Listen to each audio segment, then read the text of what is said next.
This is a day 5 years in the making. Everton in their new Riverside home as it opens its doors for competitive football for the very first time.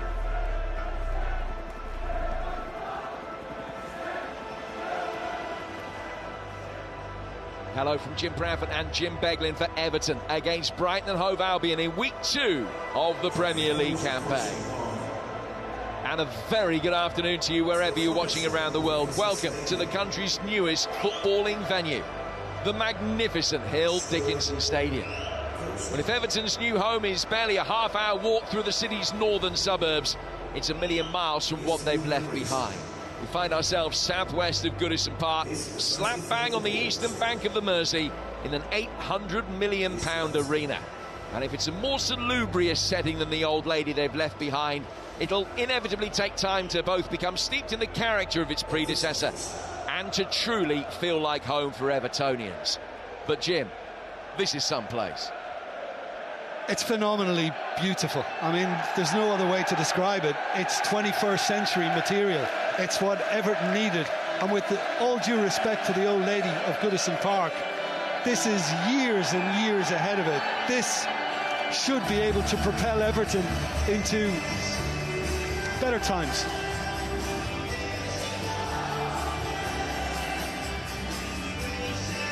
Well, this is what's happened in week 2 of the season so far. Chelsea came from behind to thrash West Ham on Friday, while Spurs maintained their 100% record with an eye-catching win at Manchester City.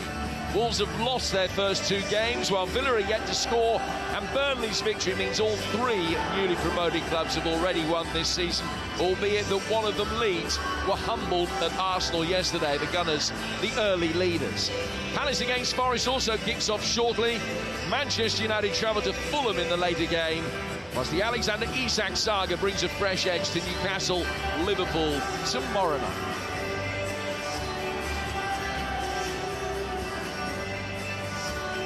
Well, the long-term ebb and flow within the Premier League makes it easy to predict some clubs that will end up with more points than last season and highlight others who might possibly struggle to replicate what they achieved then. Brighton, though, are perhaps that little bit harder to read, Jim. 8th place with 61 points in May. Do you expect them to do better than that, or is that going to be tough to match? It's not a bad achievement. I mean, I think to get there last season in Huxley's first effort, I think was a pretty good outcome overall. But I think they know that there are games that they should be able to get over the line with. You know, there were a lot of draws last season. I think they had 13 in the Premier League, and quite a few of those were basically led and then just kind of thrown away late on. If they can correct that, and of course we saw it again against Fulham last week, if they can correct that, they've got a chance of looking upwards towards Europe. Otherwise, they might be in a similar environment. It's very competitive in that area of the table. Well, the atmosphere building here, it's not just a wonderful new stadium, but a stellar new signing as well. Jack Grealish making his first start for the club today.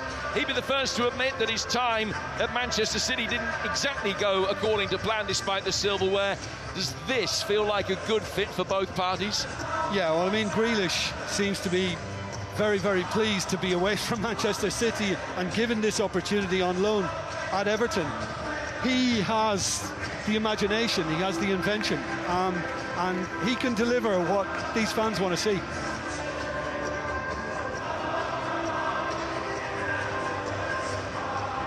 Well, there's no place like home, and this is certainly no place like the old home.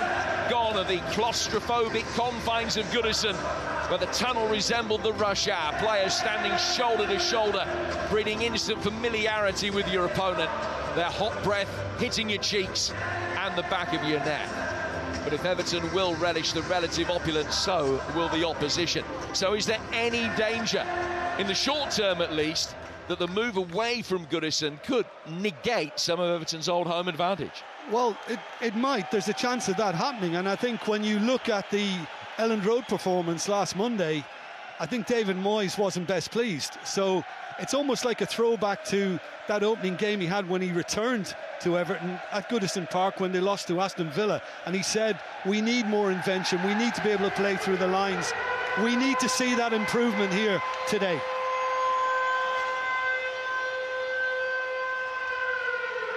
So for the very first time, here they come.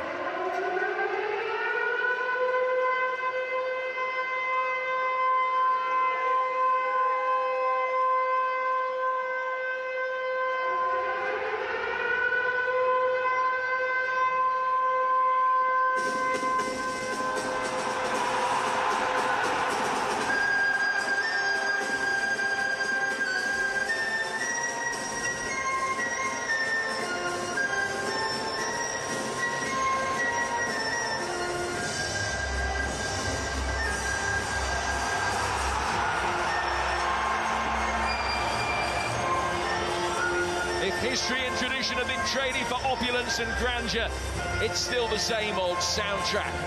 And the rawness of the Goodison Roar remains too. A febrile, audible welcome to the new home, passionately delivered by a much larger choir. Now, to build a team to match the environs. After 4 successive bottom 8 finishes, the challenge is to change Everton's footballing landscape as markedly as the architecture. The opening weekend highlighted the scope for improvement, and whilst Brighton have the honour of being the first house guests, they also know that better performances lie ahead.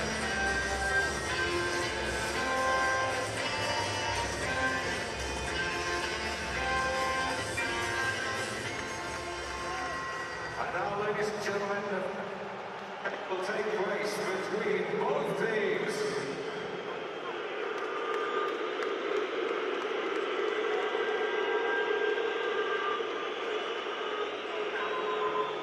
Well, these are the men who go down in Everton history as the first boys in blue at the new stadium, with David Moyes making 2 changes to the team that lost at Leeds on Monday. Jordan Pickford starts his 109th successive Premier League match. With 3 defenders currently sidelined through injury, James Garner set to continue his role as a makeshift left-back. That gives another chance for Tim Irabunam to stake a claim for a regular midfield berth. After 20 minutes at Leeds on Monday, Jack Grealish makes his first start since signing on loan from Manchester City. There's a home debut for Keane and Dewsbury Hall, and there's also a full debut for Cherno Barry, the £27 million acquisition from Villarreal. Beto and Carlos Alcaraz dropped to the bench, and another summer signing, Adam Asnou's recovered from a knock to take his place. Fabian Hürzeler's sole change to the Brighton team held by Fulham's enforced by injury. Barbara Bruggen's only kept 1 clean sheet in his last 13 Premier League games.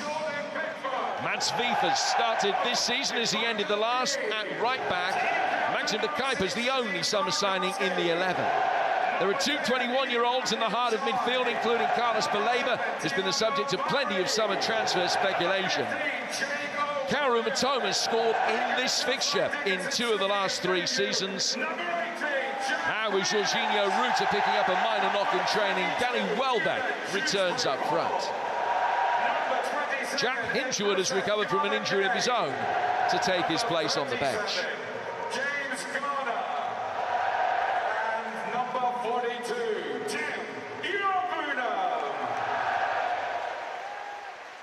David Moyes was in charge of Everton for almost 10% of the matches they ever played at Goodison Park, so it's fitting that a man so steeped in the club's history is the first to lead them here.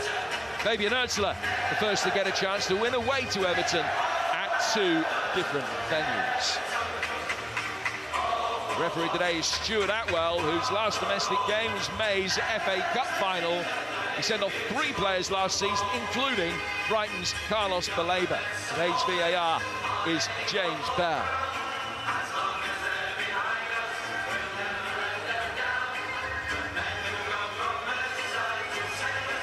Everton's first home game of last season was a day of Brighton celebration. A repeat in their first home game of this season will be an altogether more inauspicious occasion.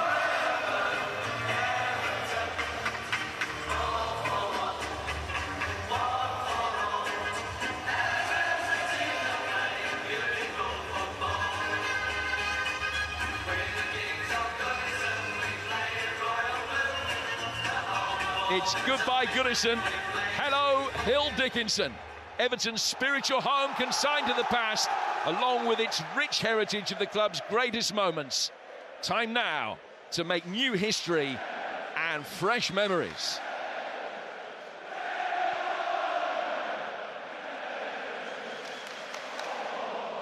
Well, certainly Evertonians are making themselves heard already. I think they obviously said goodbye at Goodison Park with a win, and of course, Jim, they'd love a similar outcome today. But it's a chance for them to smarten up their act following the disappointment at Elland Road. And Brighton have a recent habit of coming to the Blues on Merseyside and getting good results.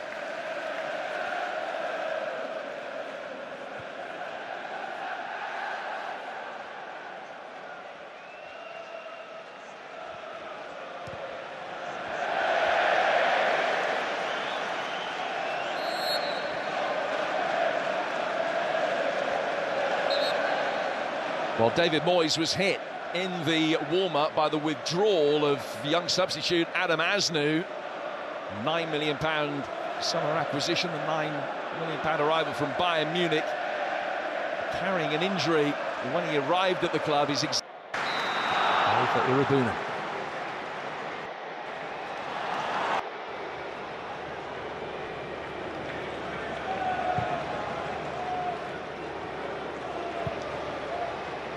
Dunk looking long.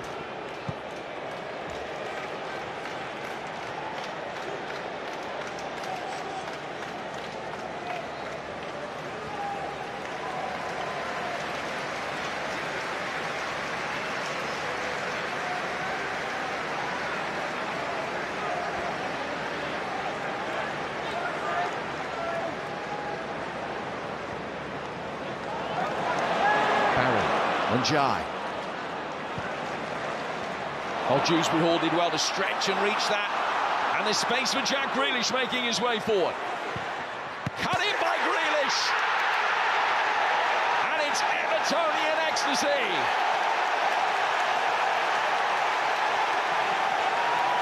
It's Iliman Njai, whose name will be enshrined in the new stadium's history.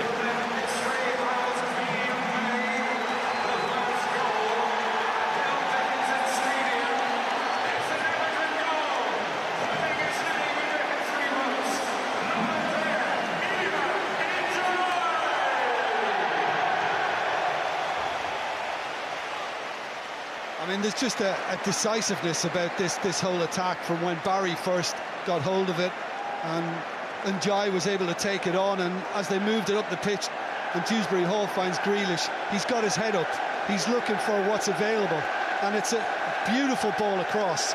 And at the last moment, the Kuiper has just kind of switched off and allowed Njai just to keep on making the run. And he wrote himself into the history books at Goodison Park, and he's done it again at Hill Dickinson.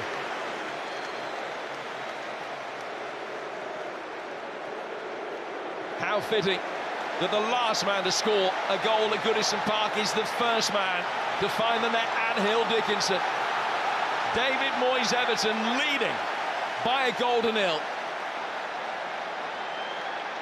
Could easily have been 1 or 2 down, but they find themselves 1-0 up.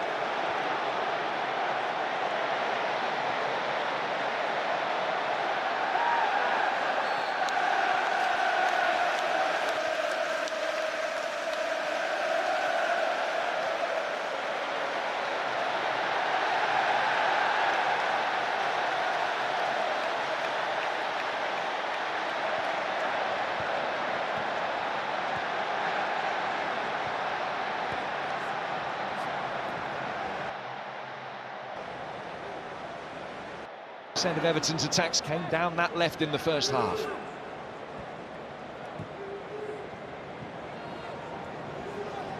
There's Grealish again. Back at the Kuiper, who's also been booked.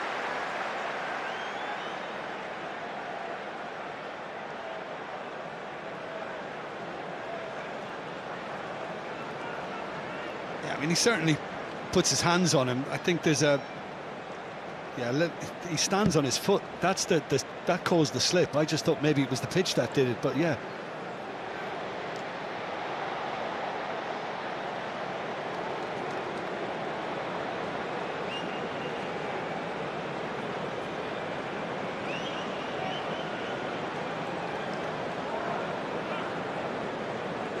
Well, he would certainly have fancied this situation. Leighton Baines on the coaching staff here at Everton these days.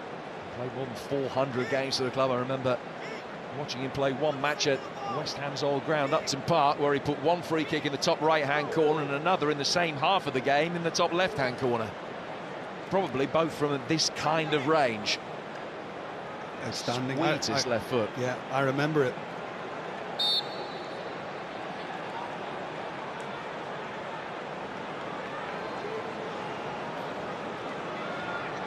Dewsbury Hall gives the signal, clips it in, but with too much pace.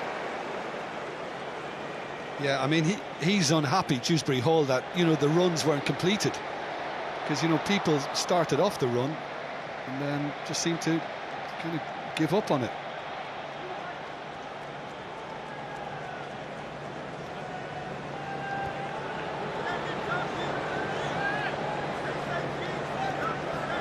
Another important acquisition for Everton over the summer, Dewsbury Hall, after just the one season at Chelsea. Well, I came to the Roma game, the friendly, and I thought he was very good. And the runs he was making, the surging runs through the middle when Barry had kind of moved to the side or dropped a little bit deeper. And even watching him now, he looks at home in this team.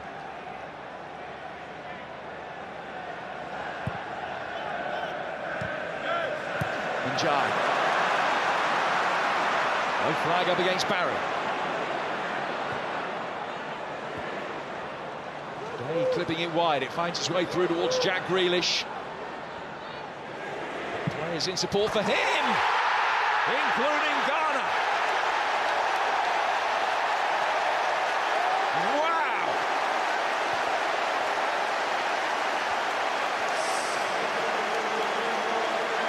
A stunning strike.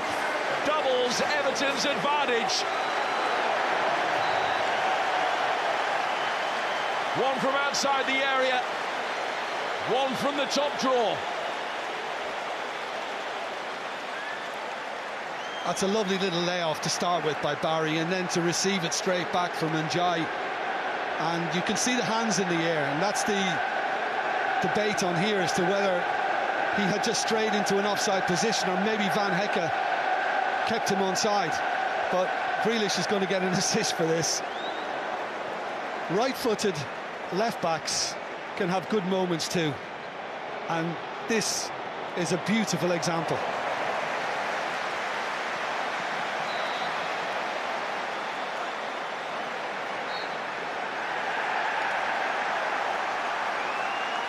That's an absolute beauty from Garner. It's his first in nearly 60 games, a run that stretches back to October 2023, and the first in front of the South Stand here. Yeah. Brighton lose Baleba and now find themselves 2 down, and a big boost for Everton, you know, just a comfort cushion. So Those again, I don't know. It may well.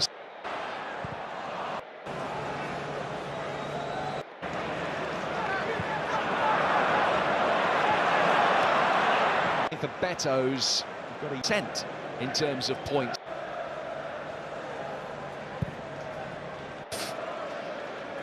They know it's a long journey home with no points.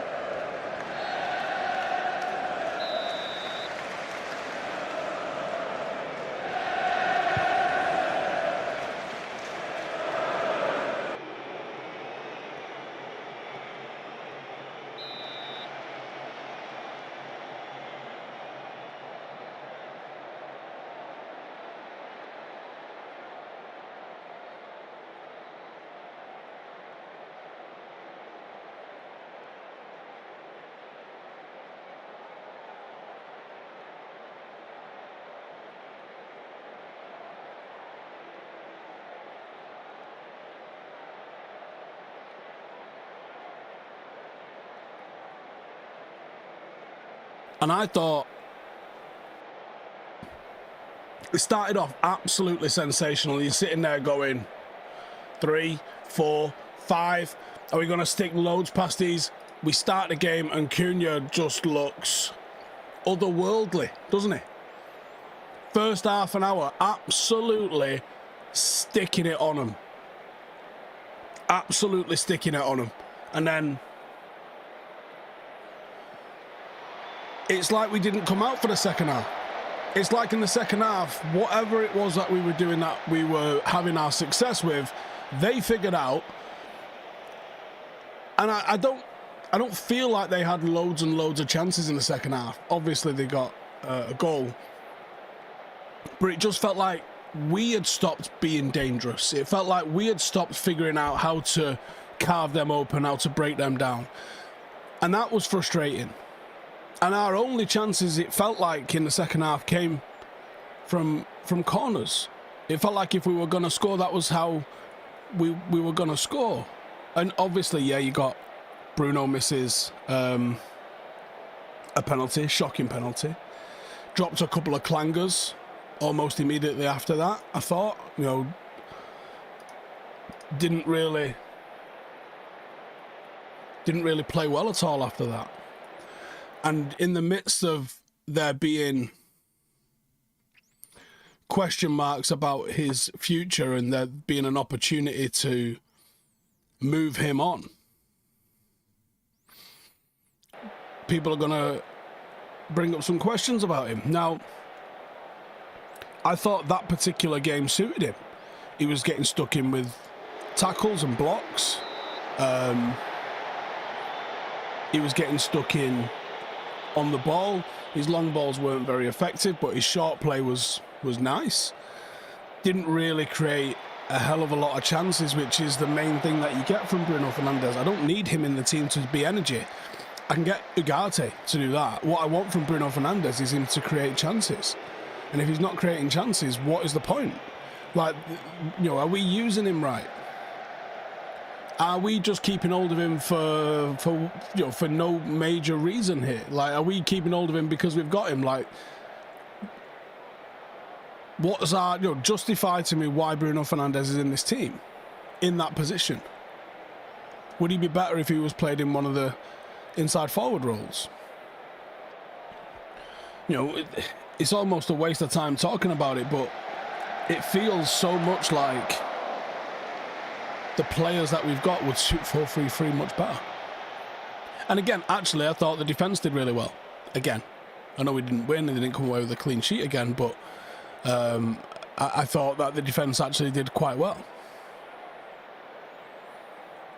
I do. I believe it's gone down as an own goal and not Yoro's. But I thought Yoro was good again. Perhaps not as ball playing as we've seen him in the past, him and Delay, and Shaw was a bit more maybe, but United didn't hold the ball anywhere near as well as we did against Arsenal, which is weird. And I actually thought you would see a lot of that in this game, because I thought there would be so many opportunities for us to hold on to and dominate the ball. The way Fulham play, the way they sit off in that mid-block 4-4-2, they sort of allow you to have the ball and sit off them. And they didn't really do that. And it was a quiet game from Mbeumo. It was a quiet game from Ahmad. It started lively for Cunha, but it faded. After that first 10 or so minutes, did they, I'd have to go back and watch, but how did they quiet him down after that immediate start? You've got an error from Delo, which ended up causing theirs. Ben's just texted me now and said, do you think he sees Christmas? Do you think he sees the end of the season? I don't know. And I think the blame for the goal that we conceded is probably on Delo. But I'm not inspired with any level of confidence with Bayern. I just do not see why Bayern is playing above Tom Heaton. Clearly the manager's got some sort of a thing going on with Onana, but Onana's not as bad as Bayern. I thought he was going to throw it in his own net at one point. It's a blow, this. It is a blow. This game is a blow because I came into this game and naturally United came into this game quite exciting and thought we were going to go do something. And I thought we were going to get something out of this game, especially the way we started. Now, the longer that second half went on, we did not do well in the second half, but... And I don't know if there's a single player actually in the second half that did look good. Why is that? It can't be a fitness thing this early in the season unless they've been absolutely smashing them. And is that the reason? But it's a very, very, very worrying time as a United fan. There's so many questions as to what do we do here now? What do we do here now? I mean, what are you guys saying? Talk to me in the comments. What are you guys saying? I'll be live later at 9 o'clock, so come and join me at 9 o'clock and we can actually have some interaction with that. But I feel almost lost for words with it because you're kind of like, okay, Sesko didn't start, he comes on, and again, Sesko comes on and looks lively. Like, didn't set the world on fire, obviously, but he comes on and he looks lively. You know, his link-up play looks good. He gets involved in the air. He's making good runs. How far is he off starting?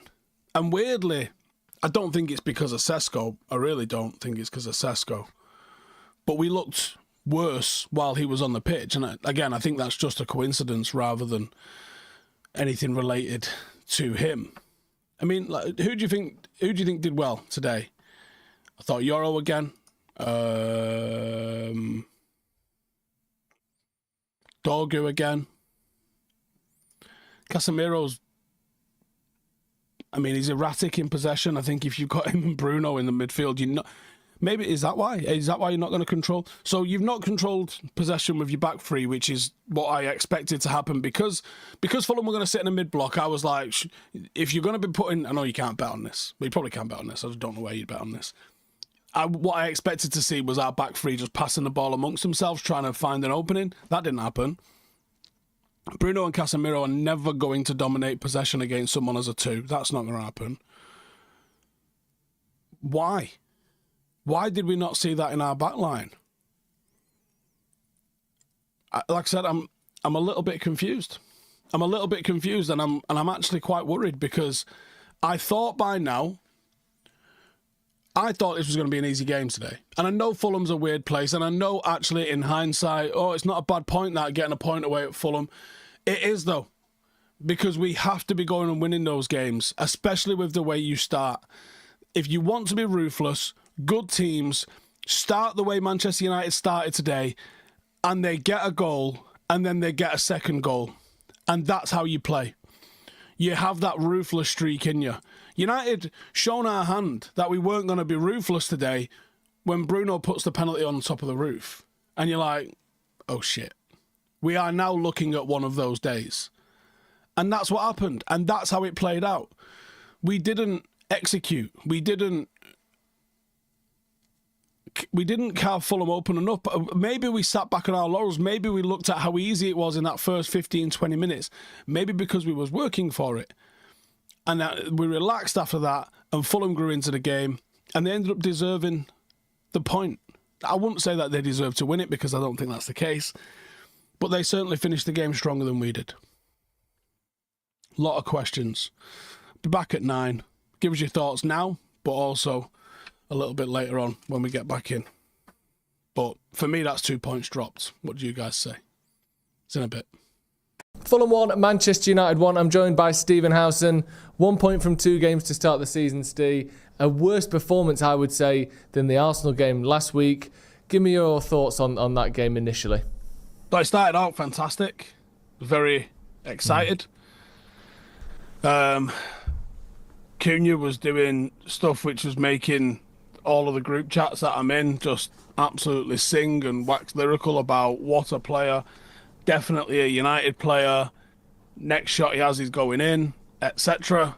And then it was like someone pulled the plug on us. I don't know if Fulham figured us out. I don't know if they figured out they were underloaded, overloaded in a certain area of the pitch, plugged it, or if United stopped. Like, United were doing a few sort of patterns and shapes that I thought looked really impressive and really impactful. And it's a very simple thing, which is like follow your run or follow your pass. So we were passing it forward and then we were running beyond the pass, which makes defenders panic when you do that.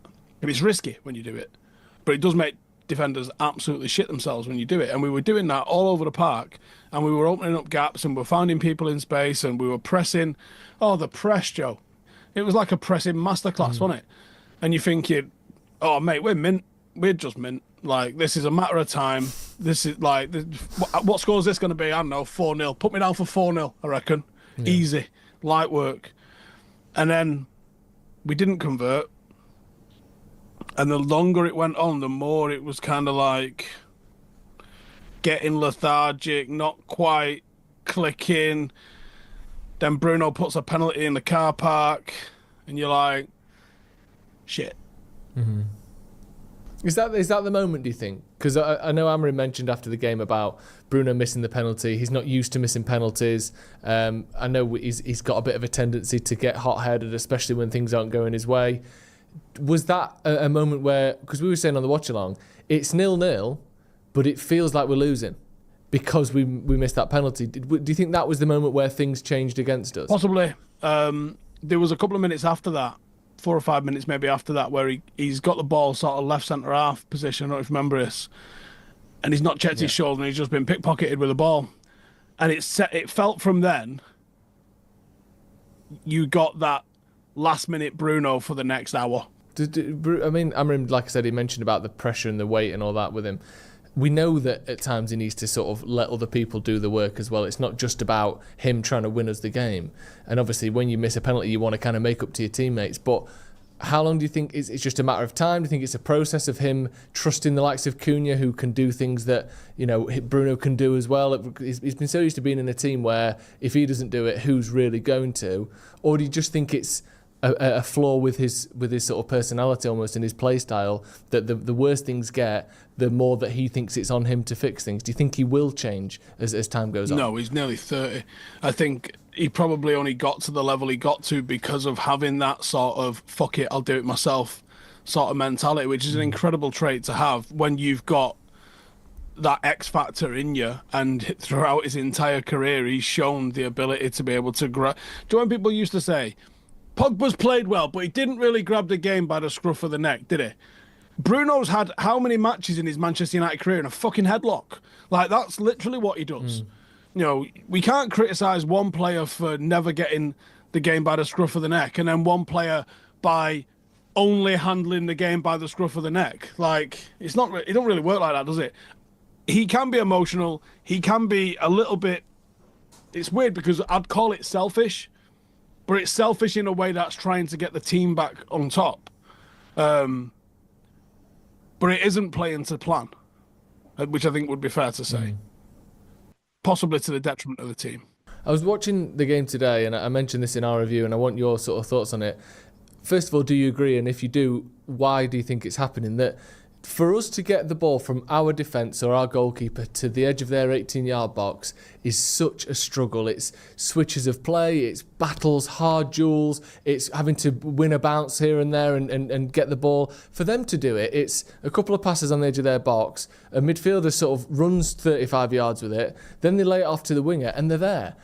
Does it feel to you like we have to put so much work in to do things that the opposition seems to be able to do, not at will, because I don't think Fulham were that good, but to say we've got better players and a better team, how come everything seems so difficult for us, especially as the game went on? Well, Arsenal didn't do that to us last week, did they? No, they didn't. They didn't. Why? Well, I don't know. Why do you think? I think we respected Arsenal more. And I feel like the lineup alone suggests that.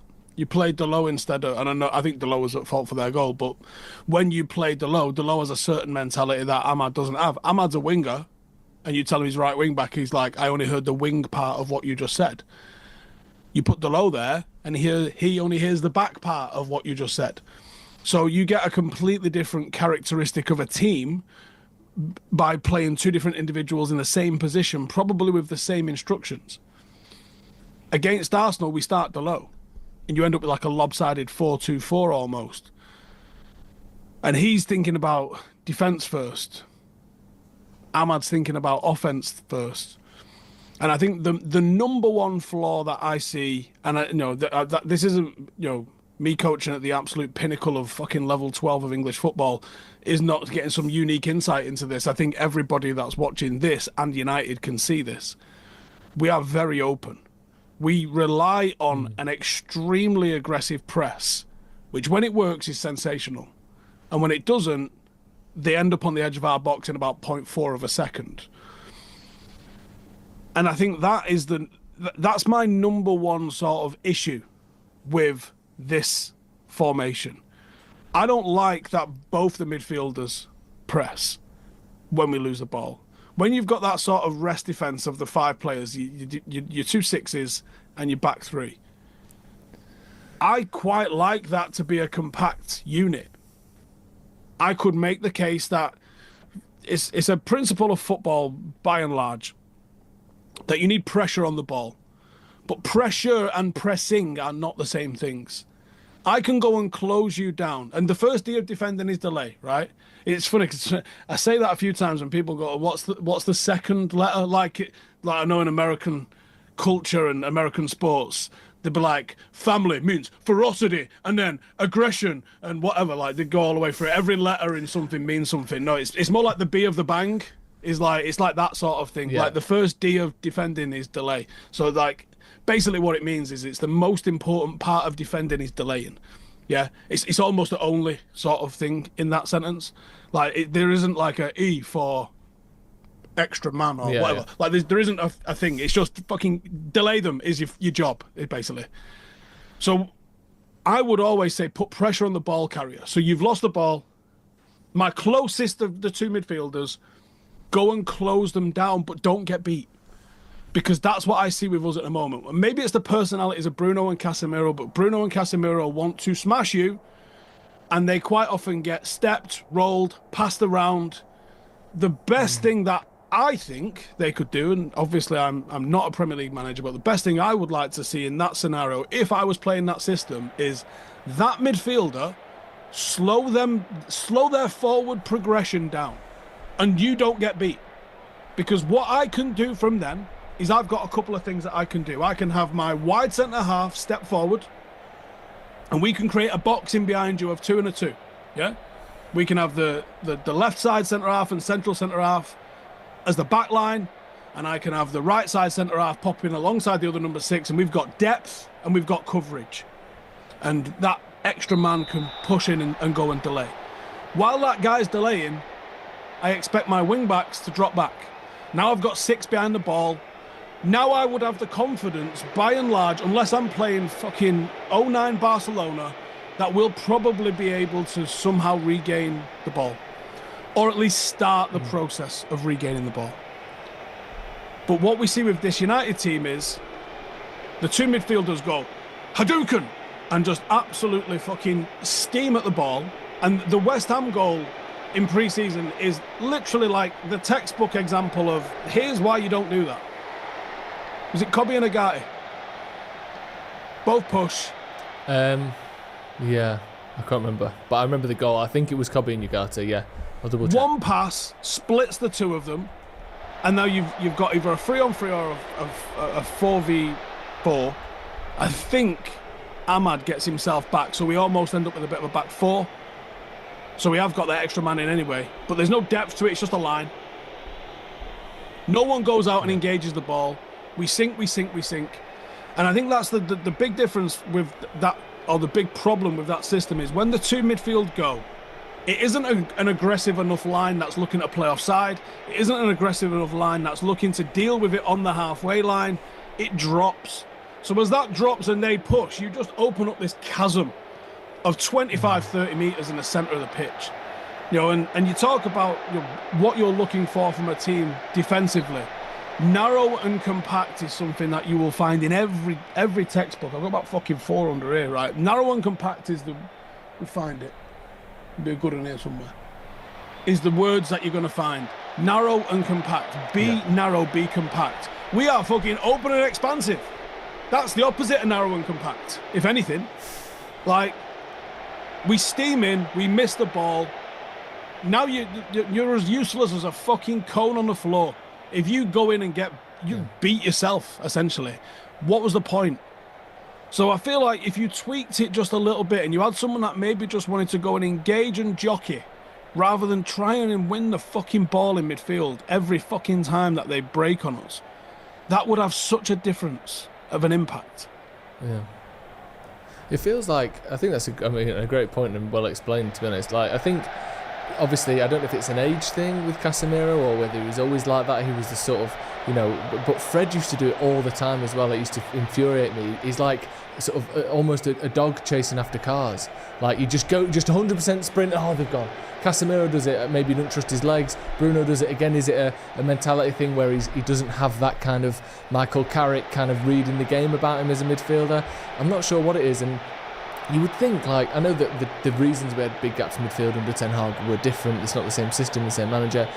But you would think that consecutive managers either allowing or instructing or not being able to fix a gaping hole in midfield would be something that at least one person across the, I don't know, what we're looking at, pushing a dozen coaches that Ten Hag had, and then now Amram have had alongside them. It was the McLaren era, the Benny McCarthy, then it switched to Ruud. Like, there's been a lot of people coaching this team.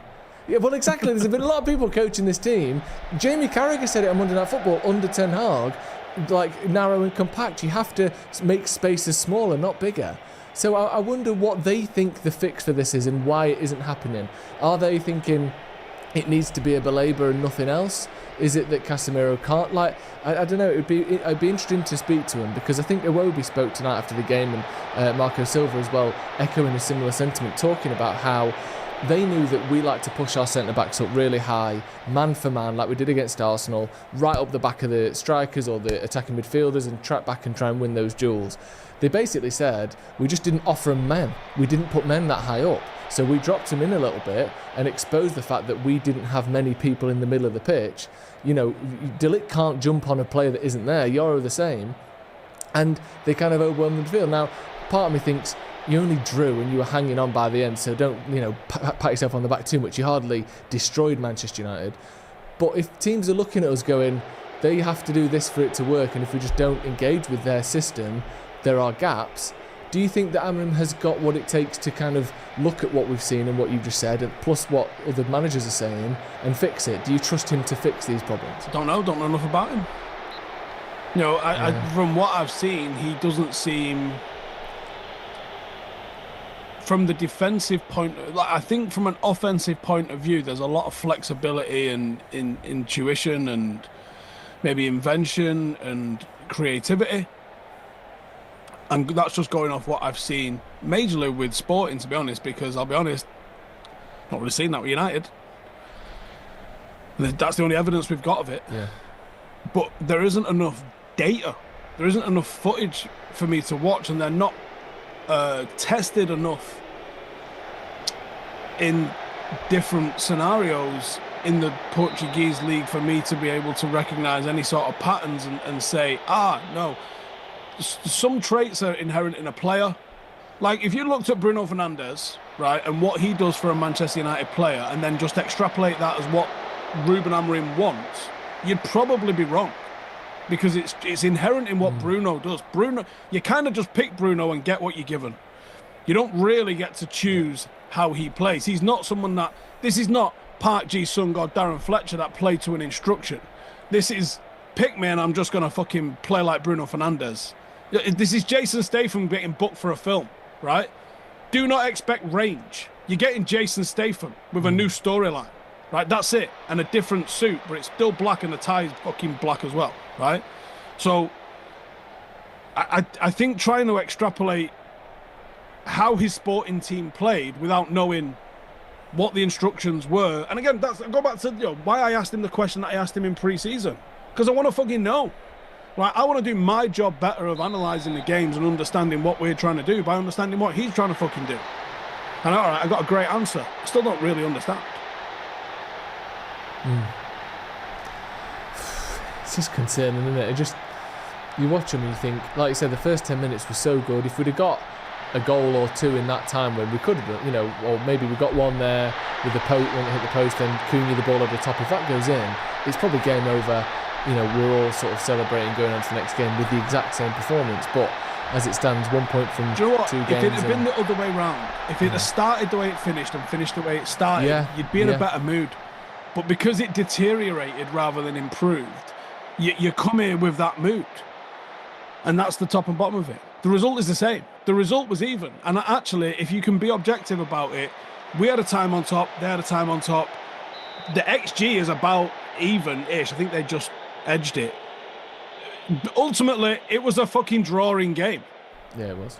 Just lastly then, to try and potentially end on a positive, you'll have to let me know what you think. The fact that we did see those first few minutes there, the fact that we did see a lot of good signs last week, do you think, obviously we're not going to go from being 15th to 1st or 2nd or probably 3rd, 4th or 5th, do you see signs of positivity? Do you have some things you can cling on to where you think if this keeps improving we'll be alright, or are you sort of panicking and worried how you were last season? I think we are better going. I know we've scored 1 goal in 2 games and it was from a corner.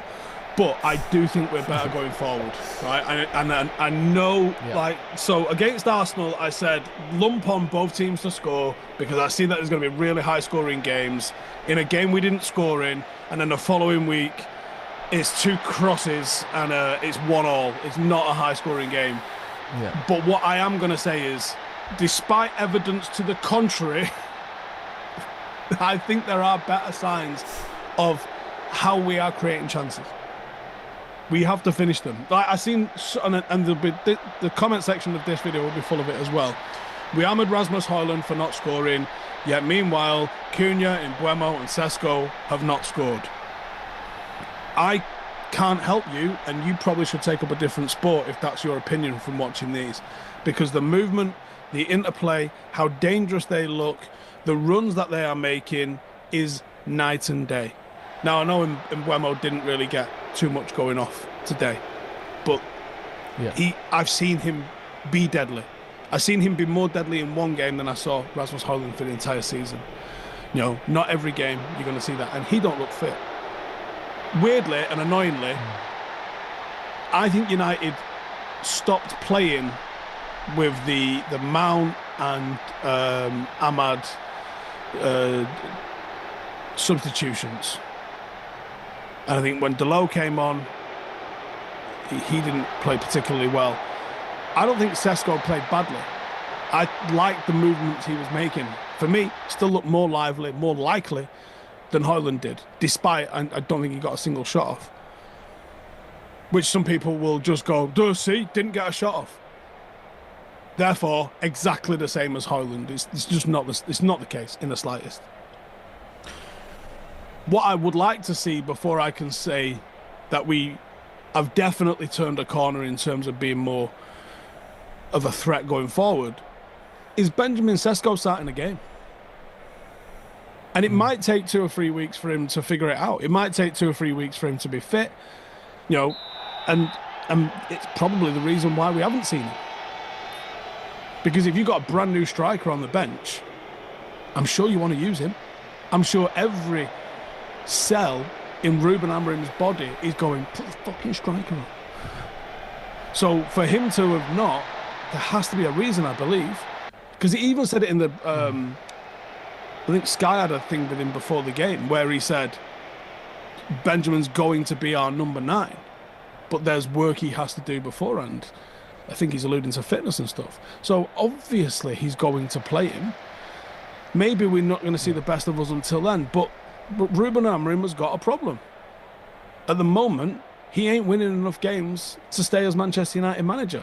He's going to need to win some games to be able to stick around as Manchester United manager.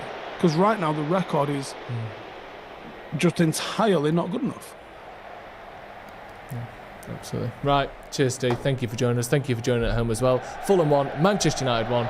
We'll see you in a bit.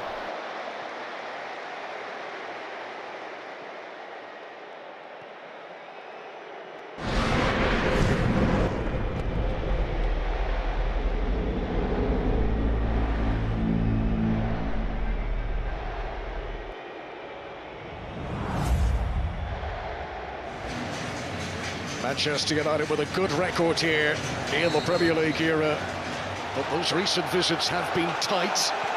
United's last 4 wins here have all been by a 1-goal margin, including 2 winning goals that came in injury time.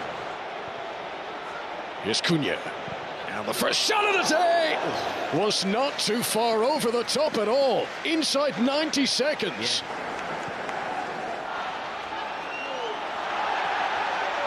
Two big chances in the first 2 minutes. Manchester United, who also hit the frame of the goal when Dorgu hit the post against Arsenal last week. You're right, he did, from distance. It was Dorgu again who was really strong down that left-hand side. Lovely interplay between Mount and Cunha. Cunha's the furthest forward for Manchester United. What a glorious touch and an incredible save from Bernd Leno. Wow. But that was Bergkamp-esque from Matheus Cunha. Wasn't it? Goes shoulder to shoulder with Anderson there. And just leans into him. It's a great knock up the middle from the goalkeeper. Manchester United conceded from a corner last weekend against Arsenal. This is Iwobi! And through a forest of legs, Bayern was able to react and push it away. Great strike. Had to watch that one drop out the sky, Alex Iwobi there. There's always that temptation to really hit it, but he kind of controls this one. He doesn't try and hit it too hard. It's on target. Bayern is set, he's ready to deal with it. And thankfully it's coming straight at him and he can just push it away. Delivery from Bruno Fernandes. 2 jump together at the back post. 2 Fulham players hit the deck there. Key point in this too, as it is a corner, that the ball is in play. If this pulling was happening before the ball comes in, it's not strictly resumed, but the ball is definitely in play when that happens. I just don't understand why he would even think about doing that, Calvin Bassey.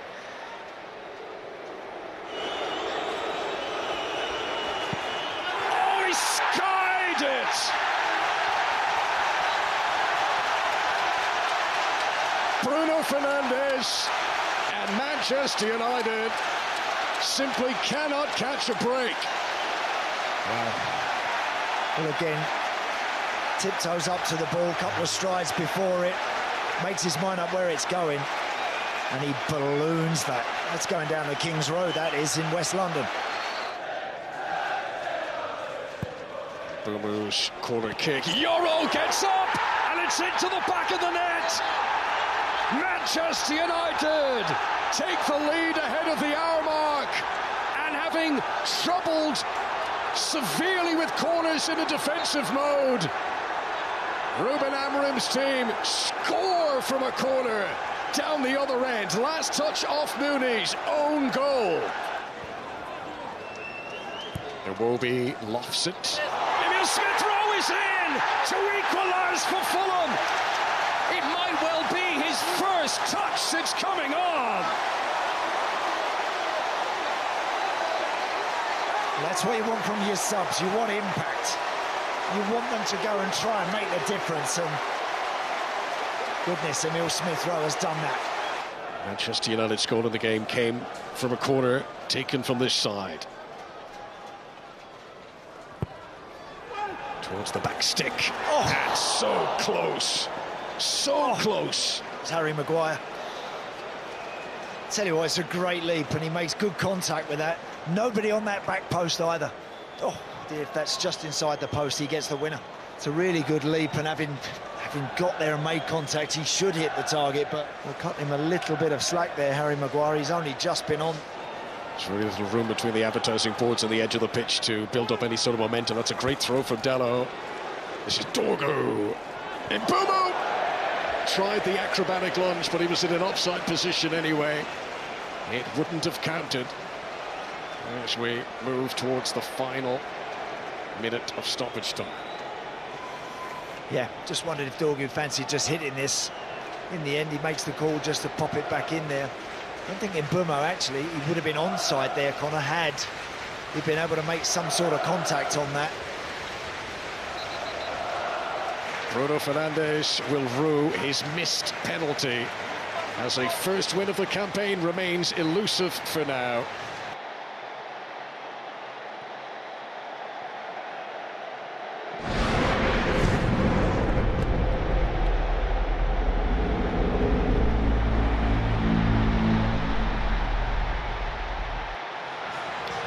Welcome to what many have dubbed El Clasico, and it is a hero's welcome at that, as Crystal Palace return to Selhurst Park for the first time in a Premier League clash since becoming FA Cup champions. The Crystal Palace left wing-back does oh so well to mop up. He set Sarr free, and now here is Devaney. Great chance for Palace. And in the end, he was looking for Mateta, but it's a great challenge or interception from Murillo. Options to his left and his right, chooses to go to the right with Morgan Gibbs-White. Skips past Mitchell, still going Gibbs-White. And that's a good ball into Wood. And what a chance that is for the former Newcastle United man. He's already got 2 goals this season and very nearly had a third. Sarr finds Munoz. Just about able to control it and fizzes in the cross. I think it was a cross, and in the end, Sels had to be alert to it. Devaney does well to pick the ball off Sangare. Here's Hughes, finds Mateta. Mateta shaping to shoot. Good save from Sels. It was a nice height for the Nottingham Forest goalkeeper, but that arguably Crystal Palace's best chance of the first half. Sarr to Mitchell. Again, another chance for a cross. Again, though, that man, Milinkovic, is in the right place at the right time. But here is Wharton, urged to shoot, instead finds Munoz. Munoz pulls it back, and there's a great chance! And the opening goal goes to Ismaila Sarr. Palace lead.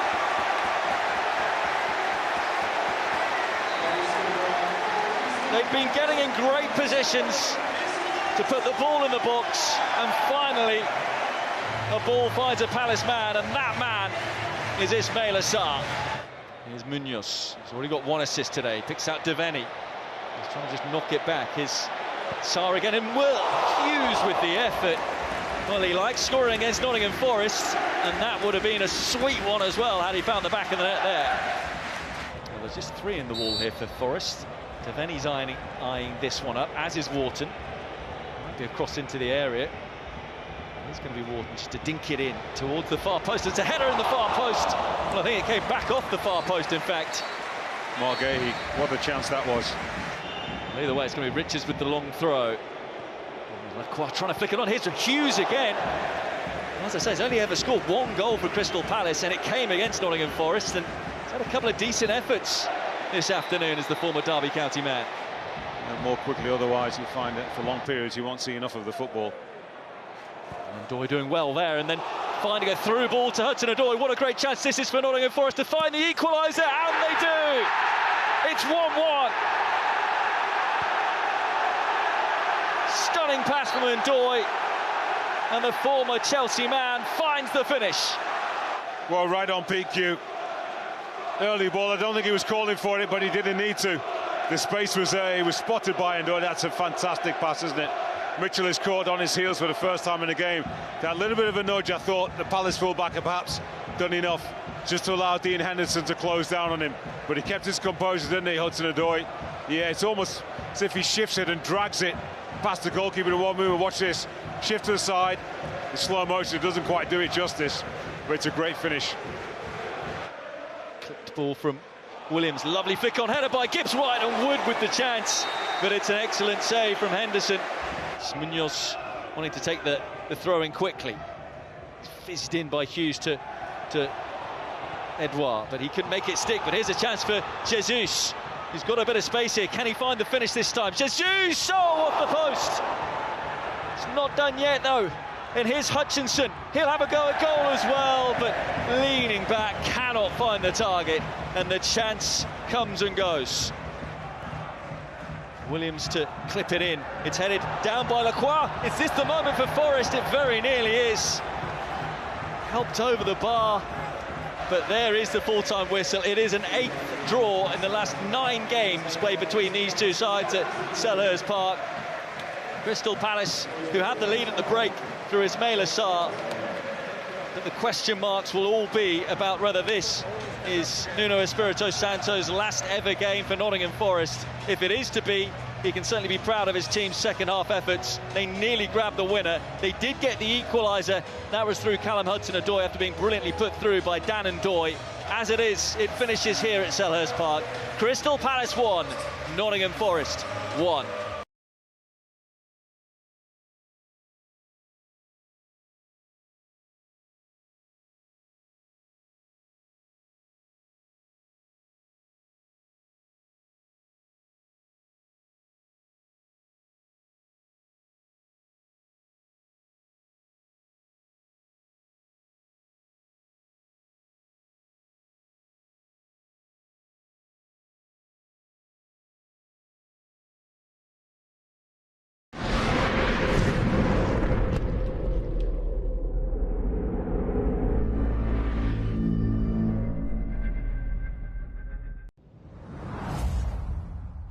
There are just two South Coast clubs in the Premier League this season, Brighton to the east and AFC Bournemouth to the west. We're a couple of goal kicks away from the seaside at the home of the Cherries.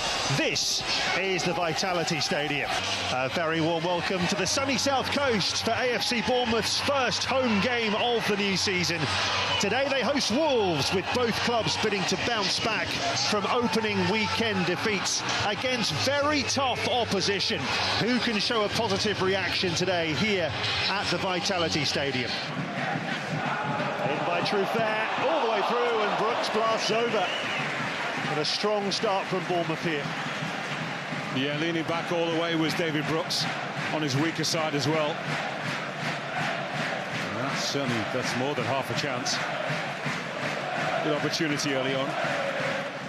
Just lost out to João Gomes. But then Bellegarde was caught in possession. It's Semenyo. Got it through for Tavernier. And off the crossbar and in. An early goal for the Cherries. Lashed in by Marcus Tavernier. And the home side are in front inside 5 minutes. Wolves guilty of losing the ball high up the pitch, and they paid the price. Yeah, Jean-Rico Bellegarde took a big chance, trying to dribble away, and what Tyler Adams in the team for is to disrupt the opposition. Win tackles, a little bit unfortunate, aren't they, the way the ball crashes in off the defender. Emmanuel Agbadou is the unlucky party. Jose Sarr's got no chance. Wicked deflection, picks up pace, and more importantly, height. And Bournemouth rewarded for a fast start. Here is the goal scorer Tavernier to Brooks. Fabulous tempo to the game in this first half. Over Evanilson, Semenyo off the bar and away incredibly from point-blank range. A real teaser for the goalkeeper. He can't come through the ball, not close enough to him. Once again, Wolves picking up the loose ball, and there's space for Hoover down this side. Options in the middle. Oh, great save! Well, brilliantly attacked by Jurgen Strand Larsen. Down went Petrovic to deny him. Lovely move from Wolves. The cross from Hoover was really inviting, wasn't it? I think Strand Larsen should do better. Tries to guide this one instead of really powering his head behind it. More of the central part of the forehead. Scott with the Bournemouth corner. Semenyo flying in again. Goal kick.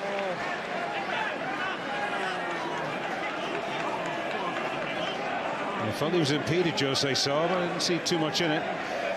Came out lots of pace on that, which it's a great corner actually. Semenyo's, he's flying in, he mistimes his jump. And they all miss it.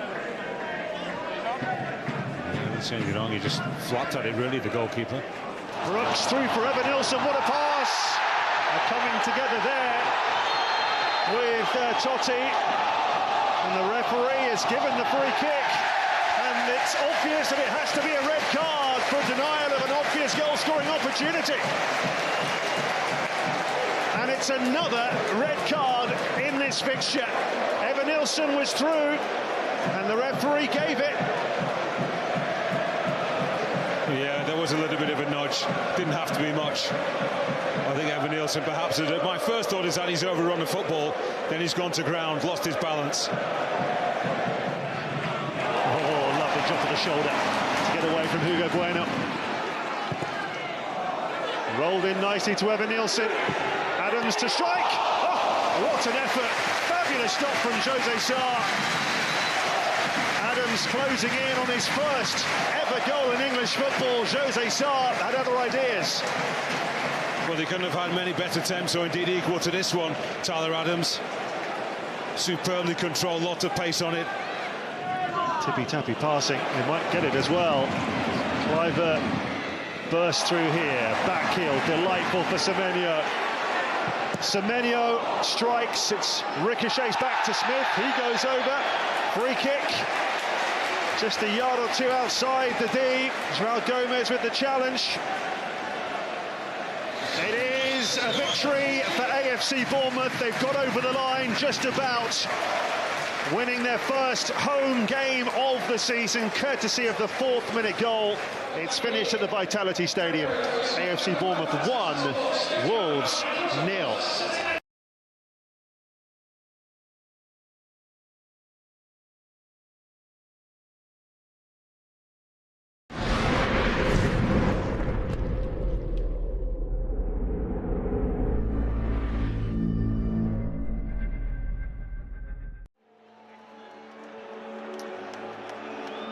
Forever in the hearts of the Arsenal fans, former director Richard Carr.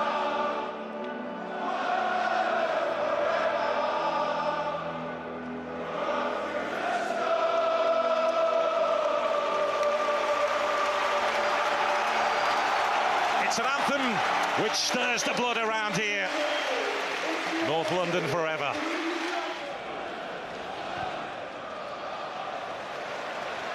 There's Bukayo Saka, faced by Goodmanson again. Odegaard, it's opened up for him. Odegaard! Not too far away. Well, that's the shooting I was talking about. Having the confidence to take it on, not dwell on it. I mean, he's been really decisive at the start of this game, Odegaard. This is his 2nd shot. Leeds looking to try and play their way out from the back, but they played themselves into trouble, and Gyökeres did not capitalise. Well, after such a strong start from Leeds, really, in terms of decision-making and where to play, this is a funny decision to make these passes. It's good pressure from Zubimendi, and I'm not sure if Gyökeres knows that there's nobody around him, because for me, I know he's trying to hit this first time. Could he just get that under his control somehow? Odegaard, pulled down by Stack. Leeds claiming that the throw-in should have been theirs. That's why Daniel Farke was unhappy on this near side a few seconds ago. Yeah, I think there's a little bit of a 50-50 as to who got the last touch for the ball to go out of play, but it was a lovely quick throw-in that Arsenal took, and Stack, it's just the wrong side, isn't he? Lovely awareness from Martin Odegaard to let the ball roll across his body. The header goalwards, and David Raya had to react. Pascal Struijk, who's always a danger at set pieces, got his head on that. Well, David Raya called into action. Not done a lot yet in this game, but that is a cracking save.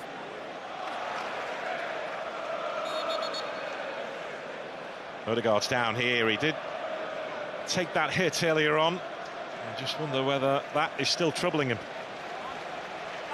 I mean, it was his shoulder that he appeared to be kind of tending to offer that initial contact. I mean, I'm not too sure what the issue is now, whether it is the shoulder. We'll soon have to see what area of the body the physio has a look at, but it is his right shoulder, I think. Calafiori goes towards the near post. Perry is surrounded, and it's in! Jurrien Timber takes the acclaim. They know what's coming, but they can't stop it. Arsenal overpower another team from a set piece, from a corner. This time, they leave their calling card with Leeds United. Well, how many times is a corner or a set play going to get Arsenal on top of any game? They deliver it with such precision. Ethan Nwaneri about to come on for Martin Odegaard, who suffered that, what looked like was a shoulder injury earlier on in the half, and His 200th appearance for the Gunners is cut short. Yeah, I mean, I've been watching him since he went down the second time, and he's just not moving freely. Arsenal, though, quick to win it back. Timber. There's Bukayo Saka. Saka! He smashes it home just before the break. And Arsenal well and truly in control now as the curtain goes up at the Emirates Stadium. And Bukayo Saka says there may be all these new players around, but remember me. And it's good to remember that he has a right foot as well. What a strike. Great angle. He just catches Perry out with the speed that he hits this ball. The goalkeeper's at the near post, but he's past him in a flash. Calafiori taking up a midfield position now from his left-back berth, stepping inside when he can. Here's Gyökeres, who does favour moving out to the left. It's Victor Gyökeres! That is what he is all about.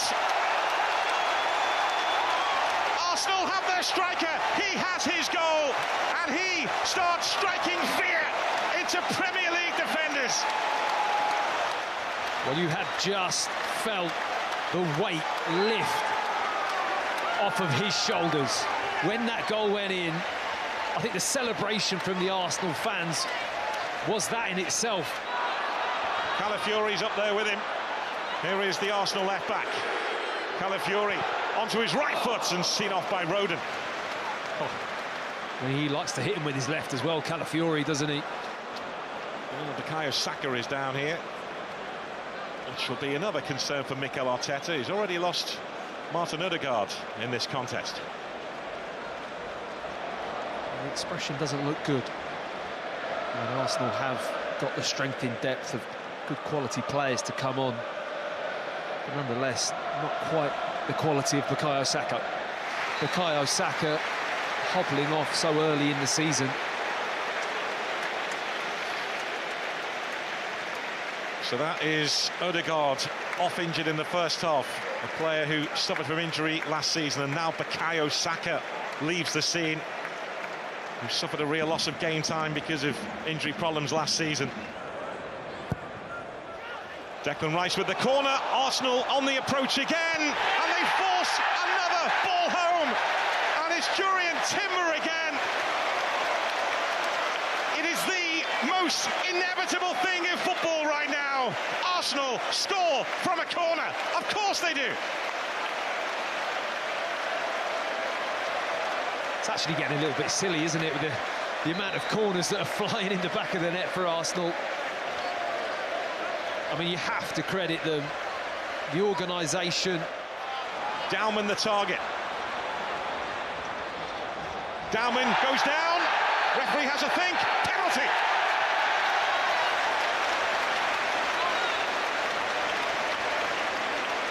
Max Dauman does make an impact and wins a penalty for Arsenal.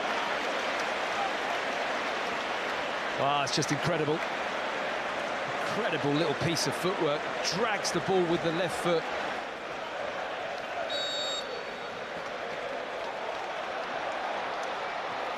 Victor Gyökeres! A cannon of a shot with a cannon on his chest. The perfect end to the perfect day for Arsenal. Arsenal make the perfect start.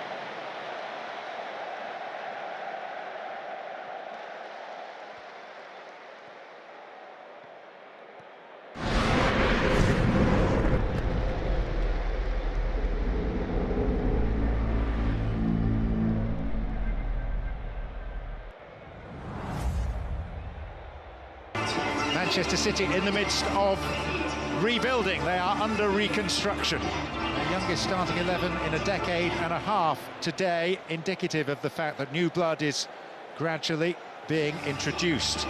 And Tottenham, but there is reason for further optimism with a new head coach in the building, Thomas Frank, who it seems is going to take a slightly more level-headed approach maybe than his predecessor. Pedro Porro. And again.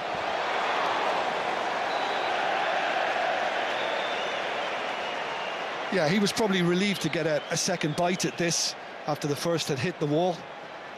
Certainly had Trafford diving to the near post, but it was never really in danger. And of course, he'll be extra keen to make an impression back at a club that never gave him a first-team chance. Pedro Porro, a couple of years here. Now Marmoush, after slack play by Porro, which is very nearly punished. Pedro Porro, you lucky boy. You know, I don't know what kind of communication was ongoing, but, you know, this is all a launch from the Man City keeper. And it should have been just mopped up very easily, but he's just played it into Marmoush's path, and he's done well to get it past the keeper. Very good to see a player of Rodri's calibre back. Not fully fit, we're told, until after the international break, but fit enough to contribute over a shorter period today. Marmoush. Haaland couldn't gather it in, and Romero's able to clear.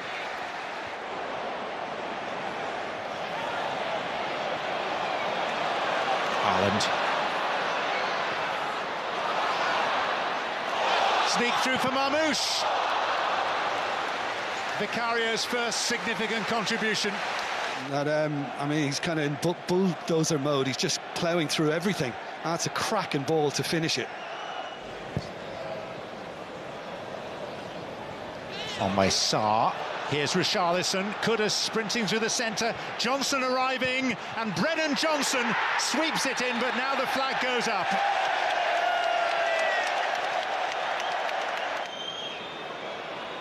The VAR is Andy Madley, assisted by Sean Massey Ellis.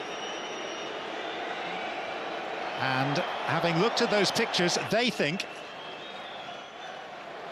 that this goal should stand. And Spurs have their lead. A significant wait for them, but worth it in their view, because those Spurs fans can celebrate wildly.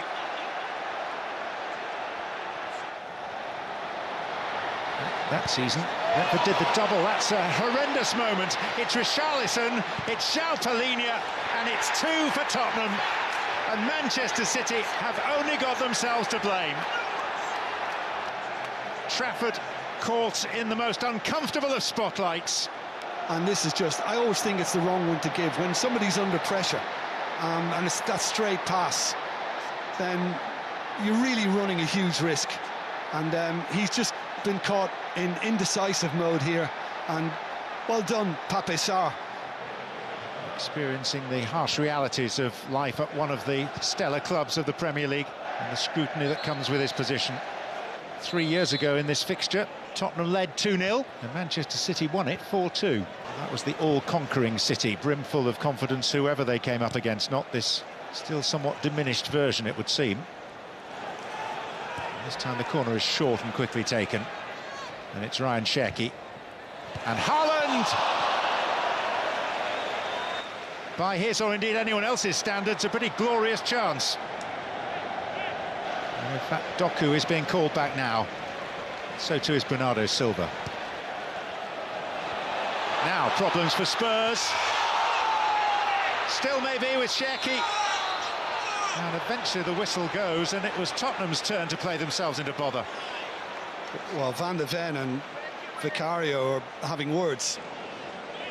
Local boy Phil Foden and the much-missed Rodri. Doku. And it was pulled back to Foden.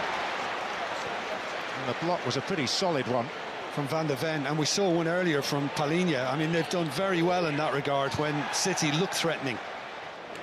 Lots of fans picking themselves up off their seats now and departing the arena. And Solanke. And then it came out to Odegaard, who gave it everything with his head and still saw it thwarted. Yeah, but again, you know, at their leisure. I mean, obviously Manchester City are concentrated mostly on trying to get a goal at the other end, but Solanke did very well. History repeats itself. Spurs win at the Etihad for the second season in a row. After the romp at Molineux, a dose of cold reality for Guardiola. But what a start for Thomas Frank. Johnson and Paulinho with first half goals. Manchester City 0, Tottenham Hotspur 2. Body, it's the Gary Neville podcast this evening from Craven Cottage. Beautiful sunny evening in West London, off the back of a 1-1 draw between Fulham and Manchester United. And Gary, you've just been looking at the numbers actually, which were on the screen moments ago, and it's just about bang level. Yeah, it was a pretty even game in the end. I think that you look at all the stats, possession was 52-48, shots on target, shots on goal, expected goals, all pretty level.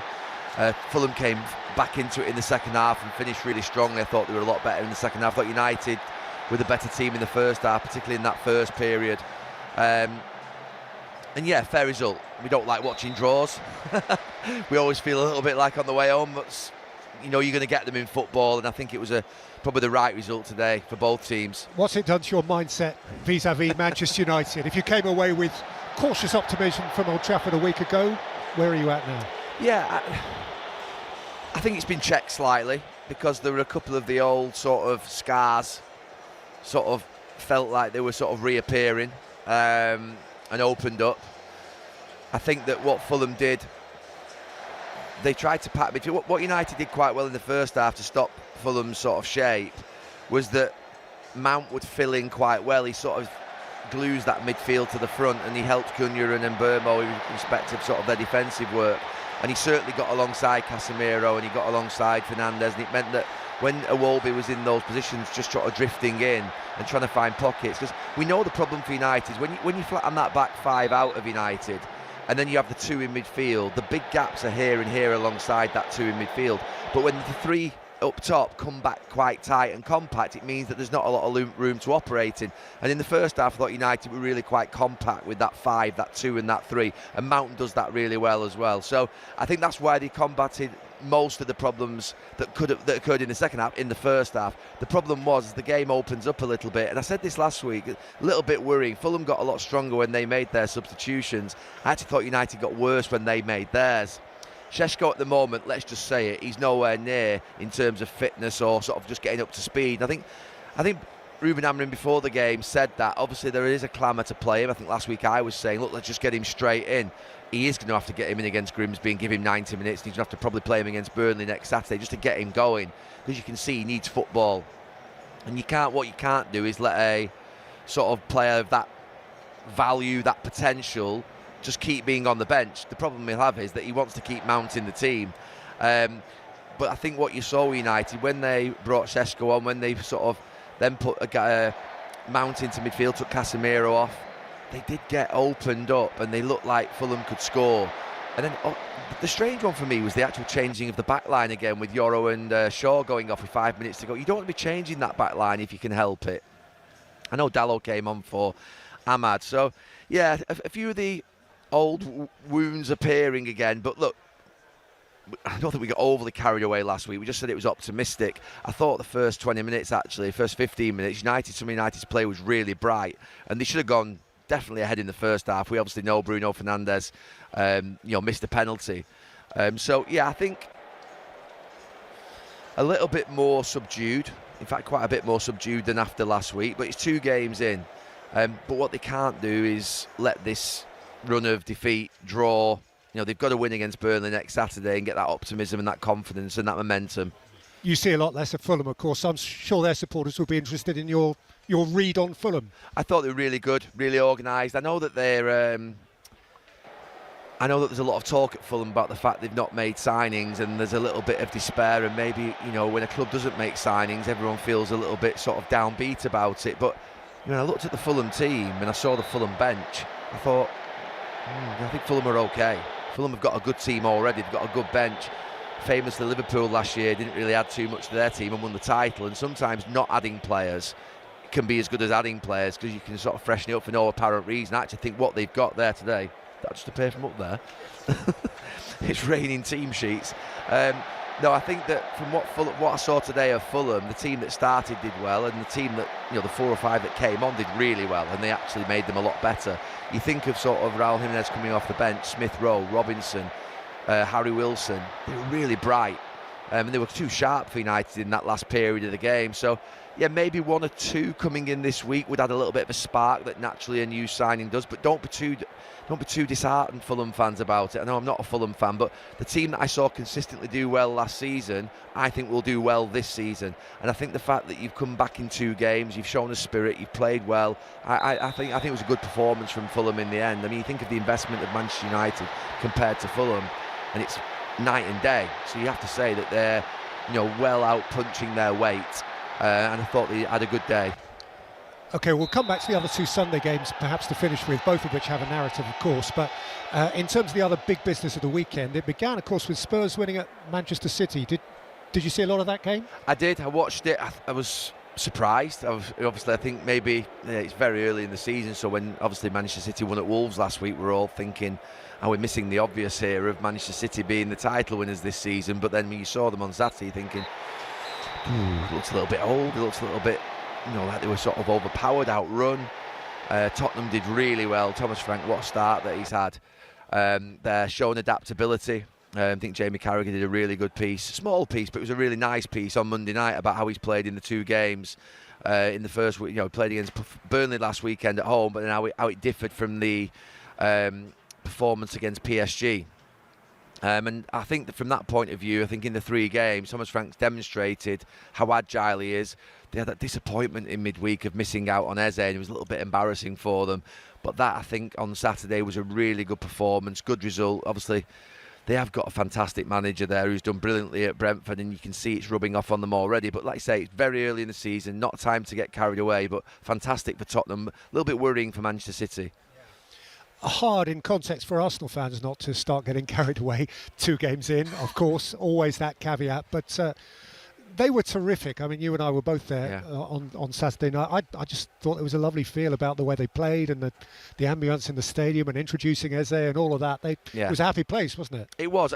The obvious negative for Arsenal were the 2 injuries to Ødegaard and Saka. That was the sort of big downer of the day. The other thing, in that first half an hour when Leeds were just sat deep, they couldn't break them down. There was a little bit of the recycling, but then when you score, people just say, well, that's patience, that's what good teams do. But I think what they have to do is make sure that they're innovative in that final third. They've got such good players. They can take a bit more risk in that final third of the pitch. They're such a good team. They've kept 2 clean sheets. They don't look like they're going to concede a lot of goals. And when they do get shots on the goal, the goalkeeper pulls off some fantastic saves. So they're in a good place, Arsenal. They're solid. They are consistent. They finished second 3 times, which in the Premier League is tough to do. To get that extra step, that little bit of spark up top. Gyökeres, what a big day it was for him to score that goal. There was sheer relief, wasn't there, in the stadium when he cut inside. And when he moved down that left channel, I was almost thinking, come on, what have you got? I think it was Struijk, was it? And it was up against, and just showed him back inside. But he showed he had power, and he showed he had that confidence, and he hits it early. And then to get a double, he scored 2 in 2. And the pressure's off him. Not off him, but the pressure's released, and he'll feel, he'll walk into the training ground Monday morning, and he'll think, his chest will be out a little bit, and he'll start to get that little bit of good feeling from his teammates, from the fans, people in the street that he passes, and obviously the media, because we stop talking about him when obviously he doesn't score. So I think it was a good day for him. Great for Max Dowman to come on. I mean, to see a 15-year-old, I was talking about this during the game and saying he's got his GCSE year coming up. What's he going to do next Monday when he's got double geography, double history? What's he going to do? I mean, how are they going to manage and keep that? I mean, obviously he's grounded. He must be to have the temperament to be able to be where he is. He showed a couple of really nice glimpses, didn't he, in the game? So it was a good thing. Arsenal had 2 or 3 players out there at the end that come through the ranks, which I always like to see. Yeah, Nwaneri, one of them. And in that context, slightly putting you on the spot here, so forgive me, but if Saka doesn't play next week, and which feels likely, we don't know, of course we don't know, don't want to speculate, but if he doesn't, and supposing Ødegaard doesn't as well, just for the sake of the exercise, and you've got Eze, you've got Nwaneri, I suppose you've got Dowman as well. I mean, just have some fun at picking the Arsenal team. Yeah, look, for me, Eze is going to come in on that left-hand side. I think Gyökeres is going to play up front. And I actually thought the minute that Saka went off and Madueke went to the right-hand side, I thought all of a sudden he looked at home.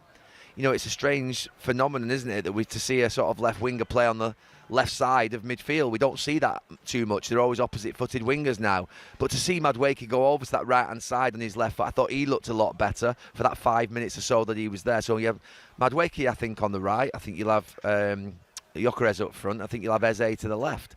And then in midfield, you've got Zubamendi, you've got Rice, and you've got Merino, you've got Nwaneri. So you've got players. I think he'll bring Merino in. I think what he'll do is he'll make it a lot stronger, a lot more physical. That's what I would do, I think. And I think that's what Mikel Arteta will do. He'll go with one of his more powerful players in there. But you think of a midfield three of Rice, Merino, and Zubamendi with Eze, Gyökeres, and Madueke. I mean, that's still a fantastic front six. And they've got the best back five in the country at this moment in time. They've got a really dependable back line. I think Timber is a very good fullback. I thought he was outstanding when he came on at Old Trafford. I thought he was very good yesterday, giving man of the match. Not because he's a right back, because he scored 2 and he's done well. And then at left back, they've got real power with Calafiori, and then they've got the sort of the skill and tenacity of Miles Lewis-Skelly. So they've got real options, Arsenal. Not to mention Trossard and others that obviously, they don't want to lose Havertz, they don't lose Saka, they don't lose Ødegaard. They don't, but they have got better options behind them now with the signings of Madueke, Eze and Gyökeres. And we're going to see maybe all 3 of them up front against Liverpool. And why not? That's going to be a belting game. Already looking forward to it. Liverpool have Newcastle to play first. Chelsea fans might be saying we scored 5 as well, actually. What about us, Gary? No, I mean, I think it's a really good result for Chelsea. They obviously go 1-0 down in the game. But it's important for Chelsea to win. Obviously, after last week, even though Crystal Palace, I think, are a tough team to play against, it was a good away win for Chelsea. It'll just get them going. Is it realistic that they can win the Premier League title? I don't think so.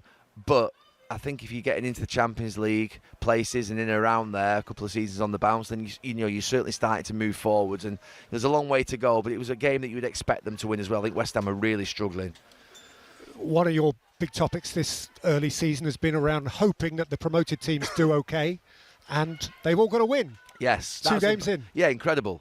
Yeah, obviously Sunderland brought back down to earth a little bit, but then for Burnley, brilliant that they've won, and the fact that the 3 of them have won in the first week. Obviously Sunderland brilliantly last weekend, Leeds on Monday Night Football, and then Burnley on Saturday with some good moments in the game. I think Sunderland had some good moments in the first half and could have gone up in that game. So I think that to have 3 points after 2 games, it would have been they all would have taken it. There's no doubt about that. So they're in a good place. It gives them a bit of confidence that they can win games, and there's no doubt. And saying this on Monday night earlier on in the week, every time a promoted team wins a football match, it feels like an event. It did when Brentford first came into the Premier League. It was almost like, they were doing laps of honours every time they won 3 points, and rightly so, because it's challenging. It's bloody hard work, and we've seen that in that first couple of weeks. But it is good. It's a good feeling. Yeah. So back to today's business, or today's sort of any other business. Let's deal with Everton first, just because we were just watching it here. Yeah. I mean, it was bouncing, wasn't it? And that's lovely. Yeah. I mean, what a way to christen their new place. Yeah, I mean, I love Goodison Park, but you see that new stadium there today, and it was important they won. I know it's a big moment for the club, a monumental moment, but they felt like they had to win. And I was worried about them because I thought Brighton, the type of team that can just catch you, Welbeck, Matoma and Minter and players like that can just sort of cut through you. But Everton is a really good day for them. Good day for them in more ways than one. Jack Grealish, obviously, was given man of the match. Obviously, he had a couple of really good moments in the game. Not necessarily the second one, it's just a simple pass, but there was a good point made on commentary or in the studio that he attracted so many players over to him that he just then meant that there was a space inside for him to roll it. And his assist for the first goal was excellent. That's classic Jack Grealish, just getting a yard and putting it across. So yeah, really good day for Everton. I'm happy for them. It's a giant of a football club.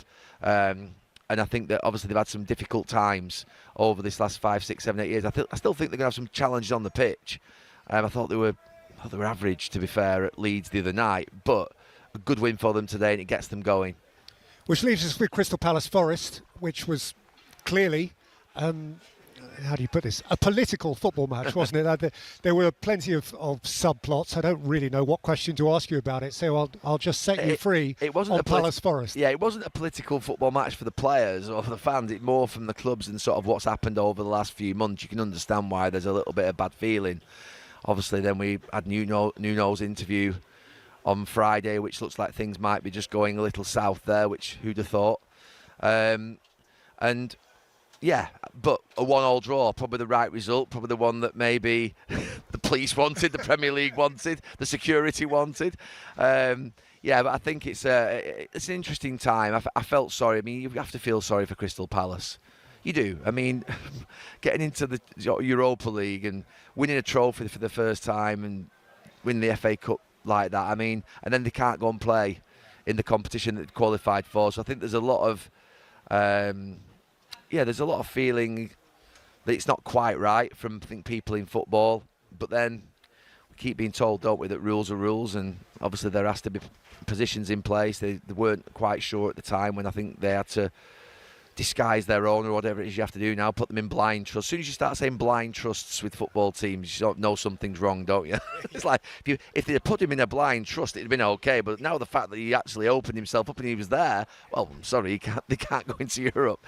So yeah, madness really. Yeah, but in purely football terms, actually, and interestingly, that is the first time they hope of many that they're going to have to play Sunday off Thursday, because they had their qualifier at Selhurst Park, didn't they, on Thursday night? So that would be a learning experience for them. So we'll see how they deal with that. I think we should finish by you teeing up Monday Night Football, which is a belter. What do you think? Yeah, it's a brilliant game. I think that Newcastle, you don't always get this type of game on a Monday night. But I think these two teams not being in the Carabao Cup, obviously in this round, and Europe's not started yet, means you're allowed.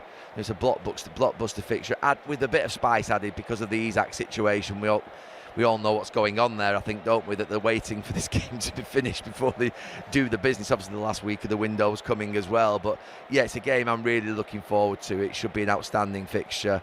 A real test for Liverpool. Real test.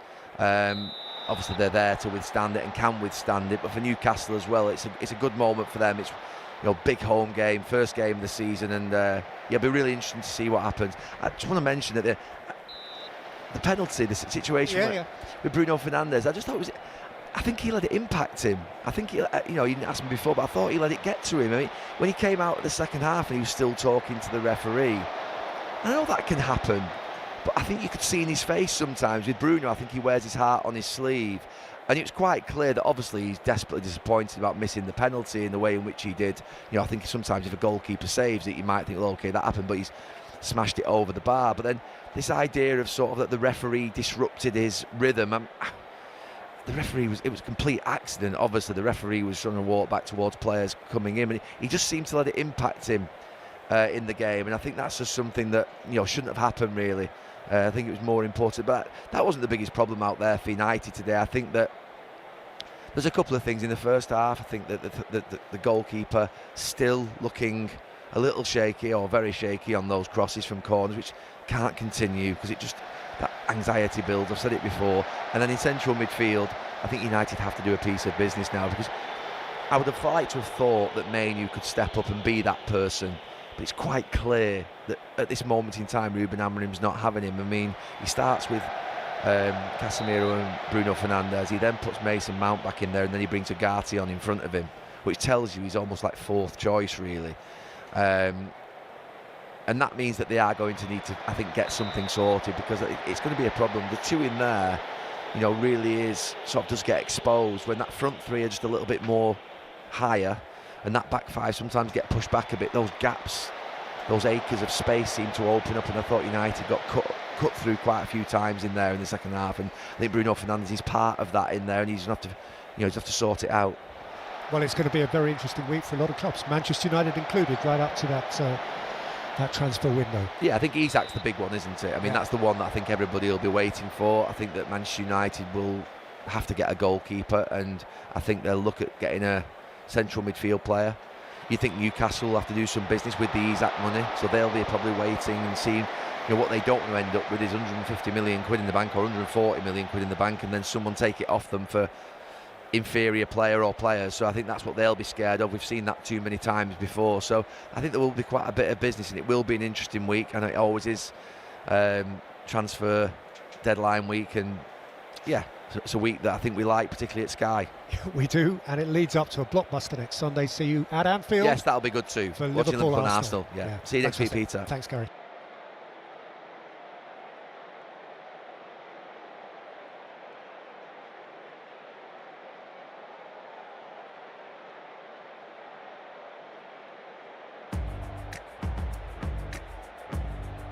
Totally Football Show. Premier League Match Day 2. Lads, it's Man City. Spurs win again at the Etihad. Arsenal spank Leeds. Man United stumble at Fulham. At Bramley-Moore Dock, Everton see off the Seagulls, while Graham Potter is also in the dock after hammer drama against Chelsea. We get the score on Nottingham Forest's bitterest new rivalry. That's Nuno against Angelos. And all the rest of the weekend's action in this Totally Football Show. Everything working there? Everything working there. Excellent. Slight little echo on James. I think that was because I had my mic, the speaker up on the laptop. Hello, YouTube viewer. Thank you so much for joining us for our live stream of our recording of what will be very much Monday morning's Totally Football Show. But you'll get everything from that show and more by following us live on YouTube on a Sunday night. Crikey. People have just exited the production booth. That's a good sign. Anyway, let's start the bit that, the rest of the folk, the podcast listeners will hear. All right then. Charlie, everything good in there? Okay. Sunday, 24th of August. Hello, listener, and welcome to this Totally Football Show. We've got Mark Carey in the studio. Welcome back, Mark. Thank you. Yeah, thanks for having me back. Well, have you been well? I've been very well. Excellent. Also in the studio, Daniel Story. Yeah, you go onto YouTube and suddenly I turn up. There you are. That's all it took. Magnificent. No, it's so nice to have you physically present. Lovely to be here. And Adrian Clark not present. Adrian is also with us, but from where, Adrian? Roles reversed, isn't it, today? Yes. Yes. I mean, sunny Leicestershire. Yeah. So to speak. Yeah. But yeah, good to be along. It's always good to have you with us, Adrian. I know you'll have thoughts on what the Arsenal got up to this weekend.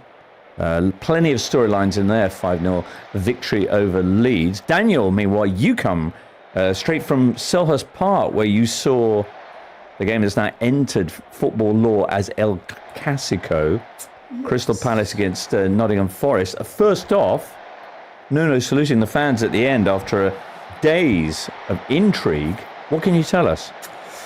It's not over as a story yet. Nuno spoke after the game and said, it's out of my control whether I'll still be here. He wanted to talk more about what Forest need, which he said all summer he wants backup fullbacks because Forest haven't got any. And I think part of the issue is that for all the signings they have made, none of them have been fullbacks.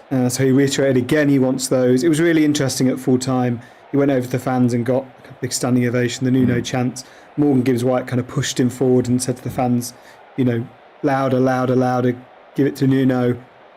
He's clearly very popular with the players. He's clearly very popular with the fans.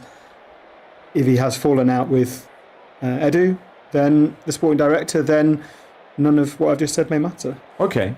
But for anyone who's thought Forest had a good start to the season and is a bit mystified at why this whole I am having a bit of a split with Marianakis story broke. What is it? Is it Nuno angling to put pressure on for more signings? Is it some personal issue, as Daniel Taylor was reporting in The Athletic, between Nuno and Edu? What is it about, and what's the end game? Yeah, that seems to be the most well-sourced and detailed, exact report we've had on the situation from Daniel Taylor, and that would make sense. When Edu came into the club, there was always a question about whether Forest would be persuaded or advised to lean towards players that he knows, players that maybe his agent Kia Tarabchian knows. Forest have signed two of those players in Amari Hutchinson and Douglas Luiz this summer. Hutchinson was the final used substitute today. Douglas Luiz didn't come off the bench. It sounds like that relationship has never really got going, and Nuno is pretty unhappy with that situation. But is this a kind of like Jets against Sharks, kind of Mendes against Jarabchin? I don't think so. I think that is, even for Forest, I think that is a little bit too much drama. As a supporter, the hope is that there's an obvious route here whereby everybody just calls it for a week. The transfer window ends. Forest are able to keep Edu in his position, but maybe move him slightly away from day-to-day Forest for a while, which would allow Nuno to maybe make his relationship with Evangelos Marinakis closer. It would certainly allow him to concentrate on the relationships that are good. He feels are good at the club. He did say after the game, all we want is harmony, and that's what we need to get to. That's why it's been briefing. Yeah, it does kind of, as a supporter, it kind of makes you want to go and bang everyone's heads together and say, not everybody gets on with everyone they work with, maybe just sort it out. And it's annoying or upsetting that it's happening in the public eye. Forest have got a better squad since Nuno first said he wanted more players. They had a far deeper squad than Crystal Palace, who they played today. They could easily have won the game. They play West Ham at home next weekend, and they could feasibly have 7 points from 9 after a European draw on Friday. And I hope that's what we're kind of focusing on more than psychodrama off the pitch. Okay, one last bit of psychodrama. If Nuno were to depart, have they already spoken to other Premier League managers about coming in? They will have. Is there a Portuguese one that you? Well, every club. I think every club now has. It's not about being in the ears of managers necessarily, but they will have a shortlist, a dynamic, fluid shortlist. They will sound people out for a job. But I don't think that in itself is unusual. As a betting man, I would say there are 3 obvious candidates. One, I think, is Marco Silva, because he's worked with Nuno before at Olympiacos, and I think that relationship is pretty good. He has also been making noises about the lack of ambition this summer. Another is Ange Postecoglou, which I think, those 2 are quite close. I don't know if it's any more than that. And then the third name which keeps getting mentioned is Jose Mourinho, which, I mean, if you want a manager not to fall out with everybody and, to get on and it will be sweetness and roses, then I don't know, maybe like if you focus the end of 18 different magnets in opposite ways, maybe they do all just come together in a weird freak of chemistry. I don't think it works like that. I don't think that would be a good appointment. I don't think that would happen. Right. You mentioned the kind of Mendes, Jarabchin, Jets versus Sharks. Nuno is a Mendes client. Right. Jose Mourinho is Mendes's, his most famous managerial client. It just seems a bit off. All right. Hopefully somebody bangs their heads together or stages a dance-off. Either way, a little bit of harmony. In the meantime, as you mentioned, it was a 1-1 draw for Forest away at Crystal Palace in that bitter clash down at Selhurst Park. That was a Sunday lunchtime. At the same time, Everton were winning their first league game at their new digs, 2-0 against Brighton. Well, a little bit later on Sunday afternoon at Craven Cottage, 1-1 between Fulham and Manchester United. Elsewhere this weekend, there were big victories for Chelsea at West Ham on Friday, 5-1. Arsenal 5-0 with Leeds the next day. And Spurs 2-0 at Manchester City. It was 2-0 for Burnley as well against their fellow promoted side, Sunderland. And also on Saturday, there were 1-0 victories for Bournemouth against Wolves and Brentford, Aston Villa. Is that everyone from the weekend? I believe so, with Liverpool, Newcastle to come. Still to come. All right, with that in mind, let's begin with Sunday's action. Do we start with Fulham Man United because it's just happened and Man United? We start with Fulham Man United because it's just happened, listener, as we record this, and it's Man United. So, having said that, actually, Fulham, 2 1-1s to start their season. They were behind in both. Marco Silva reaching to his bench and with immediate results in both.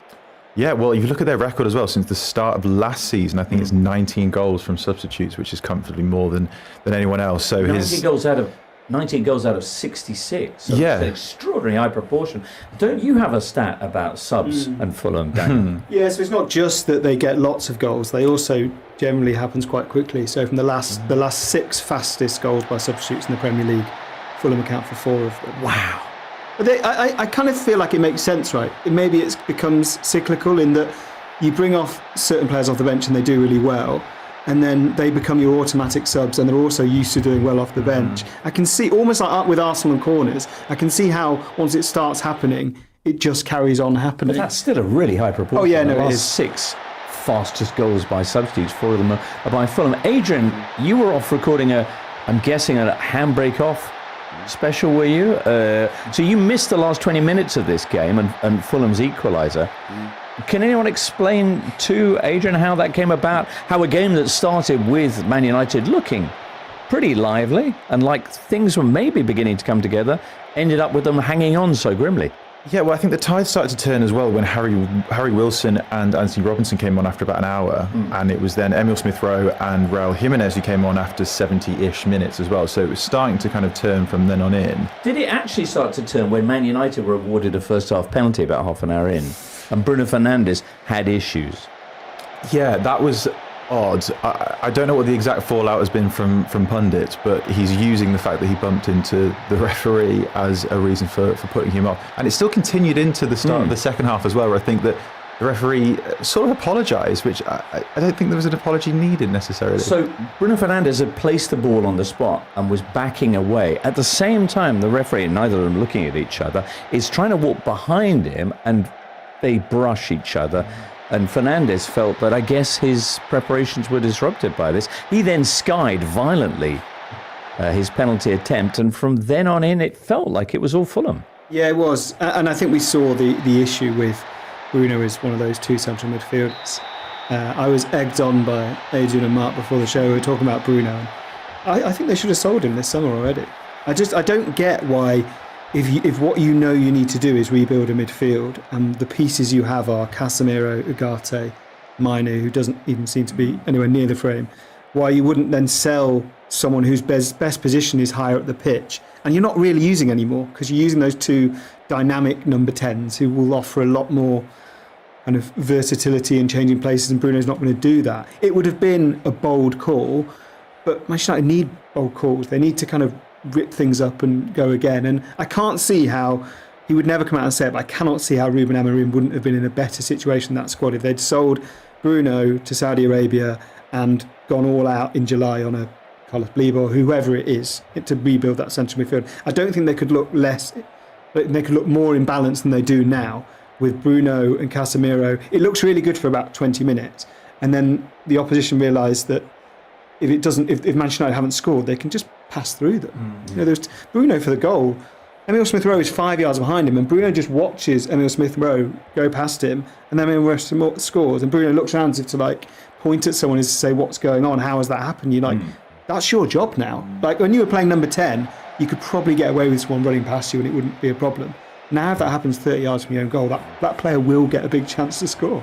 Well, I feel like I don't want to justify it too much, but I think that Fernandes, the fact that he's playing in a pair as well, like even if you're playing in a midfield three, it's difficult enough because Fernandes isn't naturally defensive minded. But the fact that the system sort of dictates it as well, the way that Amorim likes to play a 3-4-2-1, it's often a midfield pair. And all you need to do really is be a team, with the greatest respect to Fulham, a fairly good team who can just overload those central areas. Just sheer number alone will mean that you can then start to get some joy in those midfield areas. You open up against an elite side, and those gaps between the midfield pair, between Casemiro and Fernandes, are just far too big. And that's, to be honest, that's why I think that Amorim likes Mount, because Mount in possession is really good at stitching things together and working the ball, but he actually often will plug gaps and try and at least block passing lanes and maybe help Fernandes a little bit before it then even reaches him maybe being a bit out of position. So I can see why, also because Sesko hasn't had enough time to really be fully integrated with the squad and get up to match fitness, etc.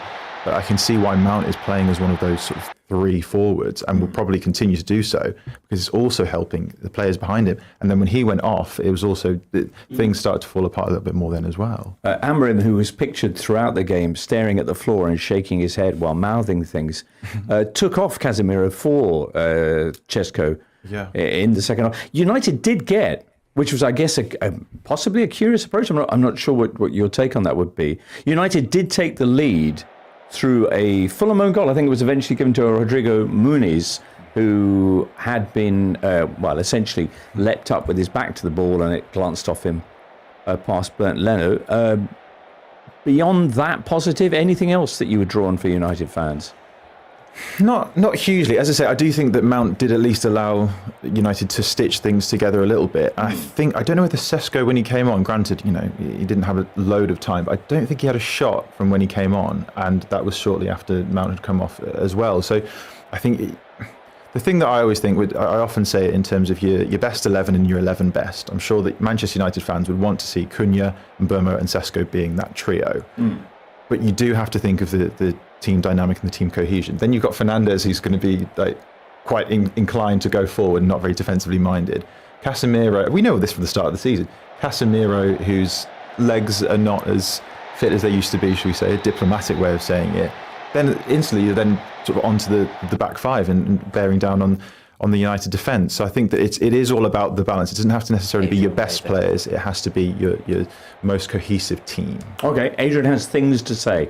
Yeah, well, look, I watched most of this game, and obviously there was a lot of positives against Arsenal. They looked more aggressive, and they looked sharper. There's no doubt about that. But the conversation points that you guys are having are absolutely bang on. I just want to reinforce it.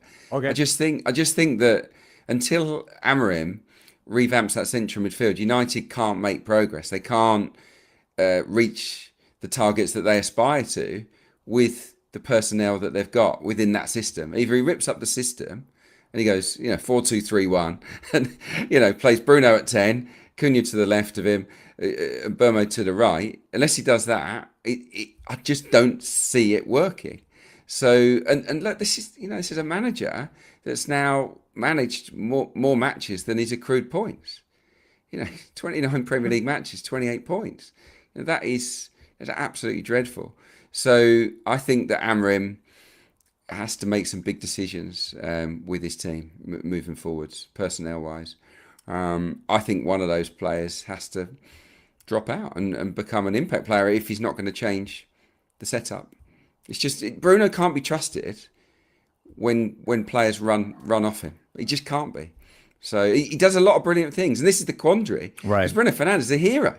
He scores massive goals for them. He makes things happen. But yet in that position, he can't be trusted. Yeah. Or referees walk past him. It's an issue. That was embarrassing. On that, can I just say that's embarrassing? Sorry, it's absolutely embarrassing for Bruno to make such a big issue of such a light thing. And he talked himself out of missing that penalty. That was ridiculous. All right. United, briefly, Daniel, any sign that they are going to sign those defensive reinforcements that could make all the difference? I don't think there is, because they're not getting the money in that they clearly now need. If they could have afforded £100 million on a central midfielder, I think they would have done that by now. I don't think they can. I think they need to sell now. I think they probably will sign a goalkeeper, and there were moments, again, on corners where, particularly in the first half, Bayindir really... He had this approach of, if I don't stop moving at any point, then no one can get hold of me or keep me out of the game. So he was sort of breakdancing almost on his own goal line, but then still was in the wrong position whenever the corner came in. That is an issue. It sounds like Antwerp's goalkeeper, Lammens, is being lined up. But it's 70 million euros. It's a kind of, hope this works out, hope it develops sort of signing. That's what they seem to be doing. They seem to be buying the stopgap signings in positions they really need, and the flagship signings in positions that are, to me, luxury. They are to supplement what they have rather than to build it. So, yeah, we will see. All right. Mark? Just very quickly on Fulham, just to kind of bring it back full circle, because you could talk about Fernandes's, letting Smith Rowe run off the back of him, but Fulham are known to do this. They averaged the most open play crosses in the Premier League last season. We know that they like to get it wide, cross it. It was a really well timed run, a really good first time finish as well, and it's what Fulham do well. So as well as scoring from the substitutes bench, they know how they play, and they do it to great effect. So credit to Fulham as well, not just beating down on Manchester United. And Silva made a big decision, guys, in regards to not starting the season with Emile Smith-Rowe, a big signing, someone they spent a lot of money on. And Joshua King, a teenager, has played at number 10 ahead of him. He's made a difficult call for what he sees as the good of the team. And it's had the effect, I guess, today of geeing up Emile Smith-Rowe, who's come on and delivered. So, that's what managers have to do. Certainly is, Adrian. Next up for Manchester United, what they have to do is a trip to Grimsby for the second round of the Carabao Cup. That's on Wednesday. Fulham will be up against Bristol City that same night. Who have Forest got in the Carabao Cup? a pleasure for you asking, because they haven't got anybody, because they're playing in Europe this season, so they don't go into the next round. I panicked. You know what? I panicked for about 2 seconds there. I thought, I don't know who Forest are playing. I thought, I know exactly who Forest aren't playing. All right. So you were at Selhurst Park today. I was indeed, yes. With added security? No, it was. There was added security. There were more Met Office police deployed. Some police went down from Nottingham. There were a lot of police around, the kind of doing the perimeter of Forest team bus, right, to stop any nonsense there. Other than that, and a banner which I thought was inappropriate. Right. All of the idea of the pantomime, there was a few chants, which there was always going to be, and there wasn't actually a lot else. There was no fierceness or kind of over spice to the occasion. It was just it was a kind of bubbling along, but no, there was no silliness, thankfully. Okay, and the game kind of bubbled along as well? Yeah, I mean, a draw very quickly. A draw was sort of fair in that Palace scored once, Forest scored once, Palace hit the post once, Forest hit the post once. Both sets of supporters sang about Forest owner, and everybody will go home and say that was probably what we thought would happen at the start of the game. Forest will be more disappointed, I think, because Palace had Thursday night football and Forest have a far deeper bench now. I think in 3 or 4 weeks, Forest probably win that game, but 4 players came on to make their debut, and it just felt a bit bitty at the end, although Forest created the better chances in the last 5-6 minutes. Igor Jesus almost snatching it at the death. Palace indeed last Thursday began their Conference League campaign with the playoff first leg, and it was a 1-0 win against the Norwegian side, Fredrikstad. That was at home? Yeah, it was a bad result. It was a bad result, because I watched thinking at that time that Forest could still be playing one of those two teams. I watched Fredrikstad against Midtjylland the round before, and they got battered by Midtjylland, who are a decent side in Denmark, but Palace should have way too much. So I thought this would be done by 60 minutes of the first leg, and it wasn't. It's a tricky little. I think it's a plastic, AstroTurf pitch out there. So I don't like. I think they'll go through, but that's to not win that game by 2 or 3 and give themselves breathing room is I actually think a really poor result, because they had a full team out. Is it because they're the dominant side? I know they had the majority of the possession. If they're the ones who have to take the game to the opposition, there's less space. Yeah. They're the ones maybe pinning them back, and they thrive in space and that directness and verticality. They did miss a few chances as well. Mateta hit a post. Yeah, I do think the one thing I found really interesting today was Forest having to dominate possession. Again, 58% possession away from home just never happens for Forest. So that change in style is there.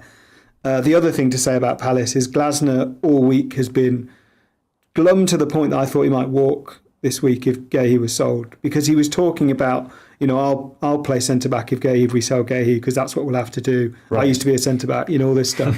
After the game, he said, look, I trust the club to find a solution. I'm sure they'll find one this week. I'm not saying anything they don't know. We're on the same page, etc., etc. So it's not only Nuno who is having to maybe just try and avoid fanning flames of criticising owners and sporting directors, because Palace do need some depth. Their bench today was, 2 teenage academy kids, 2 goalkeepers, points being made about not much on the bench. Okay. The other game that happened at 2:00 on Sunday was Everton's 2-0 victory over Brighton, the first league game to take place at the Toffees' new ground, Hill Dickinson. Tom Williams went along for the French TV station Canal Plus. We spoke to him after the game, and first off, I asked him what he liked most about Everton's new ground. I think just like the spaciousness, like a new stadium, kind of almost like a surfeit of space. Like you have just so much room. Press box is right at the back of the, let me think, south, north, west stand. So it's quite a climb to get up there, but great view. And the noise when the teams walked out at kickoff was incredible. You had the Z-Cars theme blaring out, blue fireworks going off the top of the roof of the stadium, and you could really hear what a cauldron it could potentially become. That said, once the game started, it was pretty dead for about 20 minutes. The fact that Brighton dominated those early exchanges, Danny Welbeck misses a sitter, Mitoma hits the crossbar, you kind of felt a bit of that old Goodison nervousness creep in. So good to know that hasn't been lost in the move to the new stadium. Indeed. Brighton with the very positive early start, hitting the post a couple of times. Everton, though, with a 2-0 win, an emphatic scoreline, which owed a lot to the goal scorers, Ndiaye and Ghana, but above all to the man who set up both Jack Grealish Yeah, Jack Grealish, who started for the first time in an Everton shirt on the left wing. And it felt a little bit like, you know, the old Jack Grealish. I'm not saying he's back to his best yet, but, you know, he was getting on the ball an awful lot. It felt like Everton's players had been given the instruction to look for him as much as possible. Lots of big sweeping diagonals from the right side of the fence. And you know, he was just running at his man time and time again. First assist was a proper assist, you know, proper winger's assist, kind of drops his shoulder, gets the cross in, and Diaz slides in to tuck it away. Second one was more James Garner's work than anyone else's. But yeah, he was a thorn in Brighton's side throughout.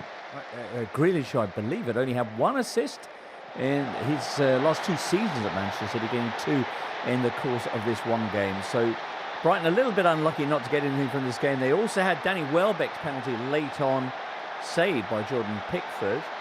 But a brilliant start then. Oh, by the way, you were doing this for Canal Plus. Yes, I was, yes. And what were the French yeah, good fun, actually. Yeah. What were the French most interested in about this? Well, we were kind of crossing our fingers in the hope that Iliman Ndiaye would score the first goal in the new stadium, because not only did he score the last goal at Goodison Park, but when he signed for Everton, he'd said in one of his first interviews, "Oh, it's my dream to score the first goal in the new stadium." So he's now ticked off both of those things. And I've just interviewed him in the mix zone and asked him about that. And apparently it was his daughter who suggested that should be his ambition, that he should be the guy who, you know, puts his name into Everton folklore by scoring the first goal in the new stadium, and now he's done it. So he was a very happy bunny indeed. How did you say that in French? Happy bunny. I didn't use the expression "happy bunny" in French because I'm not entirely sure I would know how to say it. Lapin heureux. I don't think you could. I mean, that would be the literal translation. Do you know what? Next time I interview a French person, I'm just going to drop in Lapin heureux, and we'll see what kind of reaction it gets. You know, go full John Toshak with it. Absolutely. Magnificent. Tom, enjoy your trip back, and we look forward to having you soon again on the Totally Football Show. Thank you, James. See you soon. There you go. That was Tom Williams of Canal Plus. Very informative. Mark, there's something you want to add to this? Yeah, I mean, Jack Grealish had a fantastic game. I think there was, well, I mean, Tom mentioned there was 2 sides to the way that he sort of created both goals. If you sort of step off him, he can go to the byline and cross it in, which he did for the first. If you try and double up on him, then you're attracting other players out of position, and then it opens up space for a teammate to score, which is what happened for the second one. I don't want to spin too much of a negative because it was an overwhelmingly positive day for Everton. I'm just thinking ahead of the whole season. So I looked at the numbers in this, and across the attacking half of the pitch, if you go across each third, 51% of Everton's attacking touches were on the left third. You start to think, okay, because Jack Grealish is so potent, will teams just then start to try and nullify him? Well, they will try to nullify him over time. And do they need more of an attacking balance on the other side? Would that be where the move for Tyler Dibling comes in? Exactly. So then that does then feed into a bit more attacking balance, because Ndiaye he had a really good game overall, but it was quite obvious because when a right footer is on the same side, they are often looking to come inside, but often backwards as well onto their stronger foot. So it was just a bit unbalanced in that regard, but obviously effective today. But then I do think having Dibling doing something similar means that there'll at least be a double threat, and there'll be a bit more a balance to their side. And they have got a lot of attacking potency now, considering how much they had such a strong defensive foundation. Even though they were, not overly strong last season, they did okay. Obviously had a change in manager. I think their defensive numbers, if we're thinking about expected goals, my domain, the quality of chances that they give up, I think it was either the 4th or the 5th in the whole of the league last season. Really quite strong. In a positive sense? In a positive sense, yeah, pretty strong. So it just meant that you need to add a bit more attacking firepower, and of course they have. But also you need that unpredictability. And when it's just so skewed to one side with Grealish, it just made me think they do need that more balance. But Dibling's imminent arrival, should help with that. Very, very exciting times these for Everton supporters. Excellent. After all of that, we'll get on to very shortly what the likes of Chelsea and Arsenal and Spurs and Manchester City got up to this weekend. Hoorah.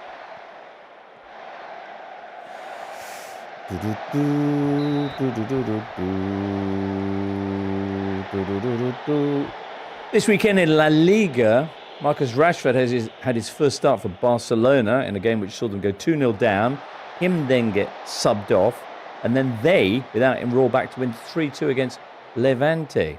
In Germany, Bayern's opening game of their season against RB Leipzig, their league season that is, saw them get a 6-0 victory with another Harry Kane hat-trick, 2 goals for Michael Olise and another one for Luis Diaz.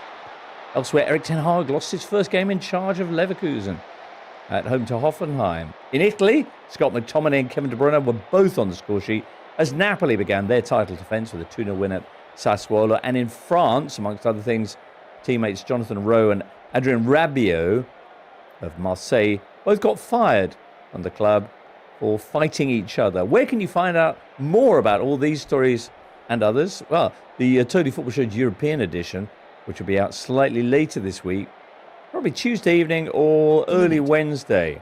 Totally Football Show European edition. And if it's football and Totally Football podcast you're after, we've of course got a fourth one this season every week, 4 a week. The fourth one's called Totally Extra. So far we've done 2. The first one was a chat about loads of stuff, including Mario Balotelli. And then this week we got together with Raphael Honigstein and talked about loads of things, and Jurgen Klinsmann. I believe we're going to be doing our next Totally Extra on Tuesday about Nicolas Anelka. This is something you've always been dying to ask about Nicolas Anelka. I would say with Nicolas Anelka, he is the player who I forget at least one of his Premier League clubs every time I have to write them down. I think there was that very weird Quinnell thing that went on. Absolutely. He's I think we would describe him as a complex character, wouldn't we? Yeah, no, there's a lot of story to tell. I think I totally forgot one of a very major club that he was at, which I know, it being me, is not that surprising, but no, that one. no. But we'll see how much our guests, who I believe are Duncan and Julien Laurens, will. Anyway, that's all coming up on Tuesday. That's all coming up on Tuesday. Right now, what's coming up, listener, is me remembering that we're going to talk about the title contenders. Title contenders like Chelsea, who hit the hammers 5-1 on Friday night. Like Arsenal, who were 5-0 winners at home to Leeds. And can we include Spurs in this conversation after their 2-0 victory over Man City, after this extraordinary start that they're having under Thomas Frank? I know that Ange got a 4-0 win at the Etihad last season, but is there something special building there with Thomas? Who knows? Yeah, I mean, they're certainly a different looking team, aren't they? They're going to be infinitely better without the ball than they were last season. So yeah, he's already made a really, really big impact. He's worked ever so hard on sort of the basics, hasn't he? In terms of the resilience of the team, the way that they work out of possession. I think that the signature of this win was the tenacity, the sort of determination. That the midfield were really good. The high press on Trafford. Really, I enjoyed Pape Sarr's performance. I mean, he was the one, wasn't he, that produced that turnover with the press inside the box. But I looked at Pape Sarr's touch map in this game, and he's playing central midfield, and that guy had touches in all 4 corners of the pitch. And down the middle, of course. He literally was everywhere. I think he covered 11.8 kilometres, which is definitely on the higher end of Premier League sort of runs during the course of a game. So yeah, he was terrific. Obviously, Palhinha was great. Bentancur. It's an industrious engine room, isn't it? Rather than one that's going to be silky. But yeah, that was the platform for the win. They exposed the high line as well, didn't they? City exposed again with runners in beyond for that first goal. So yeah, look, I think this was just a little bit of a wake-up call for City, and Spurs will take great heart from it. Very quickly on City, I think a theme really of the season so far. We just talked about Man United, the balance of central midfield not right. Liverpool on the opening night against Bournemouth, balance of the midfield wasn't right. That's why I think they conceded so many chances on the counter. And I think in this game, the balance of City's midfield wasn't quite right with Cherki and Reinders with Nico Gonzalez. It was far, it was more attack minded, and it left a lot for Nico Gonzalez to deal with. So yeah, I think that's something that Rodri will help to fix. Okay, for sure. Whatever their lineup is, and whoever the Spurs is that they face, whatever fellow it is giving them their tactical instructions on the bench, City always seem to have problems against Spurs. Just one win in their last 5 meetings with Tottenham. Why is that, Mark? Why is it that whatever iteration of Tottenham turns up, they still cause some problems? I don't know. I don't want to pour too much water on the fire because it is an interesting stat, but I never massively buy into the whole kind of record against it, unless the managers get overly spooked. It's sometimes a different manager in the case of Spurs, but often so many different players as well. I don't know how much there's an element of serendipity about it. But then I suppose the way that Manchester City play, and at times Spurs have been able to go a little bit more direct against them. I think the high line that Adrian mentioned, I think there was a few occasions in times gone by that Tottenham have exposed City's high line as well. So there's maybe something in that as well, rather than necessarily going toe-to-toe with City and trying to sort of out-football them, if you like. But no, I think they did try and, well, they did with the first goal, really did expose the high line. I completely agree with Adrian. And there was signs from the first game against Wolves, even though it was largely a convincing win for Manchester City. If I'm remembering correctly, was there an offside goal for Wolves where they sort of moved the high line, and it was a very intelligent one, and it's just one of those that there's just it's a bit of a tightrope at times. It always works until it doesn't. I was going to say that last weekend, Gary Neville, quite rightly on Sky, was praising the defensive line stepping up rightly, and that's exactly what happens with the offside line. When it's like when the linesman gets criticised for just getting a decision right. It's like it's brilliant to exactly the point that it stops being brilliant, and then it looks awful. And John Stones wasn't that far behind that defensive line when he tries to step out. But if you are a foot behind and you don't get it perfectly right, and you are playing that high line, then Thomas Frank is probably one of the best managers in the Premier League at identifying weaknesses in opponents, and it's a really obvious potential weakness at the moment for City. Yeah, and the goalkeeper, I think, a big change there. A big change. No, not with Trafford. Just very quickly on Vicario. Okay. We saw against PSG. He boomed it over and over again, often into the wide areas for Richarlison or Kudus, and it worked. And in this game, they did the same, and it come from a long ball, didn't it, that opening goal? So that's probably a goal that they may not have scored last season under Ange Postecoglou. So yeah, very visible change in tactics there from Tottenham Hotspur. As for City, a penny for his thoughts was the commentary line as we got a shot of Ederson in the kind of seats watching on. It's one of those as well, but again, kind of like the offside line, the process was correct, and no doubt Guardiola will continue to encourage Trafford or any of his goalkeepers to play that way, because that is kind of what's defined Manchester City under Pep Guardiola in their strong build-up play, their neat passing combinations, but it was just the execution. And there was a really good reverse angle from behind the goal where, if you watch it as a fan, that ball was never on. Right. It was Cherki never on. was the pass, wasn't it? It was more towards the left. It was Cherki. I agree. And I don't know if it's sometimes these automatisms to make sure that this is what we should do, even if it's not maybe necessarily the best option to take. But we'll continue to see that won't be a problem. Will we continue to see Trafford, I guess, is one of the questions, with rumours still swirling about other goalkeepers who might be on their way. Spurs, though, in terms of points and goal difference, their best start to a season since Mauricio Pochettino 11 years ago. Small sample size with just Burnley and Man City so far. But if you add in the PSG game in Udine, this is 3 games in a row they've taken a 2-goal lead in. Admittedly, they didn't hang on to that away to the European champions. The thing is, I think how Tottenham will improve under Thomas Frank is very quickly, as the defensive organisation comes in, that is the antithesis of what they were last season. And then there will be a plateau, and it's whether fans, A, where Tottenham are when that plateau starts in the table, and B, maybe how the club and how fans deal with that plateau for a while. But then over time, we saw at Brentford, he is then able to kind of make things gradually better and better with, we presume, more money to spend than he ever did at Brentford. So this first season, I mean, I'm obviously incredibly impressed by the start. We need to see 10 games of it.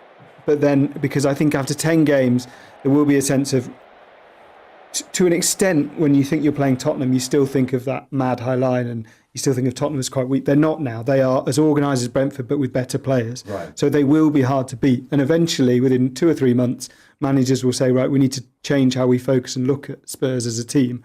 And then they will have a plateau. And I want to know what happens when that happens. Okay. As a Forest fan, are you filled with terror at the notion that Angelo Sorry, that Ange Postecoglou might actually be taking over there, or can you see some reason why Marianakis might feel that's a good idea? I think it would be exciting. Mark, you're shaking your head. Is it? It's just the antithesis. And you mentioned that word before, but it's the antithesis of the way that Nuno plays. Yeah, So right. can't I mean, surely. look, there is. It wouldn't be my choice. I like the guy. It would be incredible to see him try and win 2 Europa Leagues in successive seasons with Spurs and Nottingham Forest. I don't really. Yeah, I don't think it would be a great idea.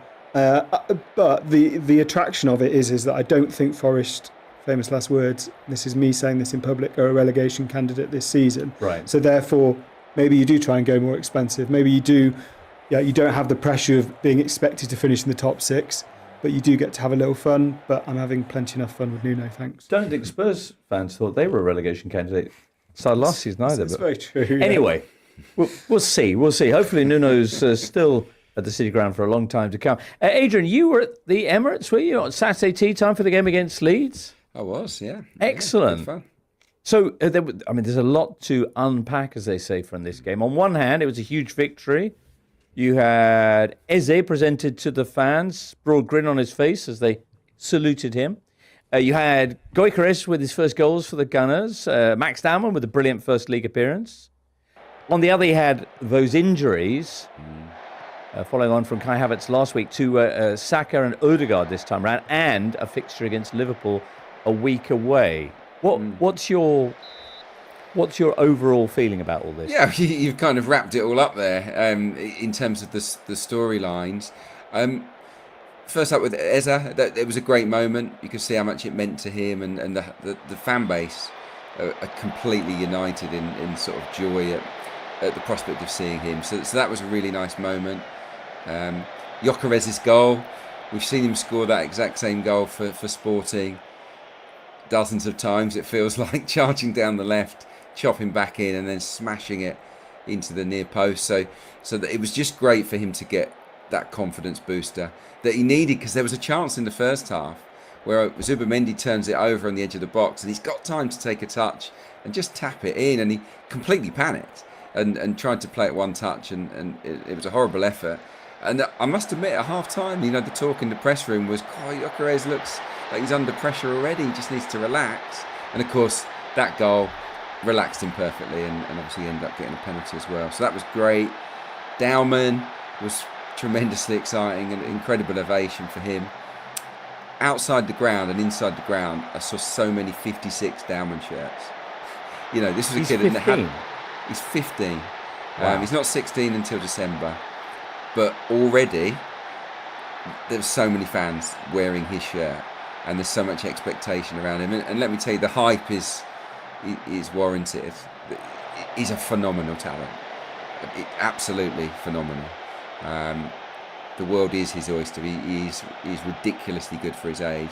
And he is in the squad, not as a piece of tokenism from Mikel Arteta, but he's in the squad because he deserves to be in the squad, and he got the game time that he got, which was half an hour, because his performances this summer have absolutely warranted that. So, and then when he comes on, he takes on his man over and over again, makes things happen, wins a penalty. We're going to see a lot of him, and it's tremendously exciting. But in the end of that game, Arsenal had Daumann, Nwaneri, Miles Lewis-Skelly on the pitch together. Obviously, earlier in the game, Saka was there too. So yeah, the Hale End, they are doing some phenomenal scouting, and the coaches are doing phenomenal work in terms of their development of players. So it was a really good day. And Arsenal didn't play amazingly, but they scored with all 5 of their shots on target, and there were lots of pluses. So yeah, it was a good day. Per Mertesacker in charge of the academy now. So yeah. Yeah, and he's doing a great job. He's a very nice, he's a very thoughtful person. He's very big on shaping people as well as players, and I don't think it's a coincidence that Saka comes through. He's just a great great guy. Miles Lewis-Skelly is the same, intelligent, thoughtful. Daumann completely mentally ready for Premier League football, which just sounds nuts. When he hasn't even started year 11 at school. He hasn't started it yet. How can you be mentally ready for Premier League football? But he is. So they're doing amazing work at Hale End, and let's keep these prospects coming. That's what I say. It's also really important, right? Because at some point, Mikel Arteta and Arsenal are going to have their second age, which is when they start having to sell players to reinvest. Because Arsenal typically have not been great at that. If you look at the record sales by Premier League clubs, it's only Burnley and Sunderland they've got a lower record sale than Arsenal, which is Oxlade-Chamberlain at 35 million. So while all the other clubs are really good at, Liverpool, Chelsea, we've seen Manchester City really good at selling those players, Arsenal haven't either haven't been very good at that yet or have chosen not to. And the reason they could have chosen not to is because Hale End is being so prolific that it means they can almost sub in. They are spending quite a lot of money, and that second age does have to happen at some point, I think. But it almost just buys you time when you can say, well, yes, ideally we would need this, this and this, but we have got these players pushing through. And they are also, as Adrian knows, they are also become like shoulders for the other kids to stand on, don't they? Like, each time you get one in the team, it makes you more likely to get another one in the team. If you're a young player at the moment, one of the most gifted young players in the country, which academy would you want to go to? I mean, Arsenal have a real pull at the moment. They've got to play on that, haven't they? Moving forwards, and they've got a manager that will give you a chance. He doesn't actually care what is on your birth certificate. There've been 3 15-year-olds played in the Premier League, and 2 of them finished the game yesterday. In one area in Dowman, the other one Jeremy Monga at Leicester City. This isn't normal, but Arteta is happy to use these kids if he feels that they're ready. And the fact that they are ready at this age is a testament to Per Mertesacker's work and all of the coaches and all of the scouts that put in so much hard work behind the scenes. Because, they've identified these kids at a very young age. City have Haaland, Arsenal have Hale End. You might say, ahead of the game at Anfield next Sunday, how worried are you about Saka or Odegaard with the abundance of alternatives that Arteta now has? Well, that's the difference between last season and this season, is that it feels as if the drop-off from first choice to second choice is quite negligible. Right. Whereas last season, the drop-off from first choice to second choice was pretty big. Right. And it definitely impacted Arsenal's performance level. So, no Arsenal fan wants Saka or Odegaard to miss Liverpool away. But if they do, and I would say, looking at their body language, the likelihood is both will miss that game. I think there's less fear among Arsenal fans that we can still go there and put on a decent showing. And one last thing, if I may, Adrian, on Arsenal. You were talking about the dominant theme being that midfield balance for a lot of the big teams this year. Are Arsenal one of the better placed with that fellow Zubimendi, who had an excellent game, would you say, against Leeds? Glad you asked that question, because it was a point I was going to raise independently, because what we've seen is a shift. Declan Rice last season played as a left side 8, but quite high, and he didn't get that many touches, but he impacted games, but he was in a different role. It's now a 2 with Zubimendi and Declan Rice playing as a pair, and they both had a lot of the ball in this game. The balance was beautiful. They didn't play well at Old Trafford. We saw that last week, but this was more like it. And they both had good games. And Zubimendi is going to be a hit. I'm pretty confident of that. Very nimble player, moves the ball quickly, and he mops up things defensively as well. So I think with that back 4, which we already know about, in place, and those 2 sat in front, the front 4, in my mind, can go and just have a bit of fun and cause more chaos this season. That is the plan for Arsenal. They've got the defensive platform. Now, with Eza and Saka and Odegaard and all these guys, Gyökeres, go and torment the opposition and go and have some fun. And that's what I think, hopefully, we'll see. All right. Even on the school nights. Brilliant. Daniel, one last thing before we move on. Say on Leeds, who... lost 5-0. I think my main takeaway from watching the game was that, and I think this applies to all the promoted clubs, is that the biggest difference between the Championship and the Premier League, I think, is the amount of time you get on the ball in central midfield without someone hounding you down and pressing you. And there were 2 or 3 times on Saturday evening where a Leeds player midfielder received the ball not facing towards the opposition's goal, so either facing sideways or towards their own goal, and just couldn't deal with that pressure. It doesn't matter losing to Arsenal. It doesn't really matter losing to Arsenal 5-0. But lots of teams are pretty good at doing that in the Premier League and kind of hounding you. I saw Crystal Palace doing it with Will Hughes today, and he might not be seen as an elite Premier League midfielder, but he will snap at your heels if you take too long on the ball. And I think Sunderland did it a little bit even against Burnley on Saturday. I just slightly worry about those midfields not getting quite the time they want on the ball. Everton didn't try and do it against Leeds on Monday night, so they look really good, but I think other teams will probably take note. We've got some good news coming up for promoted sides like Leeds, and that's West Ham. We'll be talking about them next. Hey, here's some bad news for Jay Harris and his plan for a fun-filled long read written from the top of a water slide overlooking Paphos FC. Top Cypriot side Paphos FC. Listener Matt gets in touch. Say, please, can you tell your... Okay, so it wasn't actually a listener. You have to edit this bit out. Okay, so please can you... Have I confused it with too many names here? Possibly. We'll go again one of this bit. Bad news for Jay Harris and anyone who is excited to hear his announced plan to sit atop a water slide in Cyprus and write about Paphos FC, because Matt had written to say that Paphos FC is one of the, I think, the only grounds in the world at which you can sit on top of a water slide, the Aphrodite water slide, and see into the ground. Listener Matt says, please tell Mike, he's giving air quotes as well, that Paphos FC do not play next to the Aphrodite water park, but they actually train next to it. So I don't know if that will work for... Is this way too long? Shall I just do a correction? Right. They actually train next to the Aphrodite water park, which, yeah. Still nice though, isn't it?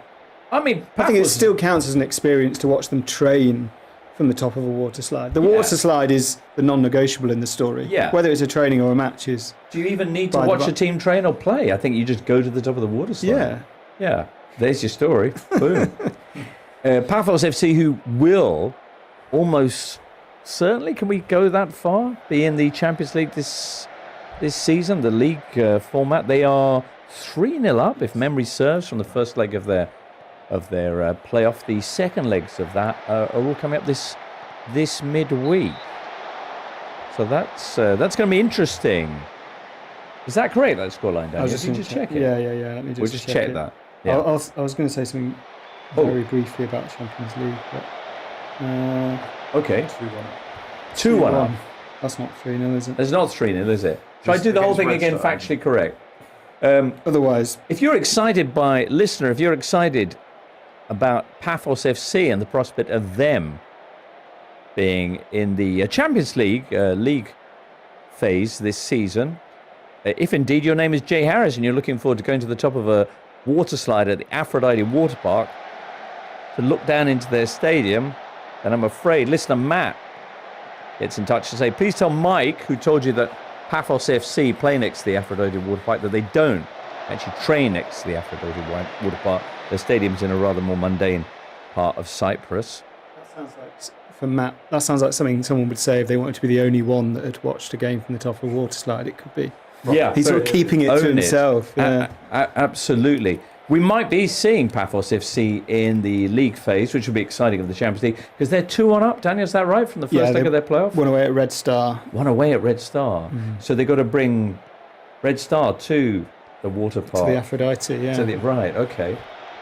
So, yeah, that'll be fun. And that's this midweek, I'm guessing, the second leg. Yeah, the first leg was Tuesday, so I expect to be Wednesday night.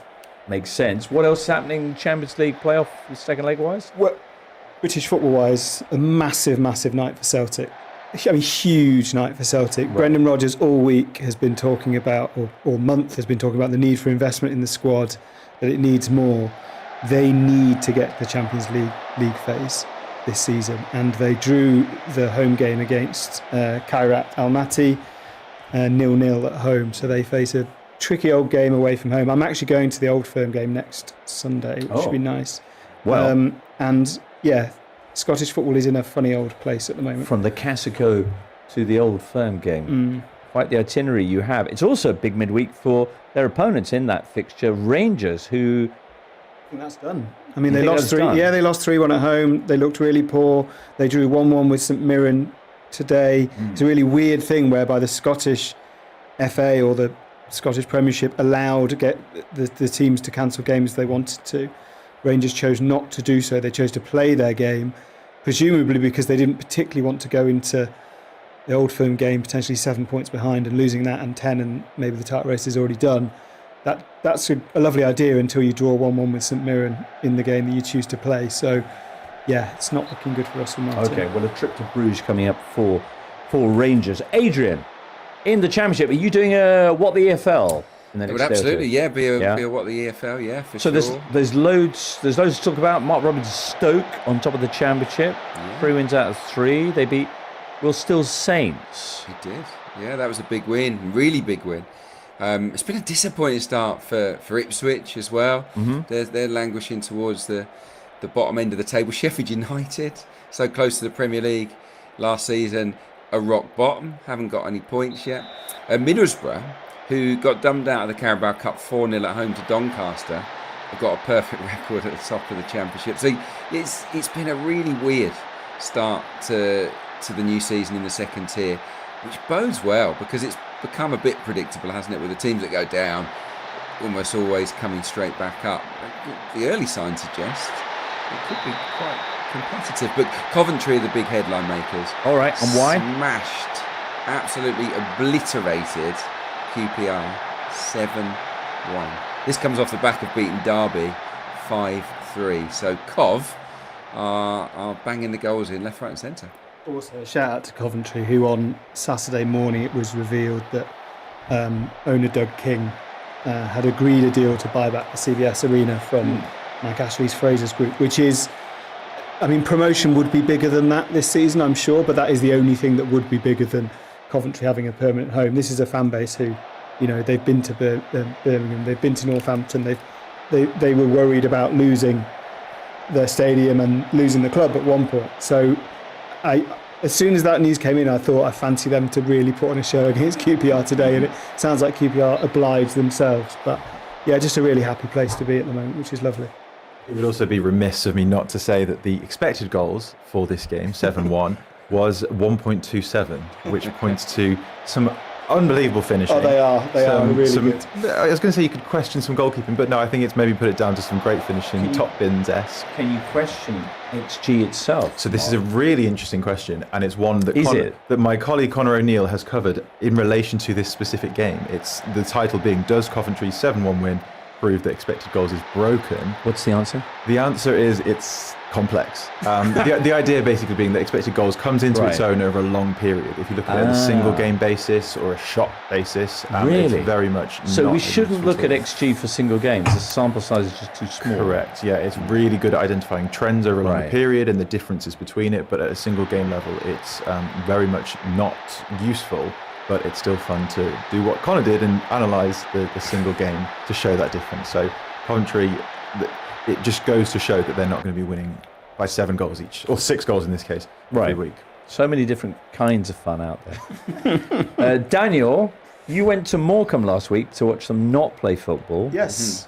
And then this week they did play football. Yes, and the takeover was confirmed on Tuesday. So a week ago, when you went, there was a real prospect that they might not play any more football? They'd had the news that a deal was being agreed, and they were very confident that it would go through. They actually, at the time, the head of the Supporters Trust and the local MP, who I spent the most time with last weekend, they actually Did you find any water slides while you were there? No, it's pretty near the sea, but it's not.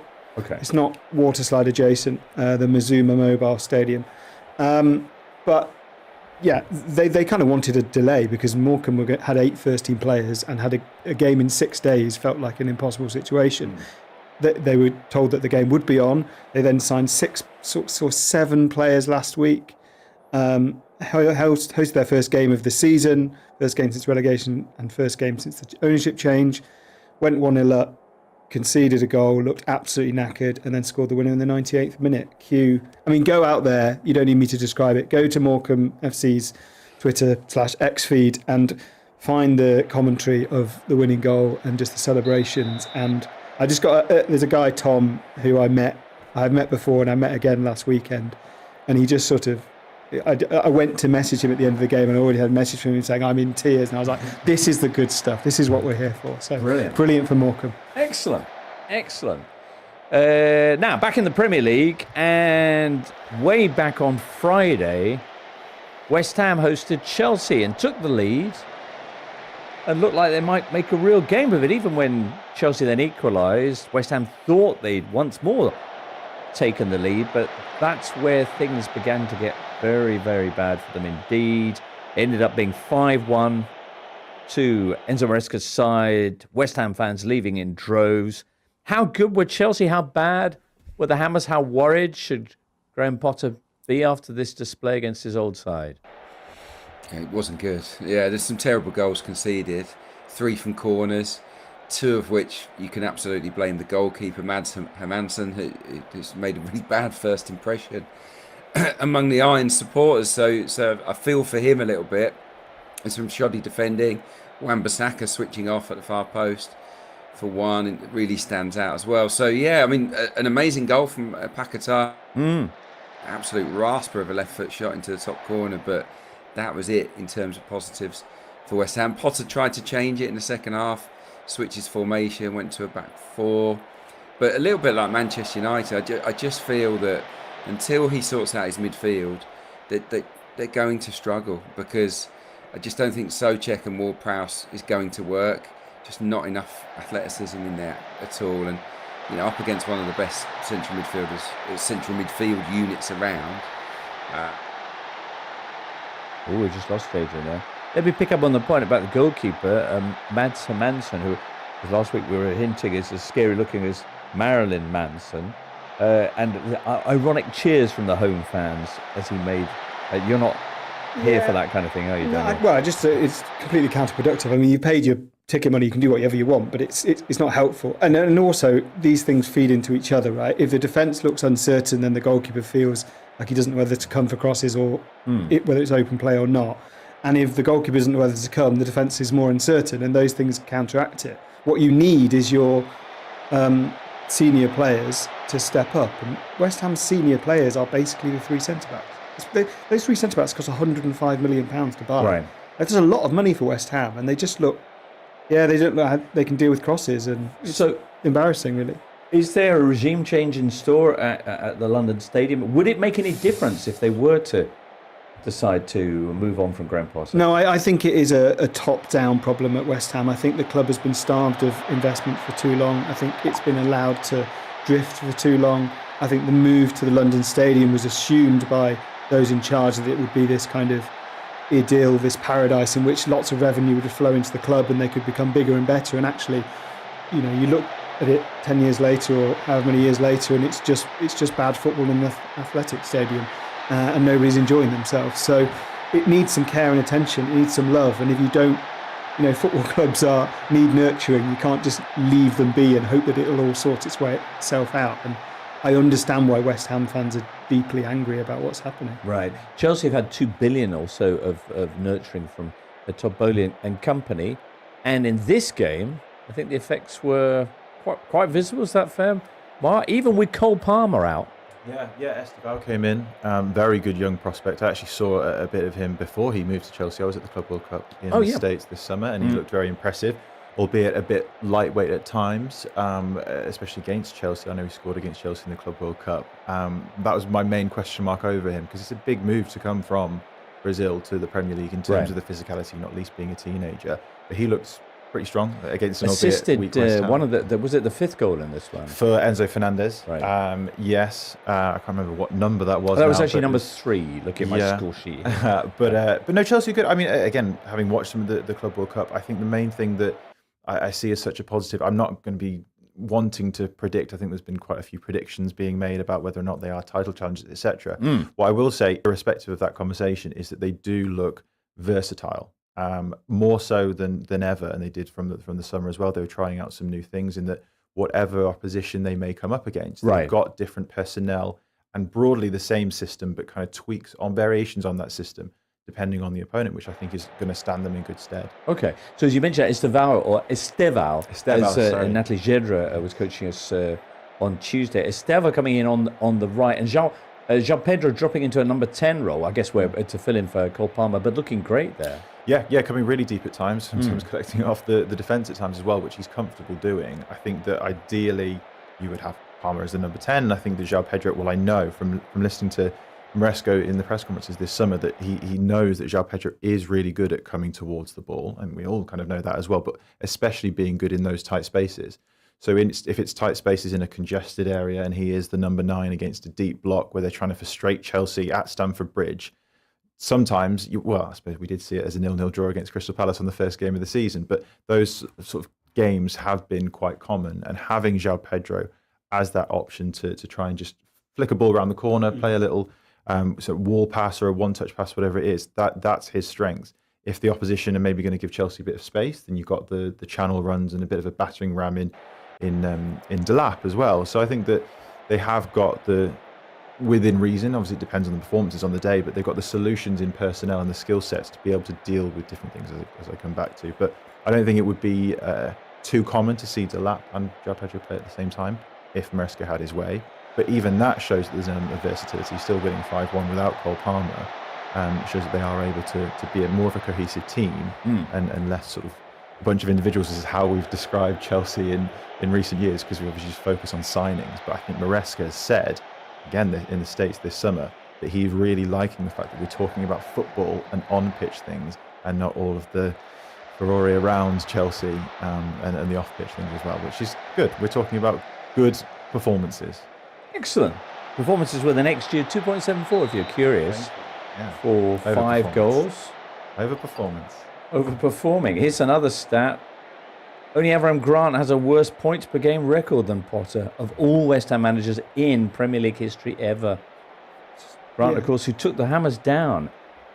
Yeah, I mean... it's only 2 games, Daniel, but the problem is that if you think West Ham are in trouble, then you have to appoint a firefighter to sort it. And if you appoint a firefighter in September, it's a long old season for supporters. If what you want to do is give supporters some excitement because that's what they're craving, get bigger. Yeah, well then you take a chance on your Premier League's survival, because if the entertainer doesn't get it right, Ange Postecoglou took Spurs to 17th last season. West Ham have a poor squad. If they don't sort it out, they might go down.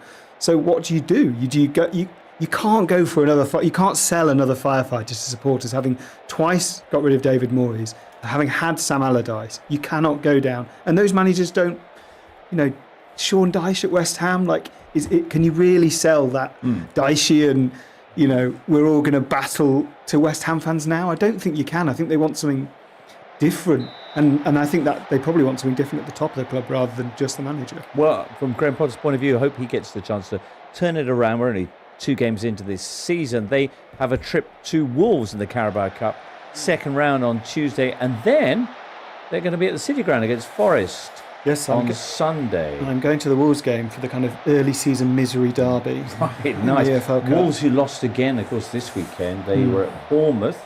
Anton Semenyo had that excellent game at Anfield, added an assist to Tavernier's goal in Bournemouth's 1-0 win. Also this weekend, Burnley beat Sunderland, which feels significant. 2 promoted sides. Sunderland had a great start, Burnley not so much, but a 2-0 win for the Clarets in that one. And also, Mark, Brentford beat Aston Villa 1-0. A lot of people have been fingering Brentford as a team likely to fall apart this season. You're not so sure? No, I just, again, the narrative before a ball was kicked ahead of the season is that they lost Thomas Frank, they've lost Mbeumo, they've lost Norgard, their captain. They look imminently like they're going to lose Visser as well. Are they? I'm the data guy. I don't know about the news too much. It seems like that is the direction of travel, but please do not quote me on it because I'll just run the numbers. And steer clear of that. But still training with them, but not featuring this game, which suggests that he's not being reintegrated at the moment. Yeah, and it would be great if he did stay. Do not get me wrong, but I think that as much as anything, Brentford have. Again, you can reverse engineer your narrative accordingly. If Brentford do okay, which I believe they will, then you can say that there was a good succession plan in having Keith Andrews, and having that consistency is a good idea rather than necessarily making wholesale changes. And Brentford being a well-run club, I do believe that is a wise decision to do it in that way, obviously being promoted from the coaching staff. But they have had some good players come into the building as well, with losing Norgard, but having Jordan Henderson, yes, not prime Jordan Henderson, but having someone who's a leader. Watching the highlights of Brentford, you could hear Jordan Henderson. He is just constantly coaching on the pitch. He's known to do that. So he's a good addition from a leadership level, whether it's on the pitch or off the pitch. Kevin Kelleher coming in goal, fantastic goalkeeper as well. Adrian has something to I think say. that obviously Ouattara coming in as well, great addition. He was the one who scored the goal. He can play off both feet, can play anywhere across the forward line as well. Igor Thiago came in last season for a then record fee. Didn't play much at all. I think it was a knee injury, but a long-term injury. He's now starting up front as well. Mikhail Damsgaard has been coming into form since last season and performed excellently yesterday. I think there's so many positives to see in Brentford, and I feel like they're not going to have an outrageously positive season, but I just don't think they're going to have a negative season that a lot of people have predicted. So I just wanted to just say my piece on Brentford, to give them a fighting chance. A lot of people, myself included, I think had heard those predictions, and then last weekend's results suggested that, but it's good to have a little bit of a ray of sunshine for those bees. Adrian's back with us, although we can't see him. I believe, though, Adrian, we can hear you. So what did you want to say? And was it about Brentford's win against Villa? Yeah, absolutely. Brentford went pretty direct in the game, then 23.9% of possession. Kelleher, the goalie, made more passes than any other Bees player. So they had a clear identity in the game. That said, a couple of their players did finish the match with 100% pass accuracy. Yarmoliuk in midfield and Coyote, who had a good game at right back, but Damsgaard was the star. I just wanted to mention Villa, to be honest, and talk about balance again. I think it's kind of a theme of the show. The balance of their team is just not right at the moment. They need a winger. They need two wingers. They really do. McGinn Daniel needs to go soon. Can do a job, but he's not the guy moving forwards. Morgan Rogers, we saw how devastating he is in central areas last season as well, and he's been pushed out to the left. So I think that Unai Emery desperately needs a left and a right winger for the close of this transfer window. Otherwise, this could be an unexpectedly challenging season for Villa. Crikey. All right. So much drama in store then. So many unexpected twists and potential dangers. And joys. Always joys. Always joys. Excellent. But I think that's where we're going to wrap up today's Totally Football show. I know we probably haven't talked enough about your team, listener, but there'll be plenty of chance for that in the weeks to come. Many thanks to Adrian for being matter. People who start Dane tied for 13th at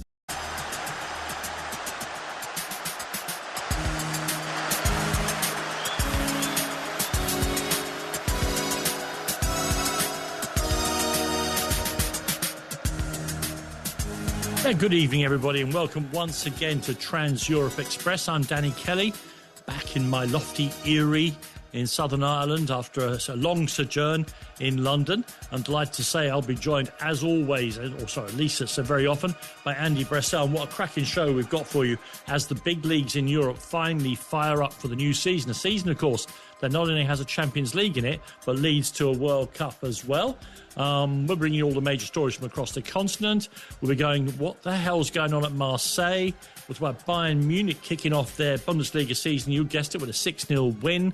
And the new Serie A season starts this weekend. I'm watching the game between Juventus and Parma, and I'll be able to tell you about a goal that's scored in the last 10 seconds very, very soon. We'll have Mbappe watch. Tim Vickery will join us from South America. Brian Sciaretta will join us from the United States as Donald Trump announces the arrangements for the World Cup draw, and we'll be reviewing the Champions League qualifier. We've got a great poll for you too. It should be a belting 3 hours. He's Andy Bressel. I'm Danny Kelly. This is Trans Europe Express. You're the listening millions. How could life get better? Yeah, good evening, Andy. How are you? Good evening, Danny. I'm so well. How are you? Really, really good. I had a lovely sojourn in London, met colleagues, did work, messed about in general, but now I'm back home, as they say, bringing it all back home. Andy, let's start then with our story of the week, which is, we're calling it Marseille's Mad Week. Last weekend, here on Trans Europe Express, we were saying that after the first game of the season, bear in mind, this is Marseille, De Zerbi, and the first game of the season. There'd been a post-match punch-up. There'd been much disagreements. And now some of the names and the consequences of that, and footballers fight all the time, Andy, but this has really been taken very, very seriously, and it's leading to, well, things are unravelling after week one for Marseille. Yeah, it has. And of course, a season which began with such high hopes for them. De Zerbi's first season in charge was a huge success. They made the Champions League and they'll be in the draw on Thursday. But that defeat at Rennes on the first day, when they played 10 men against 10 men for more than half the game, has really weighed on them. And it weighed on them from the minute they got back to the dressing room. There were words said, particularly to Jonathan Rowe, who's going to be a player in this, or perhaps not the biggest player in this, but certainly a player in this. The funny thing is, everyone will have heard by now, it was a fight between Adrien Rabiot and the English winger Jonathan Rowe, which led to both of them getting put on the transfer list. And Jonathan Rowe has since actually been sold. He joined Bologna officially today. Very nice Italian in the presentation video, but that's straying from the point a little bit. The detail that has come out on this brawl, though, apparent brawl, has been fascinating. Now, the funny thing is, the first thing that we learned is that the confrontation was initially between Geronimo Rulli, the goalkeeper, and Jonathan Rowe. Rabiot stepped in as the peacemaker, and before we know it, the pair of them are hitting each other in what was described as unprecedented violence by both the president, Pablo Longoria, and by the sporting director, Mehdi Benatia, who has seen some stuff in his career, by the way, which has seen Bayern Munich, Juventus, Marseille as a youth player, etc., etc., etc. So they're both stuck on the transfer list. And I guess the biggest thing straight away is the Rabiot camp's reaction. And you know where I'm going with this. Well, let me just explain to the new listeners, because I'm sure there are millions joining us every week. If ever you talk about Adrien Rabiot, we're not having a pop here. People choose their agents, I'm sure, very, very carefully. But Adrien Rabiot, of course, a World Cup winner and all the rest of it, his agent is his mum, Veronique. And Veronique is one of those people in the world who is not happy unless her view is front and centre of any discussion. And Andy, in this particular case, and very much playing to brand, she has waded right in. Yeah, she certainly has. So she gave an interview this midweek with RMC, which is the main sports radio station, Radio Monte Carlo in France. And she said, if it was down to me, my son would have never signed for Marseille in the first place. That was first off. She talked about Longoria and Benatia and said their suits are too big for them. It's all about ego. And with Marseille, it's always about money. And for unprecedented violence, I didn't see anyone going to hospital after this fight. Now, funnily enough, someone nearly did go to hospital. One of the young Marseille players, a teenager, collapsed to the ground in the midst of this fight. That's what made it even more dramatic. So whether it was a panic attack or whatever, but he got medical attention and everything was fine in the end.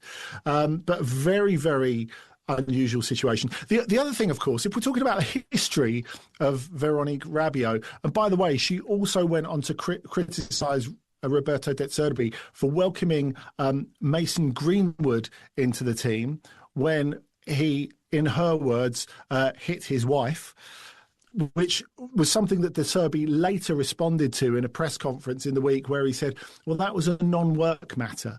What Rabiot did was in the workplace. Speaking of which, when we talk about Veronique Rabiot and her previous fallouts includes at Euro 2020, which of course was in 2021, when France went out on penalties to Switzerland, when she argued with Kylian Mbappe's father in the crowd after they went out. Kylian Mbappe has just put Real Madrid in front, 1-0 at Oviedo. Defensive mistake, steered, a great finish into the far corner.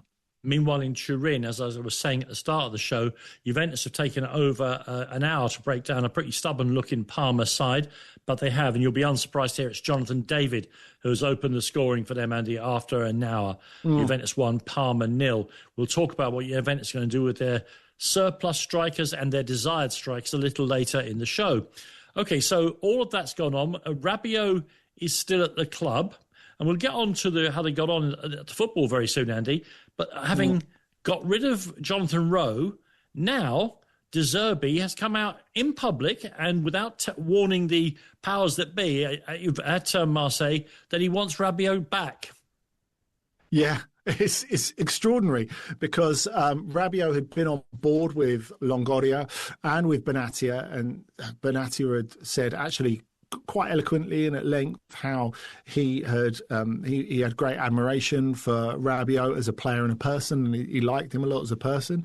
And Rabiot is really popular at the club. I know he has a certain reputation, but not only was he brilliant on the field last season and in his final season with Juventus, and of course he's been linked with the move back there as well as other Italian clubs in the last couple of days. But that he just couldn't let this one pass. Now, De Zerbi backed him up in the press conference that preceded the weekend game against Paris FC. And then, after they'd beaten Paris 5-2, which is nowhere near as comfortable as it sounds, by the way, they were 2-0 up and frittered that lead. And they did miss Rabiot, as Pierre-Emile Højbjerg, one of the senior figures at the club, suggested they would. Again, he spoke very eloquently, as we've come to expect from him, and no punches pulled. He said, we'll be a weaker team without Rabiot. De Zerbi said after this game against Paris FC, I really hope the club's board and Rabiot could make it up, because we'd love to have him back. And whether he's been led by the feeling of the dressing room, because it's clear from what Højbjerg said that most of the players would love to have him back. You know, you're talking about someone who's arguably their best player just being removed from the team. Now, whether that is, as Veronique Rabiot suggested, a financial imperative, because, of course, they paid him a lot of money to get him on board after he left Juventus. It was a big surprise when he arrived, especially given his PSG past last season. It's really difficult to imagine how they could replace him at this point in the transfer window. Andy, I mean, this is fantastic. We've really covered this in great detail. Do we know yet what the row was about? Well, it seems to have started. A few senior players had a word. And the goalkeeper. I think we talked about this last week. Yes, about Jonathan Rowe's work rate, apparently. Now, I have my doubts about this on a couple of levels. Firstly, it wasn't his greatest game. He wasn't the only Marseille player that you could put in that category. But Rulli and a couple of others reportedly had a go at him for his implication or lack thereof. I find that quite extraordinary, because Rowe is a young player, still learning his trade. He's not a first pick for Marseille and never was. And he's someone who wouldn't have been starting that game had Igor Paschal, their big signing from Feyenoord, been fit and available to play. So I don't think a load of senior players effectively ganging up on him is a particularly great look. He seems to have handled it quite well. He's not talked any smack about Marseille in public, and fair play to him. He seems to have handled it very well, despite the fact this must have been a very difficult few days for him. I'm sure he'll do well at Bologna. In his good moments, he was really good, I thought, for Marseille. Scored a memorable winner at Lyon going back 10, 11 months in a game there. So it feels to me that, going back to what Veronique Rabiot said about this seems like quite a big overreaction to an incident, I wonder if there's something in that, because Rowe is someone who they completed a permanent deal for, but they've been shopping for a lot of this summer, and you know that is the truth of the matter. So whether that's the case, whether it's Adrien Rabiot's wages have become a bit onerous because they have spent more in the transfer market than a lot of their competitors in France, I don't know. But on a sporting level, they'd definitely be poorer without him. Yes, and meanwhile, in the middle of all this is poor old Pierre-Emerick Aubameyang, who has seen a lot in a long and largely successful career, but he's been to a lot of clubs where stuff happens. He's probably sat in the dressing room going, oh, God. He played well against Paris. He did. He scored 2 goals. He was fantastic in his second Marseille home debut. And, of course, Aubameyang being Aubameyang, he had the right to titter about it in front of the TV cameras when he talked about it afterwards. He said, you may have heard we've had a bit of a week, and then just had a big grin on his face. And only Aubameyang could get away with that, really. Absolutely. Listen, thank you for that great story. Unless you're a Marseille fan, next up we'll cover everything else that's been happening in France. Some great results and interesting stories there as well. Of course they are, and you'll listen to them on Trans Europe Express. This season, LiveScore Bet is bringing you more ways to win with our weekly promotions. No goal, no problem. VAR payout to the rescue. Leading at the break, celebrate your ACCA early with halftime heroes. 2 goals ahead, cha-ching, rest easy and enjoy the game courtesy of 2 Up. Celebrate every goal, every twist and turn this season with LiveScore Bet, bringing you more ways to win. LiveScore Bet, total betting. Eligible leagues and markets vary. Full T's and C's apply. 18+. Gambleaware.org. From the first time they lose a baby tooth, look, Mum, to the countless times they forget to mention their ingredients for food tech tomorrow, to the last time you hear that school was right. Kids grow up fast. Luckily at Tesco we have back to school gear that grows with them, like trousers and skirts with absolute cracker. Everton Made quite heavy weather of it. Now, Ousmane Dembélé had a penalty in the first half after a foul on João Neves that he smashed miles over the top. It took Fabian Ruiz to open the game up, as he did in the Super Cup, as he does so often for them. In fact, you know, PSG, because they've been so brilliant in the last year or so, it's very, very easy, especially in this calendar year, it's very easy to sort of want to pick out a superstar who's made it all happen. There are so many of them. I think maybe as more than any other team since Bayern Munich in 2013, who won the treble under Jupp Heynckes, they're a team where you think they're full of amazing players, but it's difficult to pick out one. At this moment, it feels like it's Fabian Ruiz, maybe because he's got the greatest motor. He looks in unbelievable nick at the moment, and some of them don't quite look their best, but he looks like someone who's going to affect the game every time. And he did with this goal early in the second half, a lead that they never really looked like losing, in honesty. But Andy, and when you think... Yeah, go on. Well, I was going to say, when you think of the physical and mental load, 2 games, 6 points, no goals conceded, you can't really be arguing with that, can you?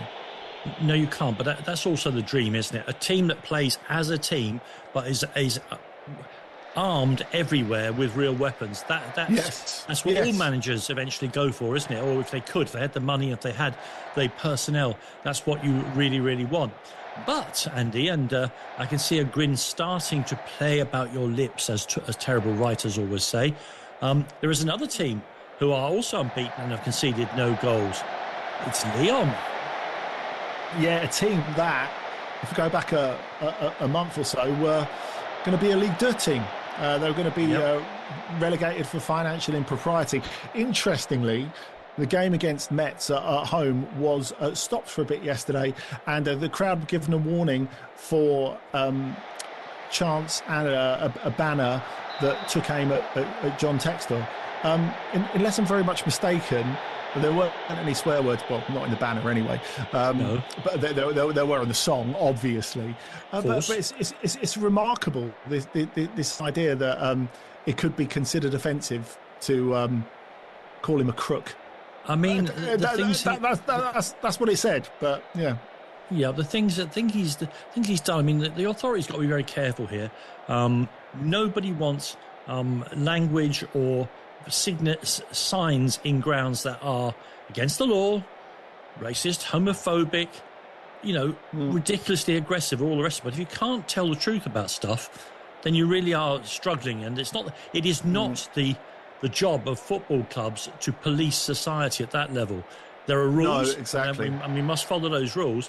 But there's also an area in which people are allowed to express themselves. Now, when you told me that story the first time around, I was thinking, this is definitely nudging into a kind of censorship here that you don't need in any part of life. There are plenty of rules and regulations already without making new ones up just because you don't like the truths that are being told. Speech ends, as we used to say at the BBC. Before we leave Lyon, though... I want to talk about their English connection. Yeah, I think that's the thing to talk about, Danny. It's really interesting. The fact that we know Ainsley Maitland-Niles has been there doing a pretty good job. To the extent, actually, where they feel safe enough, they've got to raise a few more quid, of course, going into this last week of the transfer window. It looks like they're selling Sal Kumbedi, a specialist right-back, simply because he's not going to get past Ainsley Maitland-Niles, who's been great for them over the last year and a half. And he comboed with Tyler Morton, who's just arrived from Liverpool. Brilliant first couple of performances from him. Morton opening up the defence, and the cross from Maitland-Niles tapped in by Tolisso, Corentin Tolisso, the captain, for the second goal in that game. And Tyler Morton has really, really impressed everyone so far. Then we turn next, Andy, to Rennes, who, after being sort of, I guess you'd say, out of the spotlight, under the radar last week, because they were the team who were involved while Marseille went into meltdown. This week they've gone to Lorient, and they played Lorient, and it is, for football aficionados of football chaos, one of the great terrible performances of all time. It really was. They were down to 9 men, after 11 minutes, which is quite an effort. So you think of in the first two games... Chapeau! In the first 2 games of this Ligue 1 season, they've not got to half-time with 11 men. They've got 3 players sent off before half-time in the first 2 games, which is quite an effort. A particular applause for Mady Camara, who rejected a move to Nice at the last minute to go to Rennes. He was making his debut today, sent off after 6 minutes for a chest-high studs-up challenge. Off he went. Christopher Wu was sent off for a professional foul just after that. But it looked like they were going to hold out till half-time. They even had a chance to take the lead. Sako Fofana hit the crossbar from way out. He's brilliant at his best, although he's not quite hit it for Rennes so far. But they conceded a goal in the 4th of 6 minutes of stoppage time. Stoppage time, of course, which was added for their sendings off, and the VAR picking a part of it, which is quite ironic. I mean, obviously, when they conceded a goal early in the second half, it all fell to bits from there. Sure. 4th goal, incidentally, scored by Theo Lebris, who is the nephew of Regis, the Sunderland manager.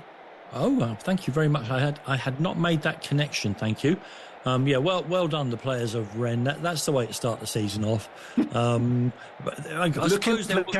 Look implicated. I suppose, it looked like you're committed to the cause. Get sent off in the first 10 minutes. I suppose the argument will be in the dressing room. We'll put that one behind us. It can't get any worse than that. We must go. There's only room for improvement. Who's your star of the week, Andy? So I want to talk about mine a little bit. Well, while we're on the red cards, I'm going to go for Donovan Leon, who is one of the underrated goalkeepers of Ligue 1, plays for Auxerre, and he, in the first game of the season, great achievement. It became the 10th season in which he'd started a league game for Auxerre. Only other player who's ever done that for Auxerre, and think of all the brilliant players they had, particularly when they were really good at the start of the century. The only other player who did that for them was the Swiss defender Stefan Grichting, and that was quite a way back. Like, he played games in the Champions League for them. And so how did Donovan Leon celebrate? He got himself sent off, of course, away at Nice. Donovan. Well, my star of the week is Emmanuel Omega, who plays for Strasbourg.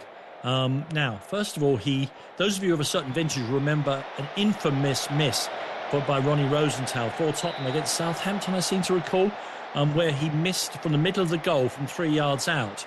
And people were saying that what Omega had done was a pure Rosenthal against Nantes today. However, 1 minute later, he got a chance to redeem himself, a much more difficult chance, which he absolutely buried. So he's my star of the week. But Andy, I want to talk to you about Strasbourg briefly here, because last week and this week, we've seen that Chelsea have got a very, very young team. There's lots of younger, but the game is getting young again now, isn't it?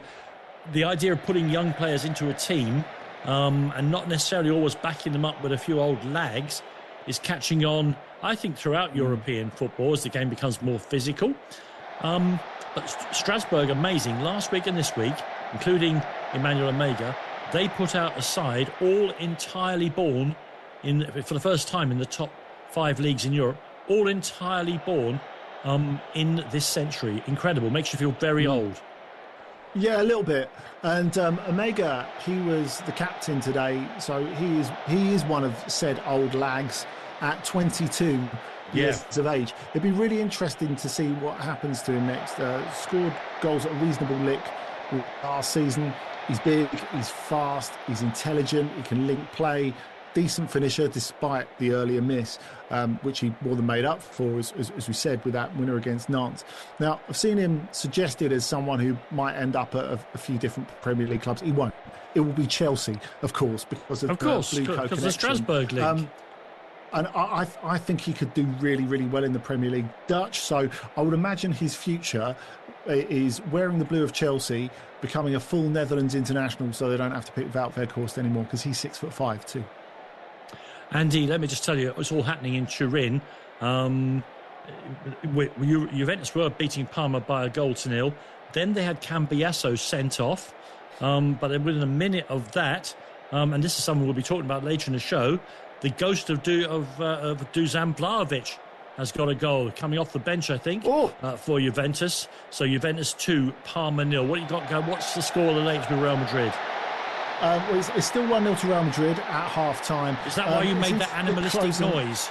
Or was that that'll be it. No, that was Vlahovic. We're into the last 5 minutes in northern France. It's been quite an entertaining game, actually, despite the fact it remains Lille 0, Monaco 0. Two teams that could look quite different by the end of the transfer window, I reckon. Eric Dyer's had another great game, just before you ask. Well, and he's my king. Andy, thank you very much indeed for that. When we come back in a few seconds' time, we'll have a club focus for you. And we don't apologise for this. I know Bayern Munich are in an eternal spotlight, but things are changing at a very profound level at the Bavarian club, and their amazingly easy Friday night first win in the Bundesliga, I think, is absolutely illustrative. We'll talk about Bayern Munich next year on Trans Europe Express. Sometimes being a football fan isn't easy. The agony of being 3-0 down with only 10 minutes left to play. Or having to have your lucky pants washed and ironed every single Saturday. But fortunately, listening to Drive on TalkSport is easy. This is Andy Goldstein, and this is the radio phenomenon they call TalkSport. Don't miss all the latest form and odds from Paddy Power. Weekday afternoons from 4 on TalkSport. Check out our latest online-only bet builder offers on the Paddy Power app or at paddypower.com. Terms and conditions apply. 18+, begambleaware.org. There's a Peugeot SUV for everyone and every need. Sport for choice. I like it. From the compact 2008, the stylish 3008, to the roomy new 5008. Weekend adventures, here we come. Now available on 0% APR with a minimum 20% deposit. Sounds like a 100% match. Book a test drive on Peugeot.co.uk. Offer ends 30th September 2025. Personal contract purchase subject to status and availability. T's and C's 18+. Excludes plug-in hybrids. Stellantis Financial Services.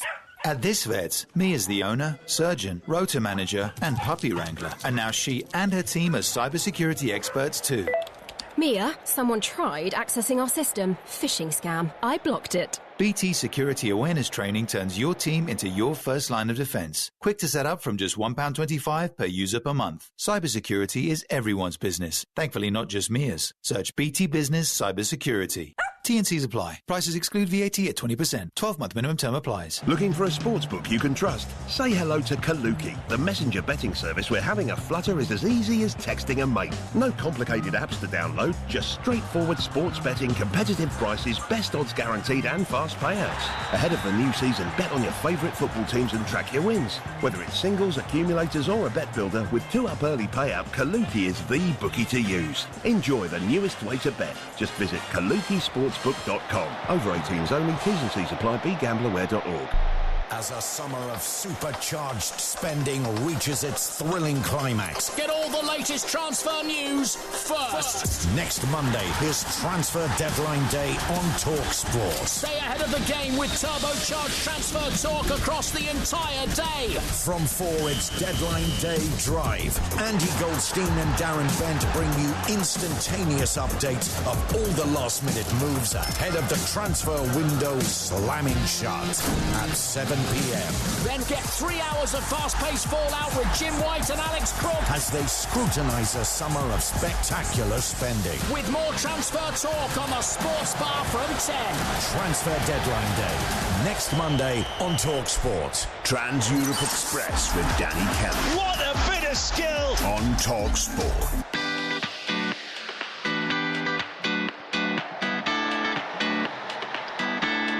we've got a poll for you as well. We'll get on to Bayern Munich in just a second, but today's poll it's a Twitter poll, of course it is.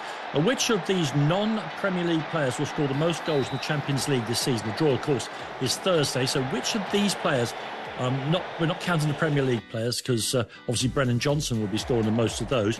Which of these players will be scoring the most goals in the Champions League this season? And the four choices you've got are Kylian Mbappe, Harry Kane, Lamine Yamal, and Ousmane Dembele. Already a lot of people have voted, but you can change the current standings. Just go to X/Twitter. You can go to @TalkSport, @DannyKellyWords, or @Andy Brassell, 2 S's and 2 L's to vote and have your say. That's that.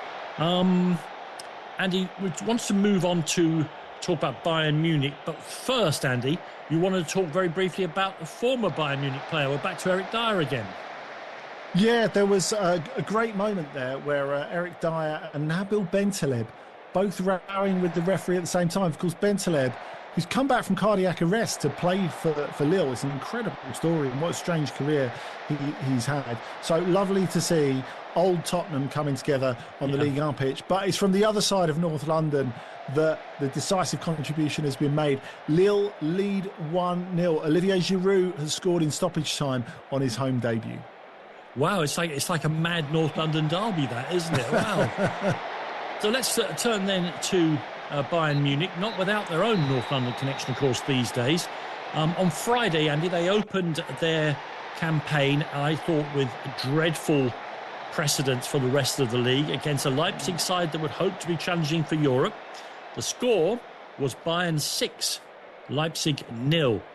Now, Andy, I've got a bit of theorising to do here, and I'm going to put this to you, and you're going to tell me how right I am or how wrong I am. The goals were all scored by former Premier League players. Harry Kane got 3, Michael Olise got 2, and Luis Diaz got the other goal. And this, to me, Andy, illustrates, I think, finally, what I've already sort of been able to tell with my own eyes over the past 2 to 3 years. Bayern Munich have joined the super elite of European clubs. They used to think it would be possible to compete at the very top just by taking the very best German talent. And of course, for decades, they've done exactly that, and with great success. But now they've turned to buying players at great expense, in the case of all 3 of those footballers, from the Premier League. They are, I suppose you'd call them, not just Bundesliga ready, but Champions League ready. It's a big change for Bayern Munich.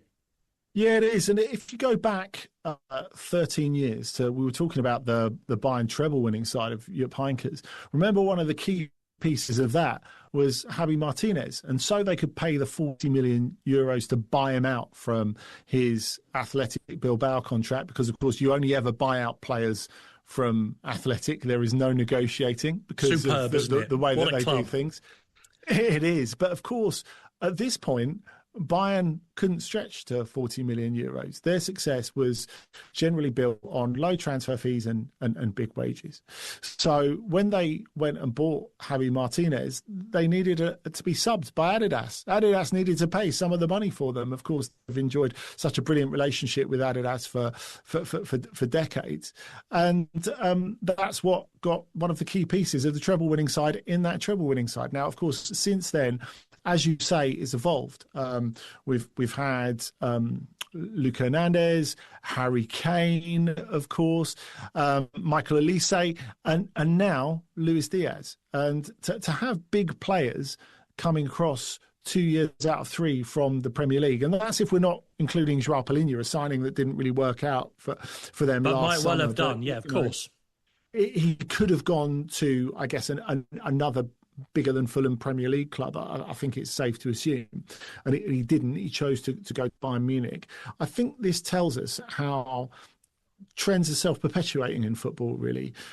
So I don't just think it's Kane, although Kane is important in this story. It's a move that I think, going into his 3rd season, still shocks German football a little bit that it actually happened, even though he's been a roaring success while he's been there. It's something that was completely unprecedented. And now to have 2 players who the Premier League clubs in question, giant Premier League clubs with lots of money, both wanted to keep, but couldn't, from Bayern. That feels like a massive sea change for me. And of course, they were both influential in this game. Luis Diaz scoring his first goal for Bayern. He'd scored the winner in the Super Cup as well. And of all the great wingers that Bayern have had, none have scored goals in huge volume. It feels like Diaz could buck that trend already. Brilliant finish for the second goal that kind of mopped this goal up. In between Michael Olise's 2 first half goals. And again, he's coming to the fore more with no Jamal Musiala in the team as well. Funnily enough, it was another former Premier League player, Serge Gnabry, who was playing in the Musiala spot in the 10 in this game. So even with the fact that they've lost some big players, including Thomas Müller, including the injury of Musiala, including Leroy Sané going to Galatasaray this summer, and Harry Kane actually said last week that they were looking a little thin.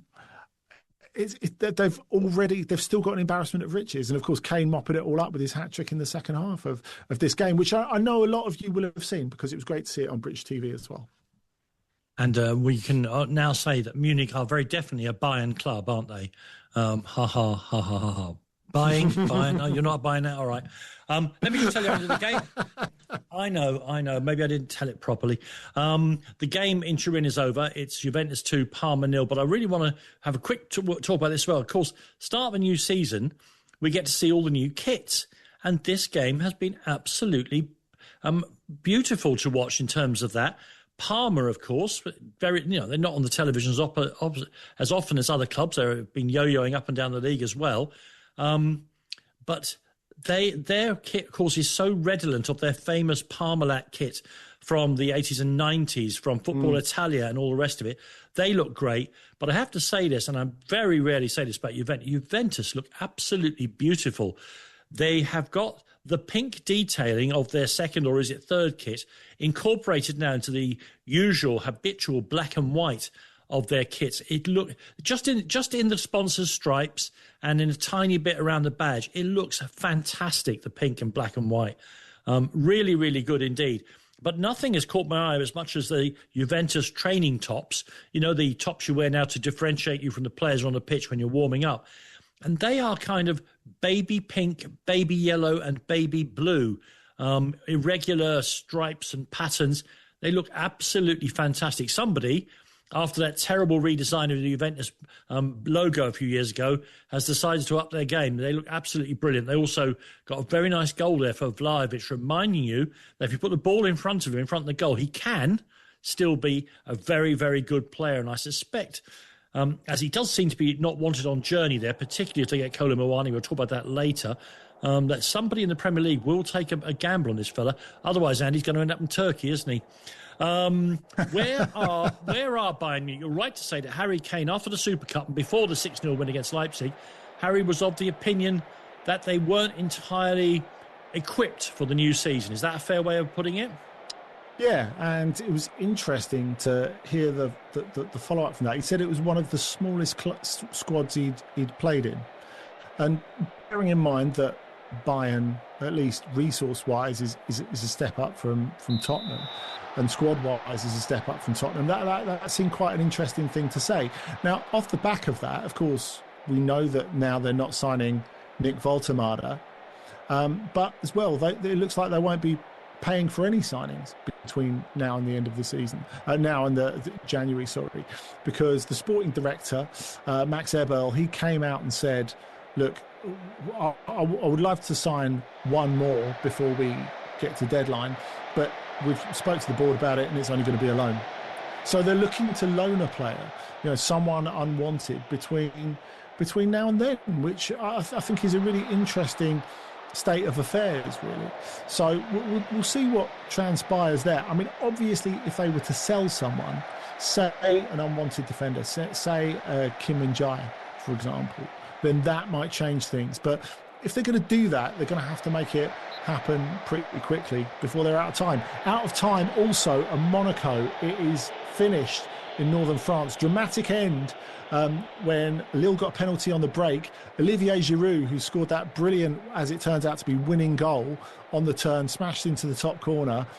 He took the penalty, smashed it a mile over the top, and just after that, Mika Biret, of course, the London-born striker who came through the academy at Arsenal, played a lot in Scottish football, scored a lot of goals for Sturm Graz and scored a ton of goals on his arrival at Monaco. He had a great chance to make it 1-1 with the last kick of the game, couldn't get it on target, finishes 1-0.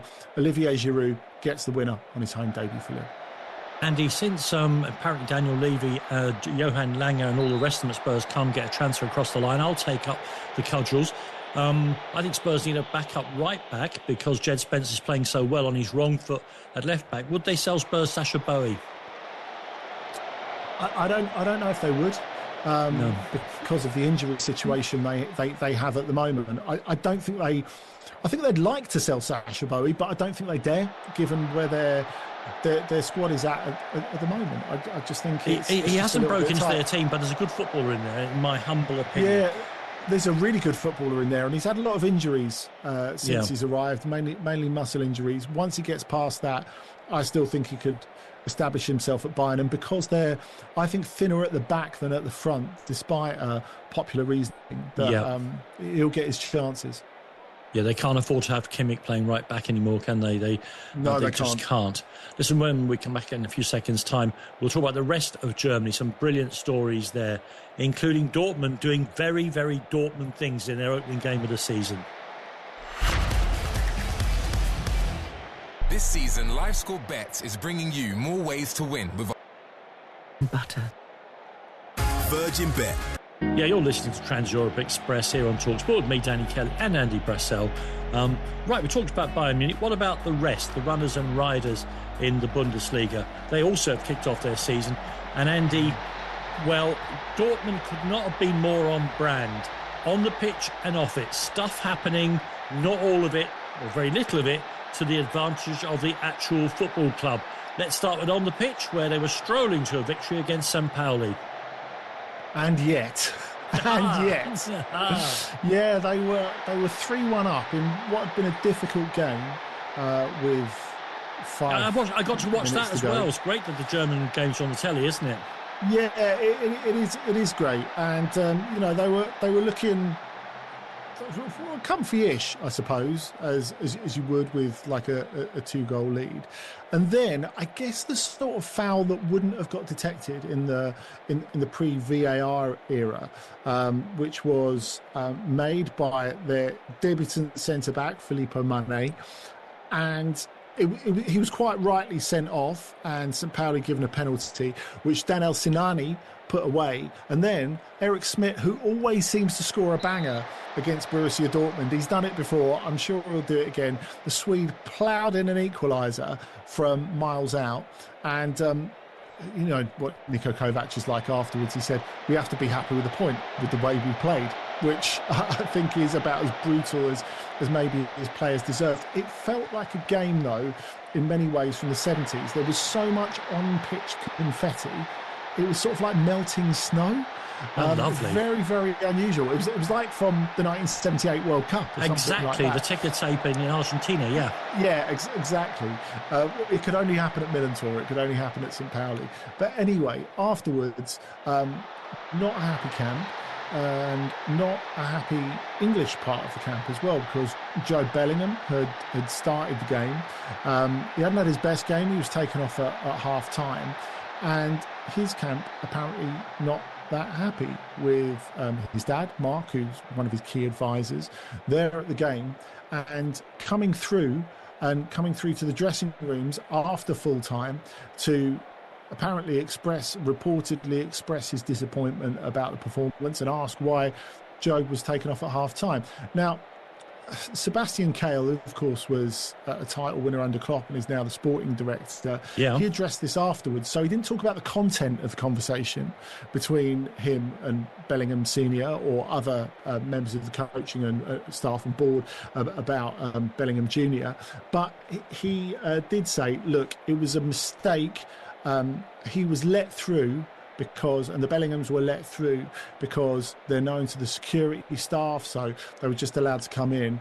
But the dressing room and the corridors around it after the game are not for friends and family. They're just for players, officials, directors, coaching staff, etc. So a tricky, quite awkward start there. I don't know what motivated it. I don't know if it's because it feels like there's a lot of pressure on Jobe Bellingham already, which there shouldn't be. Really unfair. I mean, it's not like he has to start every game from the get-go, but maybe that's not his family's feeling. And Niko Kovac, who is someone who does not take kindly to any sort of interference, which makes him a weird sort of fit for Dortmund, where there are so many voices that want to say something that they've tried to streamline during this summer.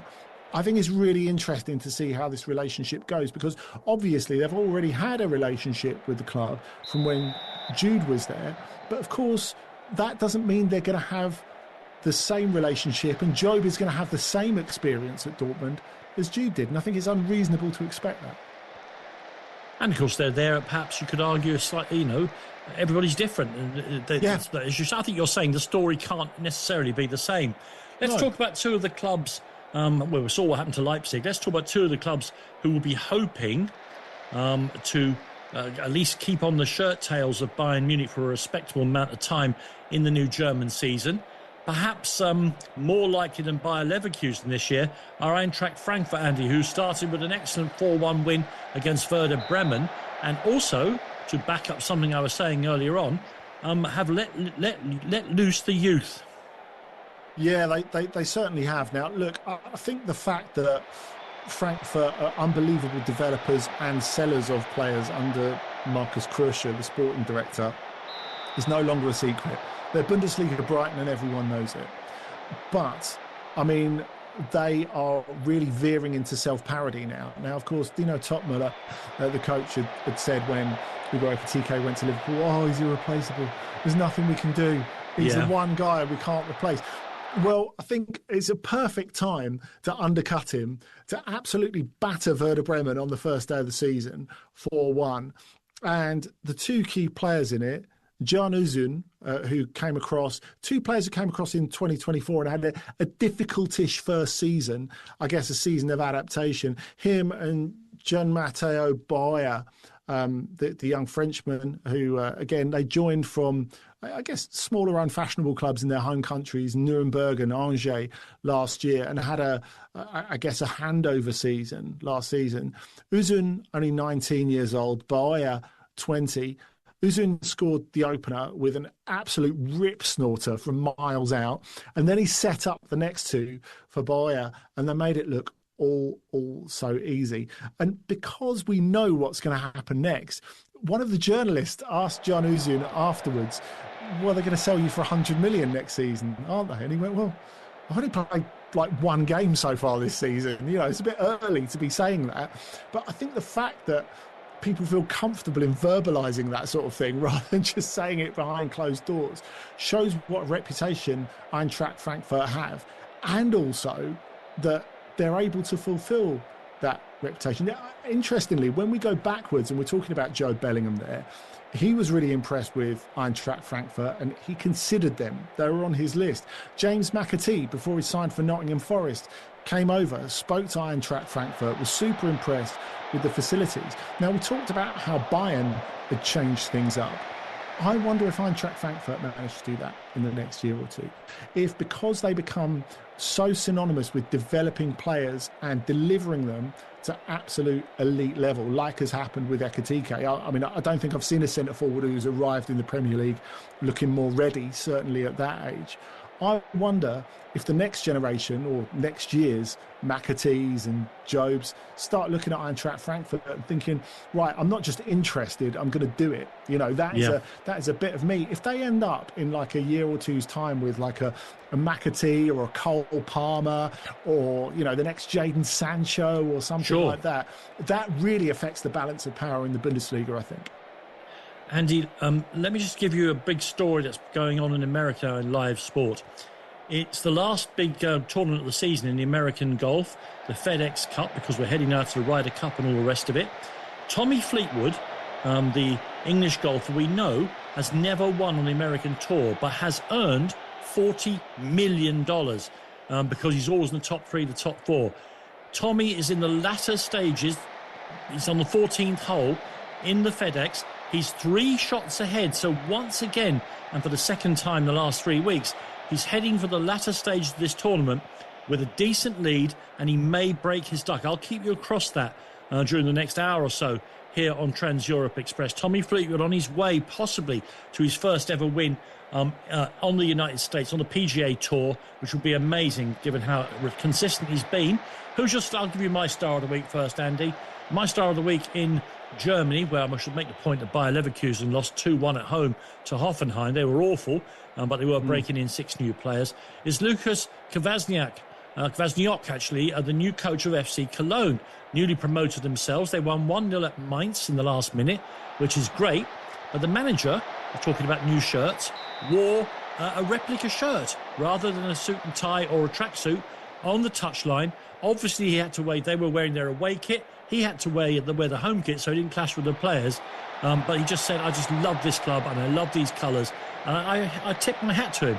Who was your star of the week, Andy? Well, I'm going to go for the Japanese centre-back, Koki Mashida. Now, he had a brilliant game as Hoffenheim didn't smash and grab. Even though they went a goal down, they thoroughly deserved to win at Leverkusen, who, as you said, were terrible. Mashida was really good, but it turns out he did his ACL in that game, and he's going to be out for the rest of the season. So all the best for him. Only just arrived from Union Saint-Gilloise as well. Such a shame. That is, as I say, injuries are my pet hate about professional football. You know, I can dislike players for all kinds of reasons, but then when they're injured, it's just such a waste of human talent. Listen, that's been an absolutely dynamic first hour, and if I say so myself, absolutely brilliant. Thank you very much indeed. Stick with us, everybody, because we've got another 2 hours of this award-winning stuff coming your way here on TalkSport on Trans Europe Express. Total betting. We all know what Jack Grealish is capable of. I want him to get back to where he is. I want him to enjoy it. We want him to be nice and positive in his football. Nuno Espirito Santos TalkSport. He aimed to speak with Evangelos Marinakis this week to resolve his future. The Forest boss says he wants to stay after drawing at Palace. Rangers are off to their worst start in the Scottish top flight for 36 years after a 1-1 draw at St Mirren. Elsewhere, Emma Raducanu's back to winning ways at the US Open as the 2021 champion beat Japanese qualifier Ina Shibahara in round 1.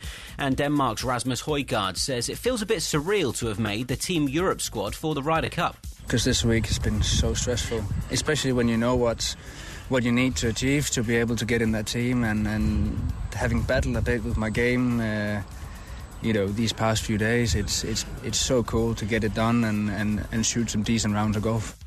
He's overtaken Shane Lowry for automatic qualification after a 13th place finish at the British Masters.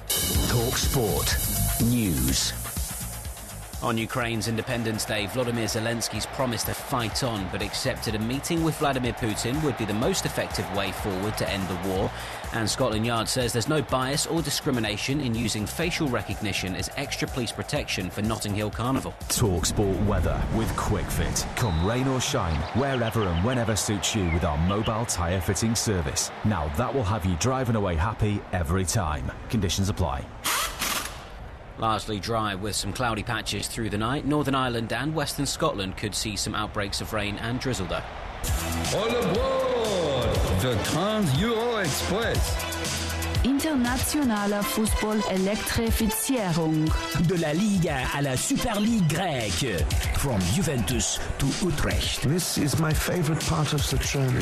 Trans Euro Express on TalkSport.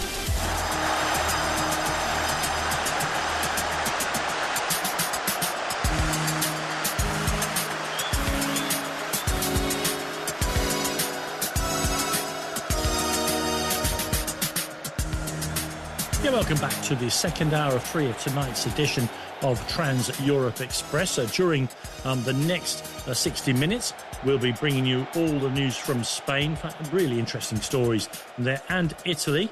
And Andy will be trying to unravel some of the transfers that may happen from the continent, either to other continental clubs or into the Premier League, with just a week to go of the transfer window. Before we move on to you-know-what involving Real Madrid, let me just tell you that I should have kept my mouth shut.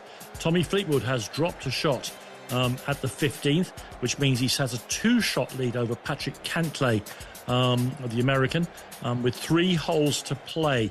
Amazing round earlier on by the man who's currently in third place, Corey Connors, the Canadian golfer, who went round today in 62.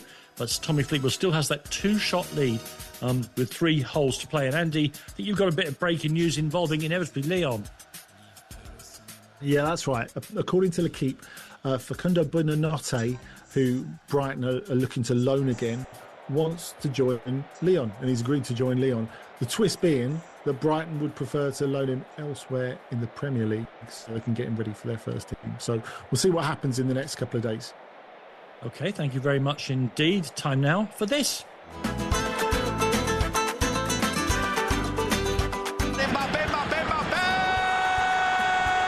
Sa carrière, le Paris Saint-Germain, Mbappé! Little give and go, Mbappe's in! Oh, it's 2-2! He scored twice in 2 minutes! Tête de Kylian Mbappé. Allez, Kylian! Yeah, sorry, I've got some bias in this. On the next hole that they're doing, which is the 16th, Cantlay has driven into some pretty heavy-looking grass. I am biased. I want Tommy Fleetwood to win. I think he's a fantastic bloke, fantastic golfer, and I love his 1970s rock star haircut, a haircut that I could no longer attempt myself. Cantlay, as I say, has just driven on the 16th, and so has Fleetwood now, and he is in the fairway. So I'll keep you up to date as they head towards the 16th green there in the FedEx Cup, the hugely remunerative but important last tournament of the series. So Kylian Mbappe got the winning goal, Andy, but not before he was being accused by Real Madrid's opponents, Osasuna, of, quote, cheating. Yeah, this was on a Tuesday night. Real Madrid and Osasuna, the last 2 La Liga teams to start the La Liga season. And it was tight. You know, Real Madrid took their time to break through, dominated, but didn't steamroller Osasuna, I think it's fair to say. And Osasuna had started that game pretty well. 0-0 at half-time. A few minutes into the second half, it looked a pretty clear-cut penalty on Kylian Mbappe, analysed by VAR, given in the end. He puts it away to give them the win. And, of course, we'll come on to the fact that he scored the only goal as stands tonight with 15 minutes left away at Oviedo. But Osasuna reacted in, they were upset. They felt that rather than Mbappe being taken over, he just left his foot in, initiated the contact himself, and then gone down. And they felt that should have been that should have been detected by VAR. I think it is quite difficult to tell. I think when the penalty was given, it's one of those ones that wouldn't get overturned in the Premier League. Put it that way. And I think we've seen for various seasons in various cases, overanalysis is not great. But you know, there's always the argument. It's pointless as well, really. The only issue, the only thing you can ever do is that hopefully it will improve the VAR and the referees' reaction to things, you know, if they see that there are ways of looking at things, you know. But otherwise, what's the point about getting on your high horse about it? Yeah, I mean, basically, Danny, I think that the problem is in Spanish football is everyone involved is keeping score. That's the problem, whether you're Osasuna, whether you're Real Madrid. I mean, you had a penalty being given against Barcelona yesterday, and it always makes me amused when Real Madrid and Barcelona trying to argue that there's a refereeing conspiracy against them. But Pedri, talking about the penalty that was given against Barcelona yesterday at Levante, he brought up a penalty that was not given for them against Real Madrid last season. It's like, God, life's too short for this, surely. Yeah, that's not how a lot of people feel, obviously. But Andy, Trans Europe Express is one of those places where we can have this discussion. One of the things that I love the game of football, but there are things about it that I don't like, of course. It's like anything else. I profoundly love the game. One of the things I can't stand now is because of partially because of VAR, but it was before VAR as well, and partially because, as you say, everyone's keeping score.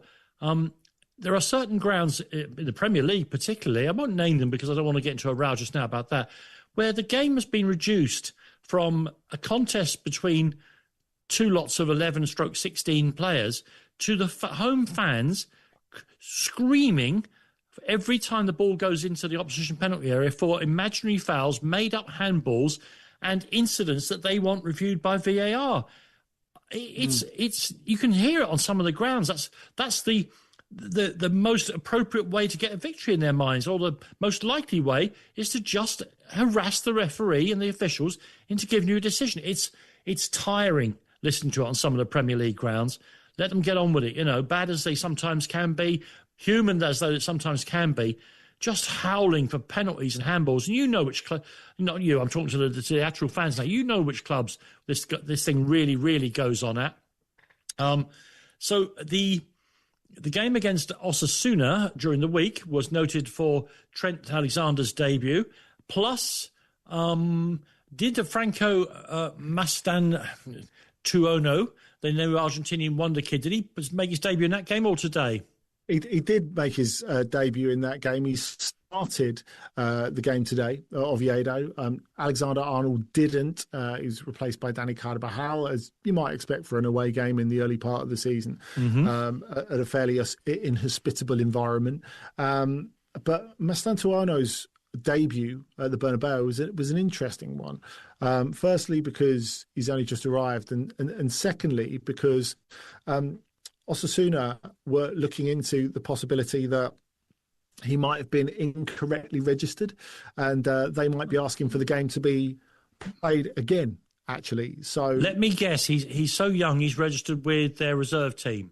Yeah, he's registered with Castilla and not for Real Madrid. They were arguing. I mean, it seems a little bit like clutching at straws, but of course, all the bad blood in it is what makes La Liga.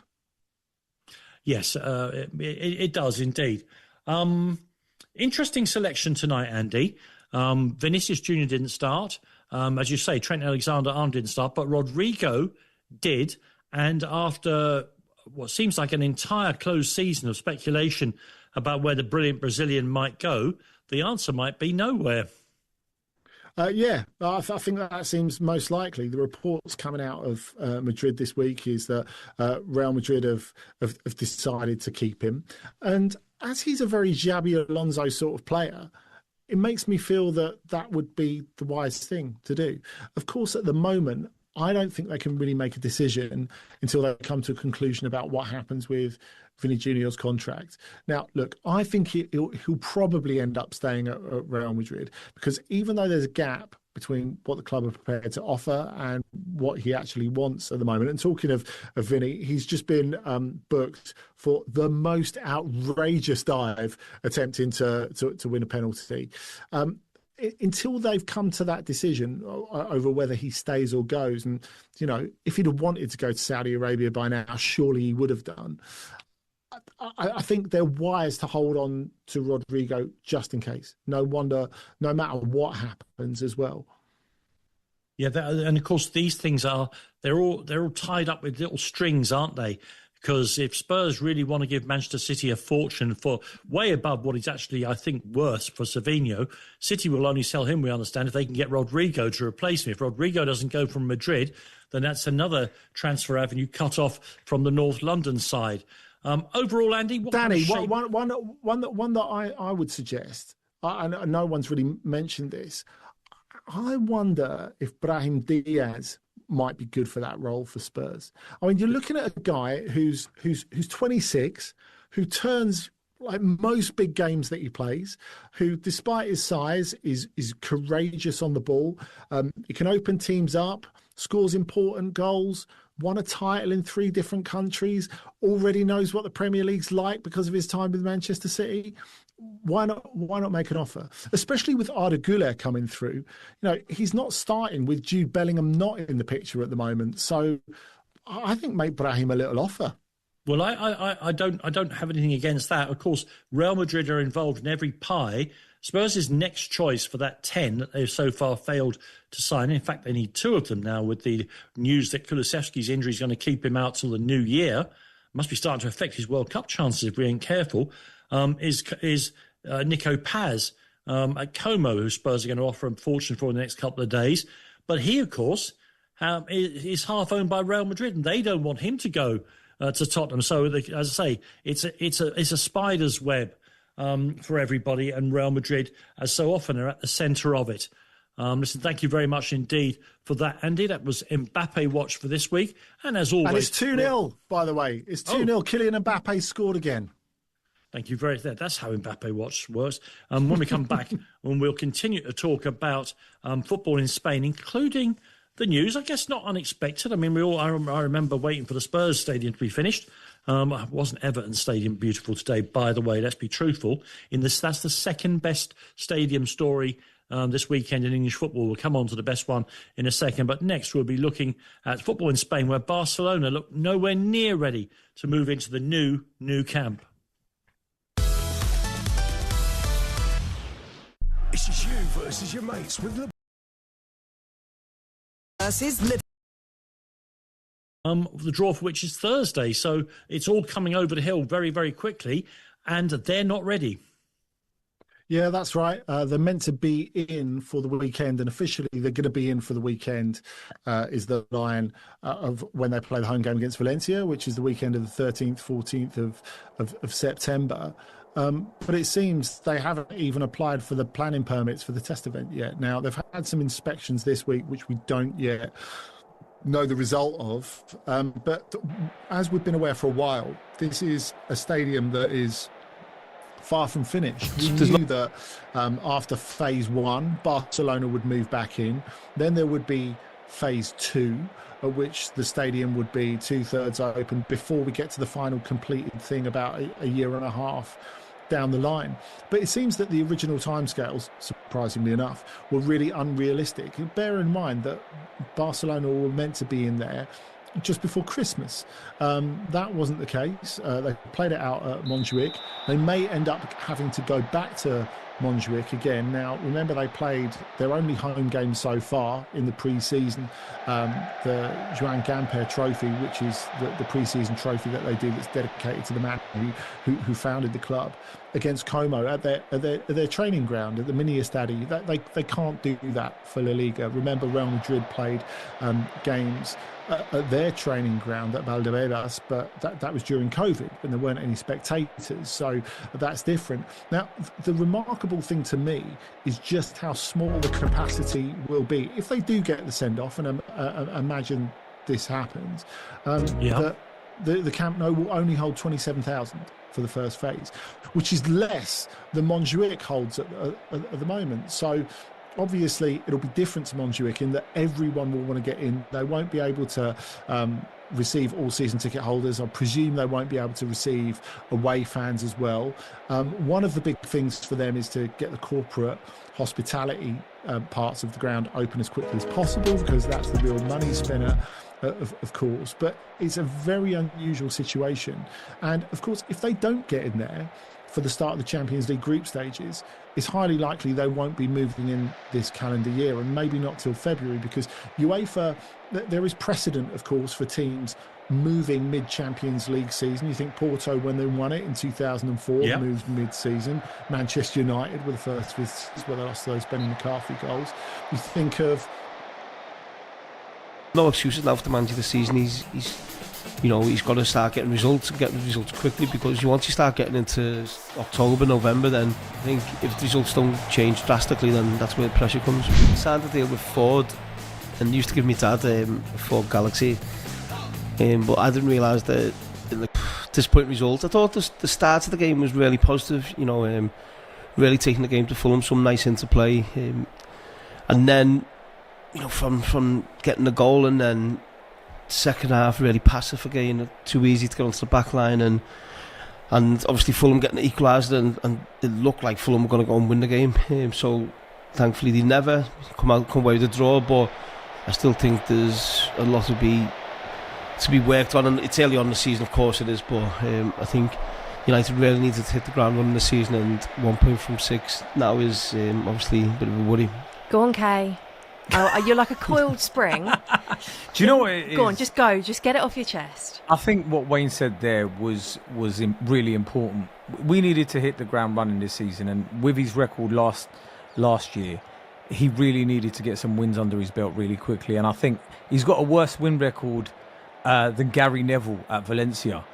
And it's just the same errors keep cropping up, the same players making the same mistakes. And I feel like the lethargy that you see with a lot of the players is sort of starting to creep in with players like Cunha and Mbeumo as well. Like, they look sharp at the beginning of the game and then it gets towards the end. And I think, just for me on that, I think the one thing, players are getting moved around the pitch into different positions. You see Mason Mount playing 2 or 3 positions, Cunha, Bueno, Ahmad, players are moving into different positions, and then from that you can't get a settled, running the team, doing the same thing and one thing. So I know from a player who's done that myself, that can be very frustrating. Then all of a sudden you become fed up with it, and that shows through body language as well. And I just hope that doesn't start to happen with these new players, because I think there's a lot of ability in there, and already early on, the worry is, we've got 3 centre-backs, but it's too easy for forwards, midfield players to get onto the centre-back. So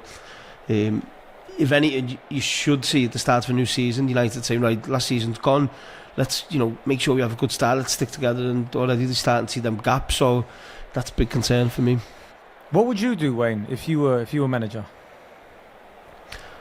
I don't know, my track record isn't great as well, so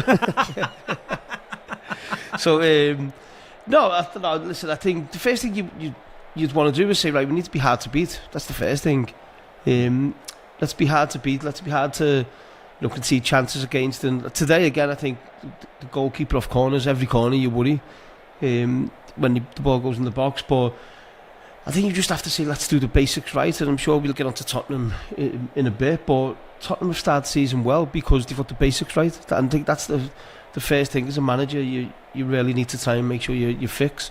It's funny how things can change in a week, though, wasn't it? You two were fairly optimistic, fairly positive after last Sunday. But is that what is so frustrating, Kay? The fact that you saw some kind of green shoots of what Amorim was trying to do, and then it feels like another step backwards and back into all the problems that you had last year? Well, yeah, because you could play well against Arsenal because it's Arsenal and they've come second 3 years in a row. And if you play well against them, it's quite encouraging. But this is, no disrespect, but it's Fulham.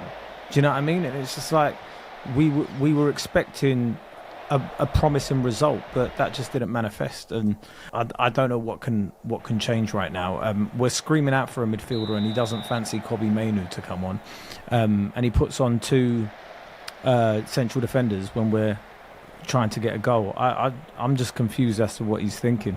Were you surprised as well, Wayne, that maybe they've spent all that money on Šeško and then he doesn't start? Does he need to be starting? Yeah, you'd say so. I think that's what will end up happening. And that's what I was saying before. You know, when he comes on, Cunha's going out wide and etc. So where Cunha in both games has looked more dangerous from when he's played as that central role.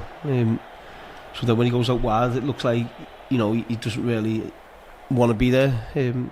If that makes sense, but Šeško, I think, will become the starting forward. I don't know how many minutes he's played in pre-season, so maybe he's just easing him into the team.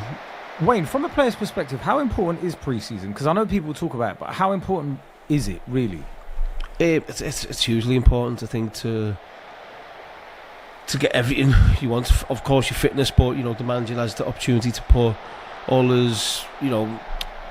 his tactical nous into it, and we're seeing that he probably needs this pre-season going into the season. He's had this pre-season. He's spent money, brought players in. So you would have just liked to have seen a bit more and seen the players understand the roles a bit better. And even like with the changes, pre-season allows you to look at, if we're chasing a goal, this was how the team's going to look the last 30 minutes. And I think at the minute what we're seeing is off the cuff really towards the end of the game. So yeah, I think there's no excuses now for the manager this season. He's got to start getting results and get results quickly, because once you start getting into October, November, then I think if the results don't change drastically, then that's where the pressure comes.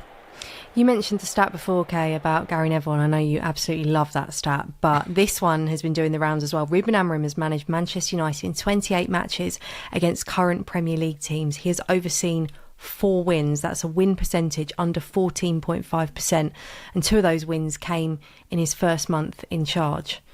Do you still have faith that he's the right man, Wayne, to lead Manchester United forward?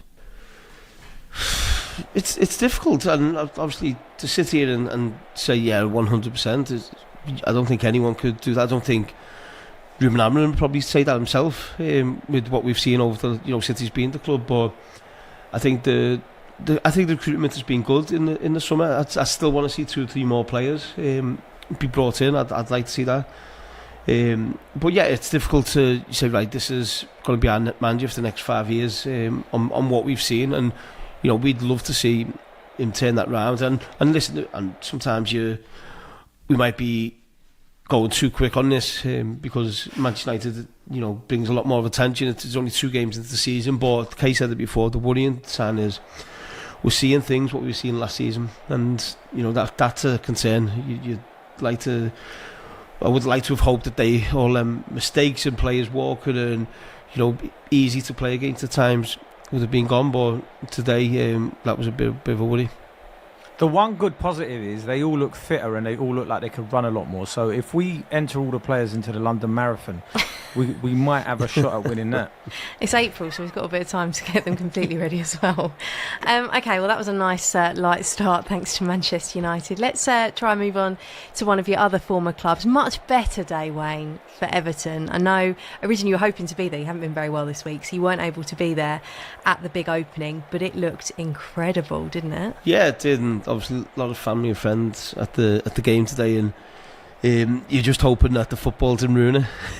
That was what you're hoping. Please get off to a good winning start. There's so many positives around the stadium, and all different new gadgets around the stadium, which I'm sure we'll start to see around the country over the next few years. But I think the most important thing was when the team go out onto that pitch and try and win the game, and listen, Everton went at the best today, but they got the win, a good win against a difficult team to play against in Brighton. So no, I think overall, after losing the first game of the season, getting the first win at the stadium was so important, because what you don't want to do is drag on, and then over the next 3, 4, 5 weeks you're still trying to get that first win. And so I think today's result was massive. Go on, Kay. I know Kay's desperate to not talk about football. He wants to talk about the way you get your food and drink at the stadium, because when we came on the call, that was the first thing he said. Did you see how you get a beer at the stadium? Go on. Yeah, no, I saw the self-serving pints machine. I thought that was amazing. All the important stuff. Yeah, I was like, they've got the best stadium in the country now. Like that, it looked insane. The way people were getting it. I thought it was a nice little touch. But I was impressed with the atmosphere. I thought being a new stadium, a lot of people probably don't know where they're sitting. Like friends might have been, separated and that sort of stuff. But it looked like the atmosphere was amazing as well. The fans made a conscious effort to make sure that was the case, because I think we've seen in new stadiums in the past that, as you said, the atmosphere is a bit flat, and then you're still holding on to obviously the previous stadium, and moving from Goodison, where it was always a good atmosphere. I think the fans really made a conscious effort to make sure that it was a bang straight away. And from listening, obviously watching on TV, listening to Z-Cars, and then the images of the stadium, above the stadium, right on the Mersey and stuff, and then it cuts into the stadium, the fans are all there with the singing, and the atmosphere looked great. So no, I think the fans played a massive part today in making it a historic day for the club. What I like is, it's not like if you look at the Emirates, which is a lovely stadium, it's just the same the whole way round, and this has got a bit more character. One end is a bit different to the other end behind the goal, and it just gives you that little bit of twerkiness, which makes it a little bit different and stand out, I suppose. Before we move on, we spoke about him on the first pod, I think it was, Wayne. Jack Grealish, someone that you know well. You said it was a brilliant move for him going to Everton. He looked mega up for it today, and he produced, didn't he?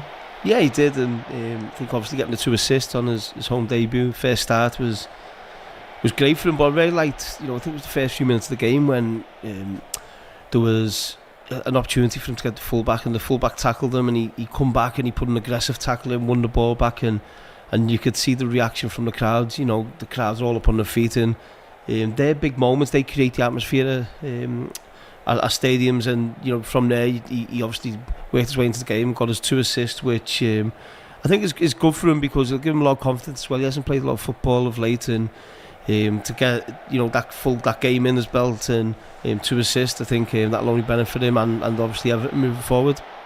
Okay, so not a great weekend for United, really good weekend for Everton, even better weekend arguably for Spurs. What a win at Manchester City. Did you see that one coming, Wayne? I think what I'm really liking, what I'm seeing about Tottenham and Thomas Frank is, you can clearly see he's absolutely drilled them in getting the basics right, and a bit what we were talking about Manchester United before, and if the basics aren't right, it becomes very difficult, and they do everything right, and whether that's pressing high up the pitch or defending deep, staying as compact as they can to try and make it difficult for teams to play against them. They're getting all the basics right, and they're getting rewards for that. So I've been really impressed with the start that Thomas Frank has made at Tottenham, and the buy-in from the players. We talk, sometimes we say players don't buy into a new manager's shape or tactics. I think the players have all bought into what he wants, and of course that helps when you win games, but I think it's quite refreshing to see him. I saw I think Jed Spence was on Instagram saying bring your favourite winger. Like they're all hyped up and they're confident, and they've all bought into that system. It's amazing how he's got them to play, and it didn't require 25 games or so. It's like one pre-season and he's drilled it into them.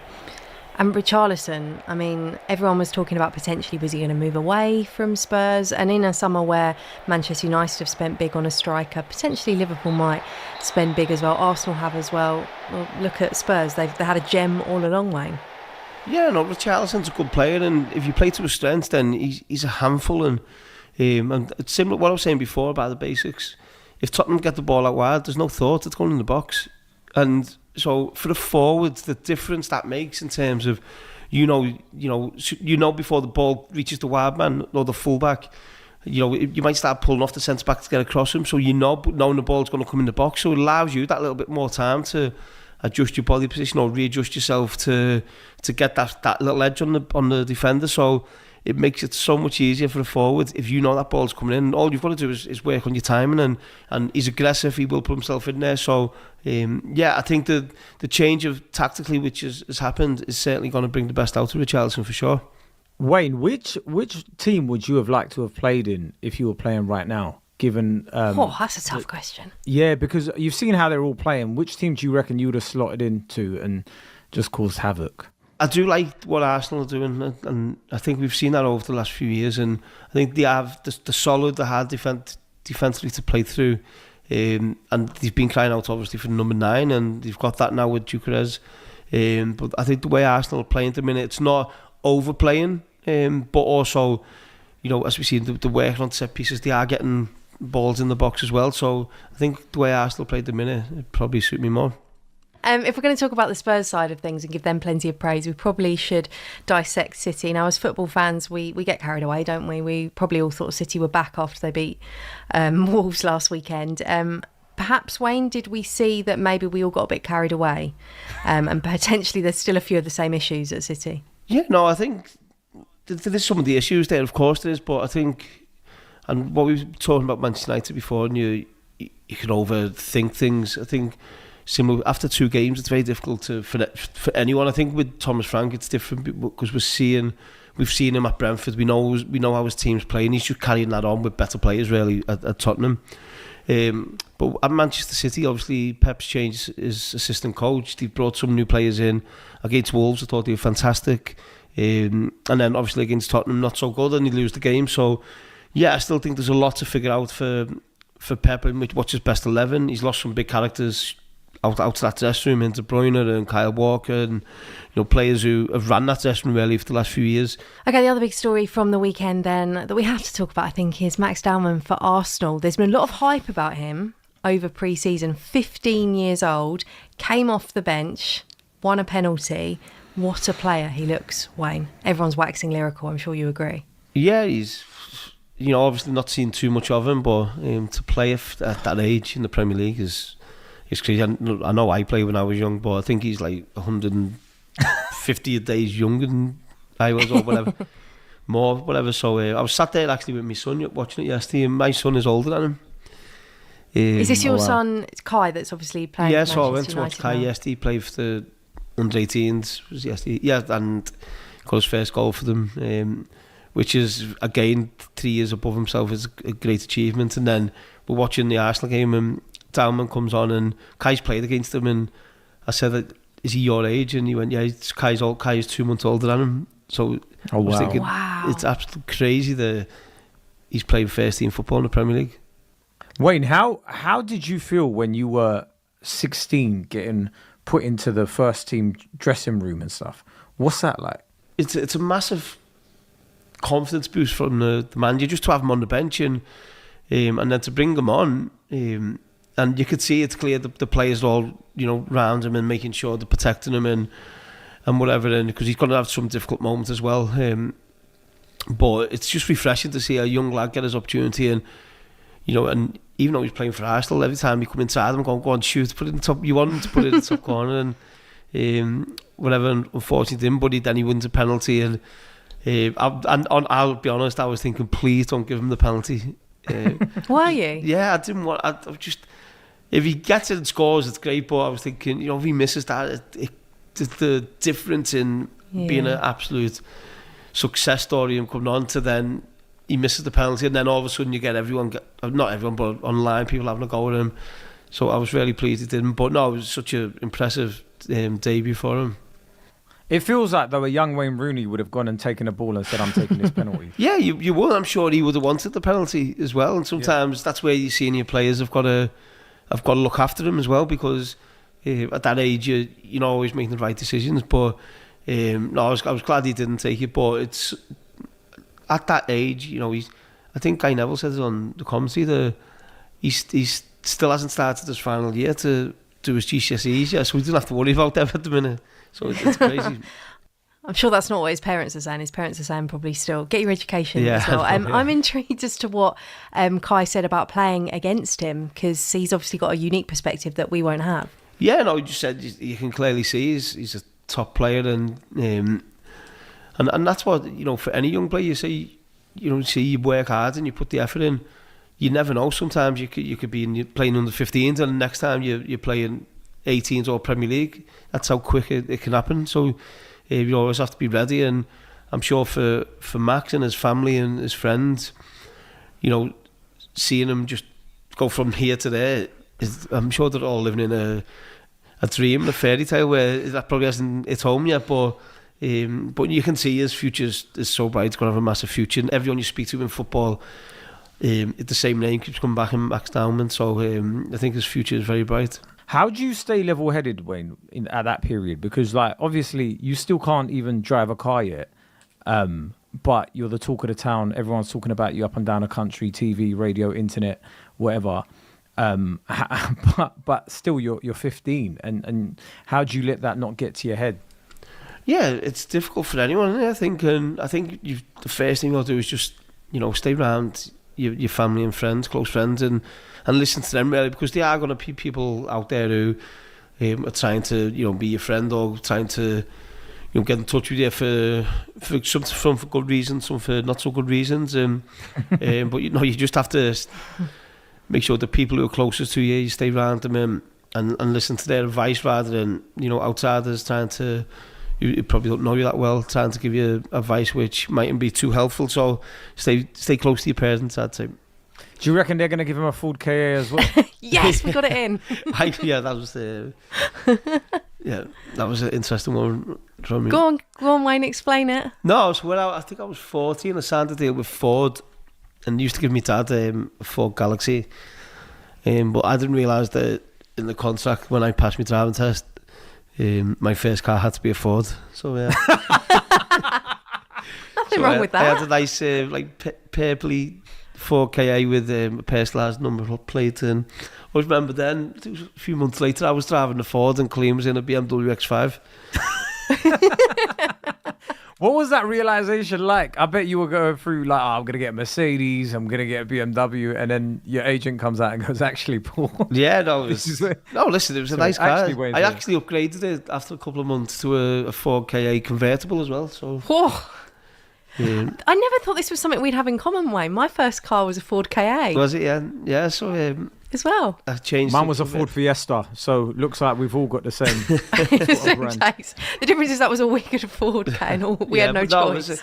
Listen, when you're that age, you pass your driving test, you just want to drive any car. So I don't think. Did you pass first time, Wayne? I passed me. I had 3 lessons. 3 lessons in your driving test. Yeah. What? I've never heard anyone do that. I'm pretty sure the fella who took me test was an Everton fan. Oh, okay. So you couldn't actually drive, but you had a driving licence. So yeah, no, I could drive. okay. On a serious note, though, I imagine this is probably taking you back to that time in your life when you see a player. I know you were a little bit older when you burst onto the scene, but has it taken you back a little bit, remembering when you came through at Everton and how your world literally probably changed overnight? Yeah, it's a...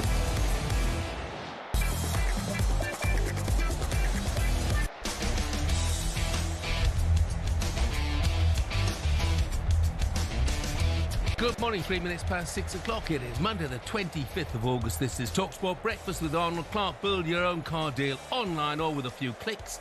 They make buying your next car easy. I'm Jeff Stelling. Ali McCoyster's with us live from Glasgow this morning. Coisty, good morning.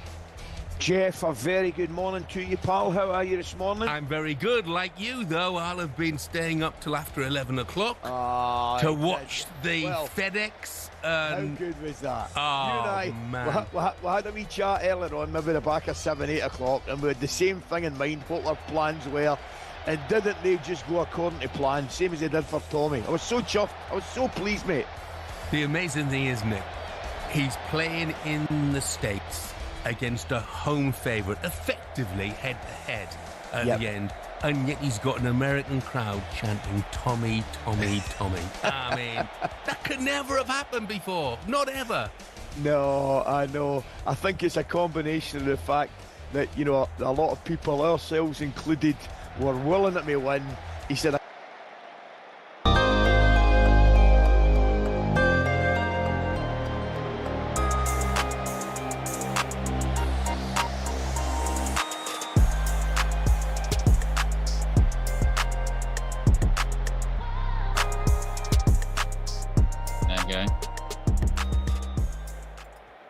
full time.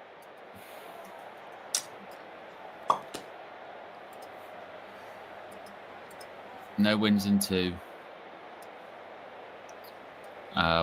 We go into a game against Grimsby in the week, trying to look for our first win of the season. We still can't actually score a goal from our own players, by the way. Once again, that is still a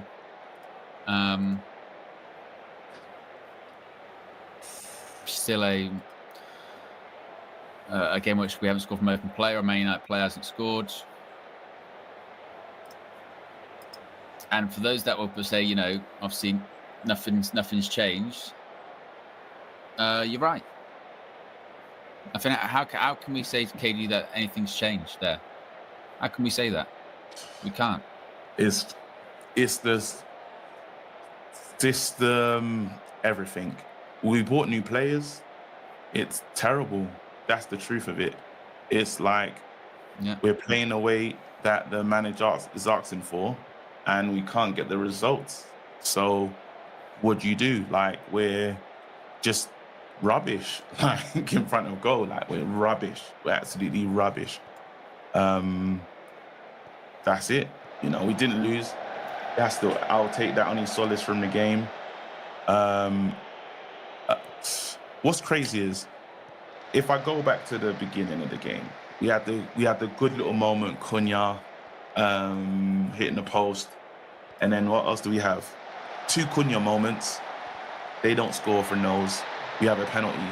The fact that we've lost this game with 1-1 is absolutely insane. But yeah, I don't know if Amorim is getting the best out of this. Bruno misses an important penalty. Yeah. I don't know. I worry for the manager.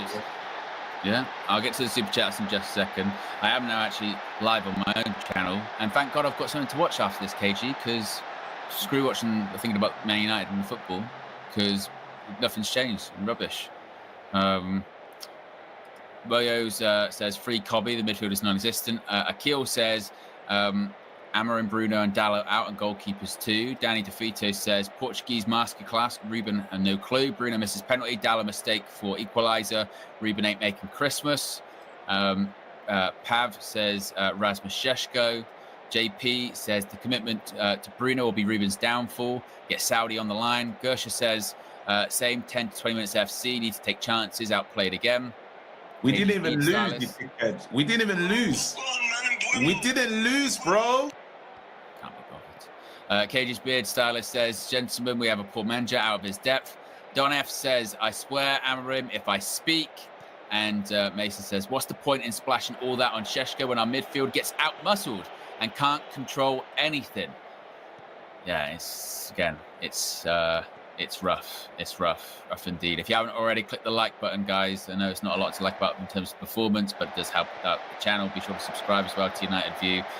We are nearly 30 away from 203. I can't even speak, honestly. I can't even speak. I'm saying this, man. The fact is, all those positives mean absolutely nothing. From the last, you see the Arsenal positives? Remember I was saying if we don't win after Arsenal game, it means nothing. Yeah. What happened in the Arsenal game? I don't give a shit about everyone running and stuff, because I know that obviously people trying to force me back into like supporting obviously the manager, like to be what Amorim in them, and it's like no, like we have to see something, you know what I mean? And right now, there's big questions. There's question marks. The question mark is, yes, this team was brilliant. What was it today? We just changed. 2 years. Hi everyone, before we start with today's episode, we've had a bit of an issue. We've had Alan Shearer and me, Gary Lineker, and Micah has been to the Reading Festival. Perched over your right shoulder. Jollifications all afternoon and what have you, and then with another guy who was... Set me up and show me how to do it. And then to get to do the podcast, I walk over the bridge. There's something in it. They got a penalty, which, my goodness, what a bizarre experience. Going to the game. We're watching the game. There's a corner, and and then the ball's clear. The ball goes up the end of the pitch, and then Fulham on the attack, and then suddenly the ref stops, and you're all thinking, what's going on here? Now I know the experience is probably different at home, but if you're in the ground, oh my! Then you look up, you see a sign saying VAR penalty check. And I honestly sitting there, and I said to him, I went, for which two? Didn't even know whether it was that end or that end. And you had no idea what was going on. I mean, it's such an awful experience for fans. I mean, I know now they're telling you why they changed their decision, which he ultimately did. I couldn't see from how far we were away, so I had no idea whether it should have been overturned. But Bruno missed it anyway, blazed it over the bar. But they've got to actually tell you what's going on for the fans in the ground to hear it. There's a penalty check because so-and-so, we think he might have pushed so-and-so, but we're checking all the angles. The referee, you can hear the conversation between the referee and the VAR. After seeing it again, do you think it was a penalty? I haven't seen it again. All right, okay. Have you? I mean, the penalty was awful, wasn't it? Doesn't matter about that, but I think it was a penalty, probably, yeah. Did they put Bruno on penalties now? Because he's so good at penalties, isn't he? He was like, that's it. I mean, didn't miss. No, you're allowed. I think you're allowed to miss one, aren't you? Then if you miss two on the spin, then I guess you've got to hand it over.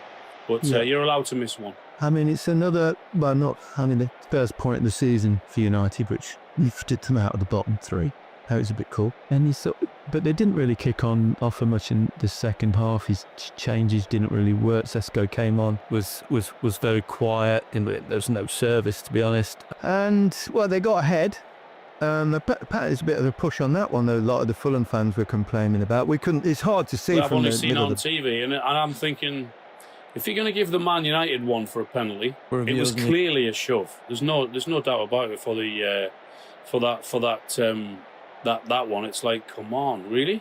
But anyway, it is what it is. But I didn't see the whole game. I've just seen the highlights. But they're one of the teams that have to start winning pretty soon. Otherwise, the pressure will mount hugely. There's no doubt about it. I mean, what have they got? Burnley next week, haven't they? So Burnley at home. Old Trafford, I think. That's one of those games where you probably want it, but it's another one. If you don't win it, then it really does mount the pressure. So they've got to win that one at home, there's no doubt. I thought Fulham did well. Obviously, funny, I was texting Richard Osman, who's the best is entertainment for us, before the game, saying, are you there? Because he's a big, massive, well, obviously massive, but anyway, he's also a massive fan. Yeah. And he replied, said, no, he's working on his film. He said, we've spent about a few $100,000 in the window. We've bought a reserve goalkeeper and that's it. So it's a bit alarming, but I don't know whether it's our friend the PSR, or for whatever reason, I don't know. But I thought they did okay. They came back, they rallied at the end, and they actually looked probably the more likely to score in the last 10 minutes of the game after the equaliser. But all in all, I think it was probably about a fair result, I would say.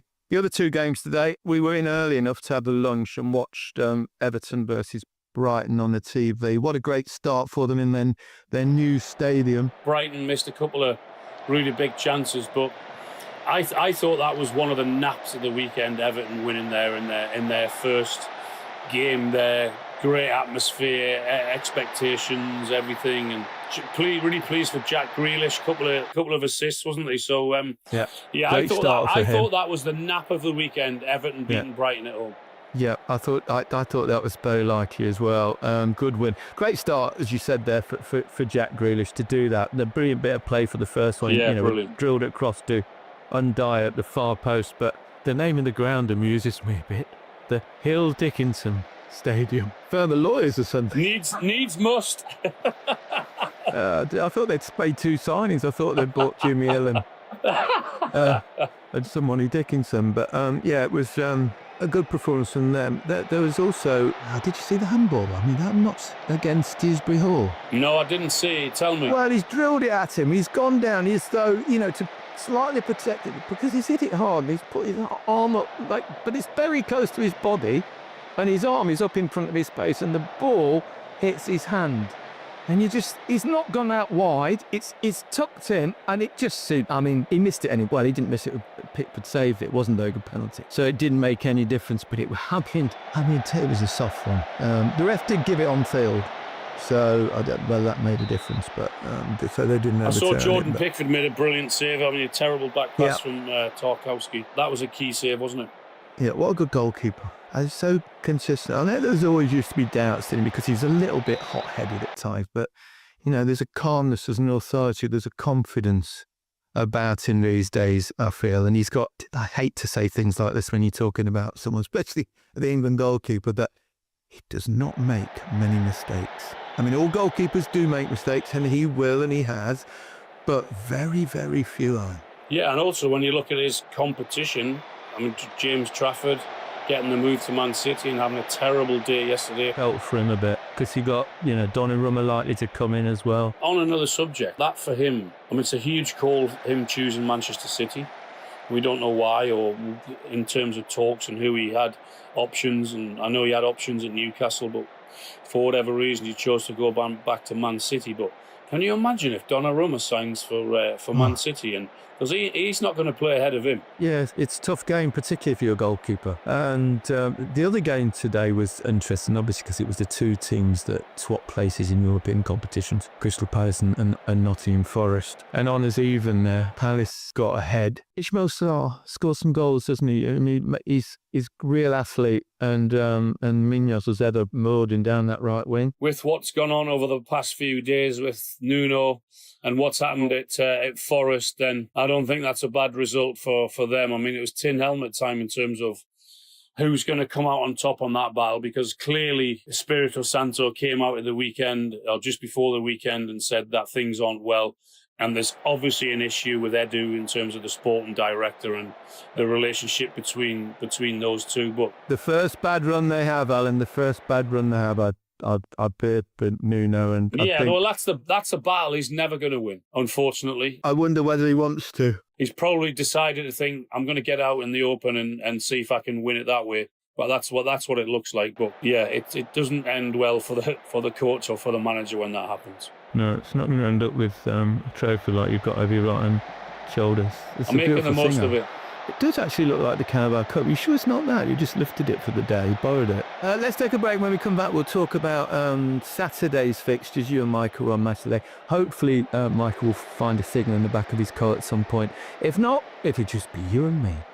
This episode is brought to you by Squarespace. Need a website that can actually run your business? With Squarespace, you can sell products, book appointments, and get paid. And me, Gary Lineker, still no news from Micah Richards, hopefully on the M4 somewhere, and he'll get a signal at some point. He's on the champagne or the whiskey or something somewhere. You might not even know where he is. I always thought this was a possibility. Mike they don't play. At a festival. What could go wrong? Anyway, you were doing Match of the Day yesterday. Kelly, I thought, great debut. She did really well. She was fantastic. Great. Yeah. She was great. Show was as good as always. Yeah. Man City, I mean, wow. I mean, let's start with the positive and Tottenham Hotspur and Thomas Frank, what a start he's had. I know not necessarily off the field because, they had the Morgan Gibbs White deal go wrong, and then obviously Eberechi Eze ended up signing for Arsenal, which was grim news. And you thought to yourself, now they've got a tough game away, but I thought they were so impressive. Do you know what it is? They were absolutely outstanding, the Spurs. Their energy, their aggression, the two centre-halves, Romero and Van de Ven, were brilliant. Richarlison was fantastic. Kudos was great again. Jed Spence, Porro, I mean, everyone. Yeah. But Spence is hard to get past, isn't he? Yeah, very, very difficult. Very difficult. He's having a great time and really enjoying his football. I thought the midfield three of Sarr, Bentancur and Palhinha were absolutely outstanding. The way they got wired in, the way they protected, the way they played, creativity. Palhinha got his goal. I mean, after what we'd said about City and their midfield and Reinders the week before, how good he was and a debut for City in the league, and then for him to be bossed by those three yesterday at home, Spurs were impressive, man. They really were. Thomas Frank, what a great start he's had, hasn't he? Amazing start, and particularly when you take into account the couple of disappointments they've had off the pitch. Didn't let him affect him. He just said, if a player doesn't want to come here, they don't want to come here. No problem. I don't want players that don't want to come here. It's already after 3 games, if you include the cup game before the season started. It's got Thomas Frank's DNA all over the team, all over the club already. Sometimes it takes time, but... Yeah. What is that DNA? The DNA is working hard. The DNA is being direct if they have to be. The DNA is playing. The DNA is long throws. The DNA is having the right attitude, and everyone is on the same page and getting wired in. That's the DNA of Thomas Frank, and that's why he's been a really, really astute, clever manager over the years, and that's why he's got this job, and that's why if they go ahead and keep backing him, Well, try to get one through. But I like get his one words. Through. Even his words afterwards, he said, fine, if players don't want to join us, that's all right. We don't want them. We'll move on and we'll get someone else. I mean, it sounds as if they're going back in for Savinho City. But he's had a brilliant start, and I really, really like everything about Thomas Frank and his whole ethos of who and what he is. They made it so difficult for City to beat the press as well, didn't they? The times that the goal, obviously the Trafford error was a perfect example of that. But there were other times as well where it wasn't just the front three, but then you got the midfield three that you talked about, and even Romero would go really high up in and win there. It was so good and so encouraging for Tottenham fans. But as lifelong Spurs followers, I think it's the hope that kills you. Did you see the stat about those two centre halves when those two are the numbers when those two play together Which doesn't they win over surprise me. half the games? Yeah, it's like I mean, Romero is so good. I mean, I know occasionally he's a bit hot-headed and he might get himself sent off, but Van de Ven has had his injury problems. But when they're both fit, like they clearly were yesterday, I mean, Van de Ven, how quick is he? Even Haaland was struggling to get behind them at all. And City didn't really offer much, did they? Even if you take the Haaland had a header, a couple of other, but you're going to the Etihad, you're going to Man City, you're not going to dominate for 90 minutes. There are going to be a time where you have to suffer. But even that, the way they suffered, and they all dug deep and they all were last-ditch tackles and everything else. And that was impressive, the way they dug in for each other. Yeah. So, I was really, really... I don't think you could be anything other than impressed with Spurs yesterday. I was quite surprised with City's starting lineup. It seemed a bit, quite inexperienced. I think it was their youngest side for about 10 years or 12 years or something, which was, and it was a bit, when you looked at the bench as well, obviously, Rodri's been injured, but it was good to see him come on because we were all worried that it was something serious again because there was no information coming out. So clearly it wasn't too bad, which is really good news for City and him and football. Foden on the bench as well. Not really, so I don't know. After last week as well, you thought City maybe on the, but actually felt like a big step backwards. I agree. I think after all the positivity with them last week and the way they sort of dismantled Wolves, you're thinking, okay, are they back? They had energy and all of that. But yeah, I agree with you. It was a big step backwards, that, and the way they were outfought yesterday would be a bigger concern for me. I thought the same, but terrific start for Spurs. Also, it's been a good week for Arsenal. Obviously, they won at United in the opening game of the season. They got the Eze transfer over the line. They obviously smashed Leeds, won very comfortably, putting 5 by them. And also their striker, their 9 that we've talked about for so long, delivered. I saw you talking on Match of the Day, and we know what it's like. I mean, not necessarily even if you go to a new club, but even if it's the start of a season, but particularly when you go to a new club. I had mixed experience. My first move to Everton, I didn't score, I think, in the first 3 games. And I was starting to feel the heat, I remember the, what's it called? The Liverpool Echo, the newspaper. All the letters were, why have we wasted all our money on this clown and all this kind of stuff?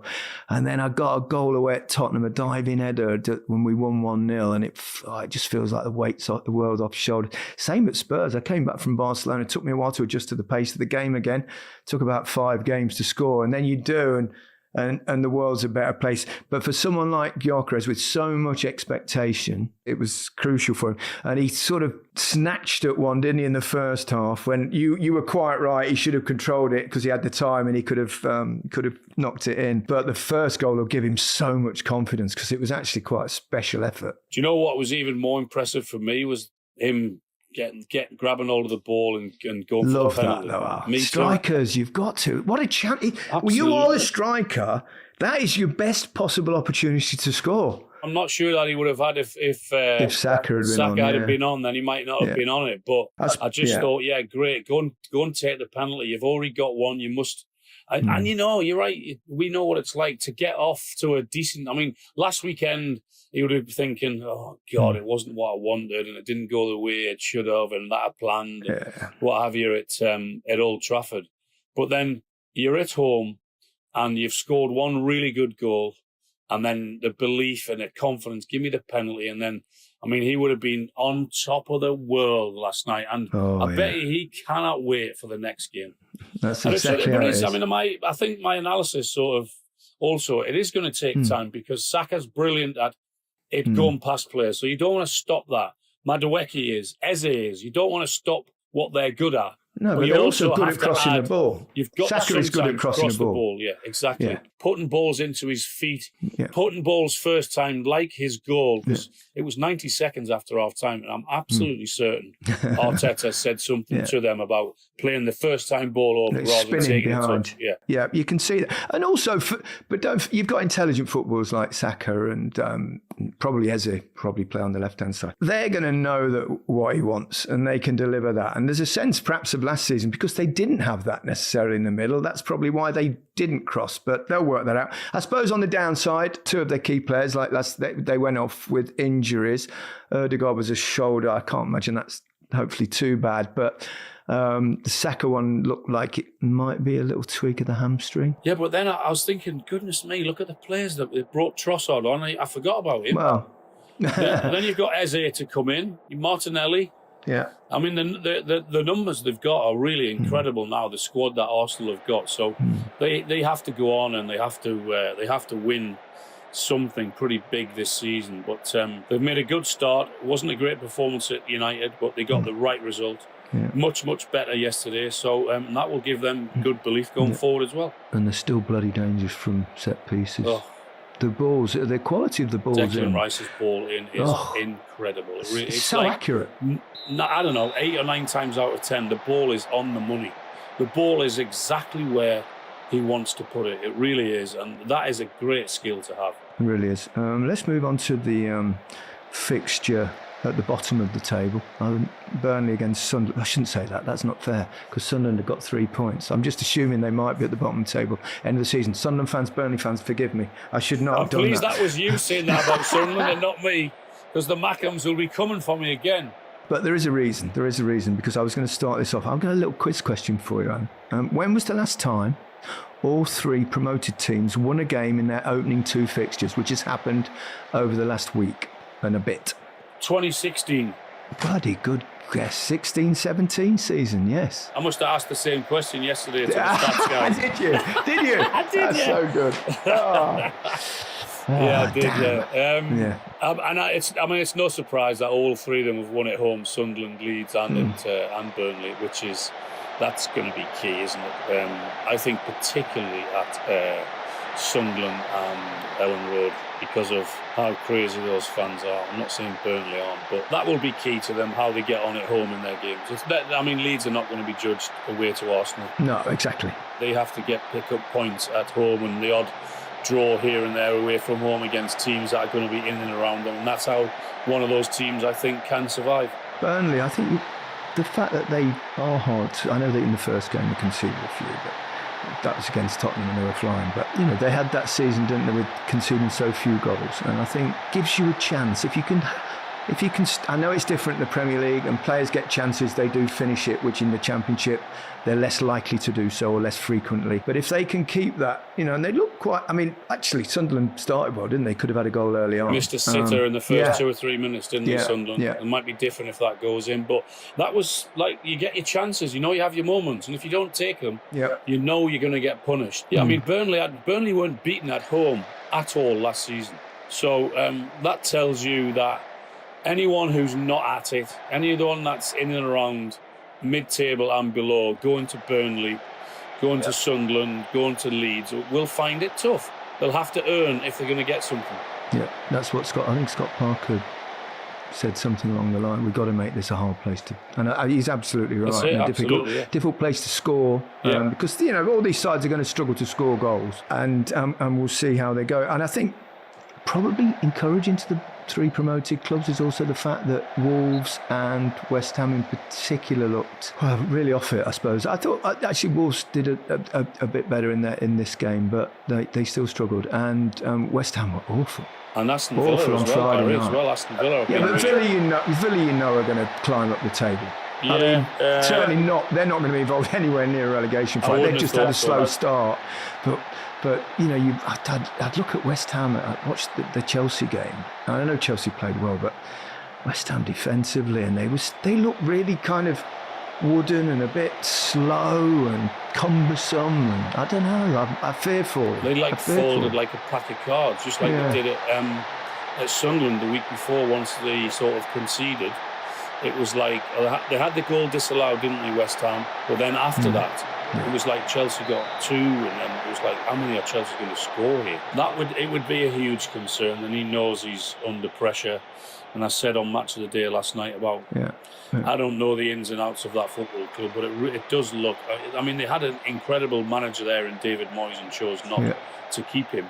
But it looks a difficult club to manage and coach. It really does. And with the lack of activity, I know they've got the goalkeeper, left-sided defender Diouf, but it would be really, really concerned for West Ham already with just in the manner they've conceded and the way they've looked, how poor they've looked. Chelsea, good night for them, but obviously Cole Palmer was injured, which I think killed the aspirations of most fantasy football fans. Maybe that's why Mike is not here. He's in. I think he's in mourning. Depressed. Yeah, it seems like just a little tweak of the groin, so hopefully nothing too serious. But despite that, they still played really well. Great start, João Pedro, a goal, 2 assists. Got him in my team. We've got him in the Triff team. Me too. See, I'm starting to take an interest in fantasy football. It's kind of big. It's a bit contagious, isn't it? You captained him, didn't you? Yeah, my son Will, who's in charge of it. He was the one that said to me, "Shall we captain him, Dad? He's going to West Ham. They've conceded a few goals, so he did. So I think he got himself 30 points." Yeah, brilliant. Esteban looks like he might be a bit special. He actually was. I think he gave the ball away for the first goal. Paquetá's fantastic effort, but it really looks like he's got something special. That kid. Yeah, he's looking forward to watching him. Looks really good, doesn't he? Just before we finish, a lovely story that I want to finish on. From Morecambe, actually. In May this year, after 18 consecutive years in the Football League, they were relegated from League Two, and it became a grim low point in their 105-year history. On-field struggles mirrored off-field chaos. The club suffered financial penalties. They got 3-point deduction, unpaid wages, administrative instability, and then there was a much-anticipated takeover by Punjab Warriors, a London-based Sikh-led consortium that was provisionally approved by the FL in June 2025. They'd already committed 3.8 million quid, cleared 630 grand in debts, and provided 1.7 million in working capital. However, the sale faltered as Bond Group Investments under owner Jason Whittingham resisted relinquishing control, triggering legal threats, became a bit of a mess, wage defaults and mounting pressure from board directors. National League suspended Morecambe from competition, including the League Cup, in late July due to a failure to meet financial requirements, and postponed their first 3 fixtures. A suspension review was scheduled for the 20th of August. In a dramatic turn, the takeover by Punjab Warriors was finalised. The National League lifted the suspension, allowing Morecambe to restart their season.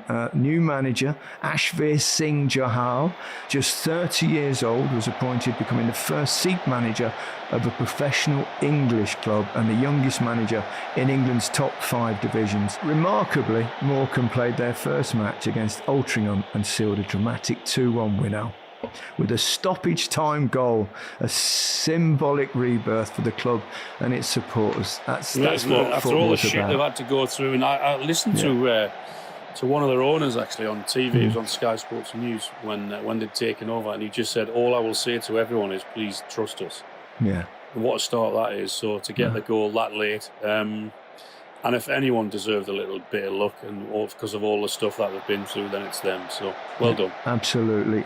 Well, that's it for this episode of The Rest is Football. Don't forget, we'll be La Liga. The Rest is Football La Liga. We'll be with you on Tuesday. We'll look at Barcelona's amazing comeback and Real Madrid's game. We're recording this Sunday evening. They've not kicked off yet, so we'll see how that one goes, and lots of other Spanish fixtures. But until then, goodbye from me. Goodbye from me, and have a good week. And wherever you are, Micah, we hope you're all right. And parade that trophy, a lap of honour, Al. Come on. There it is.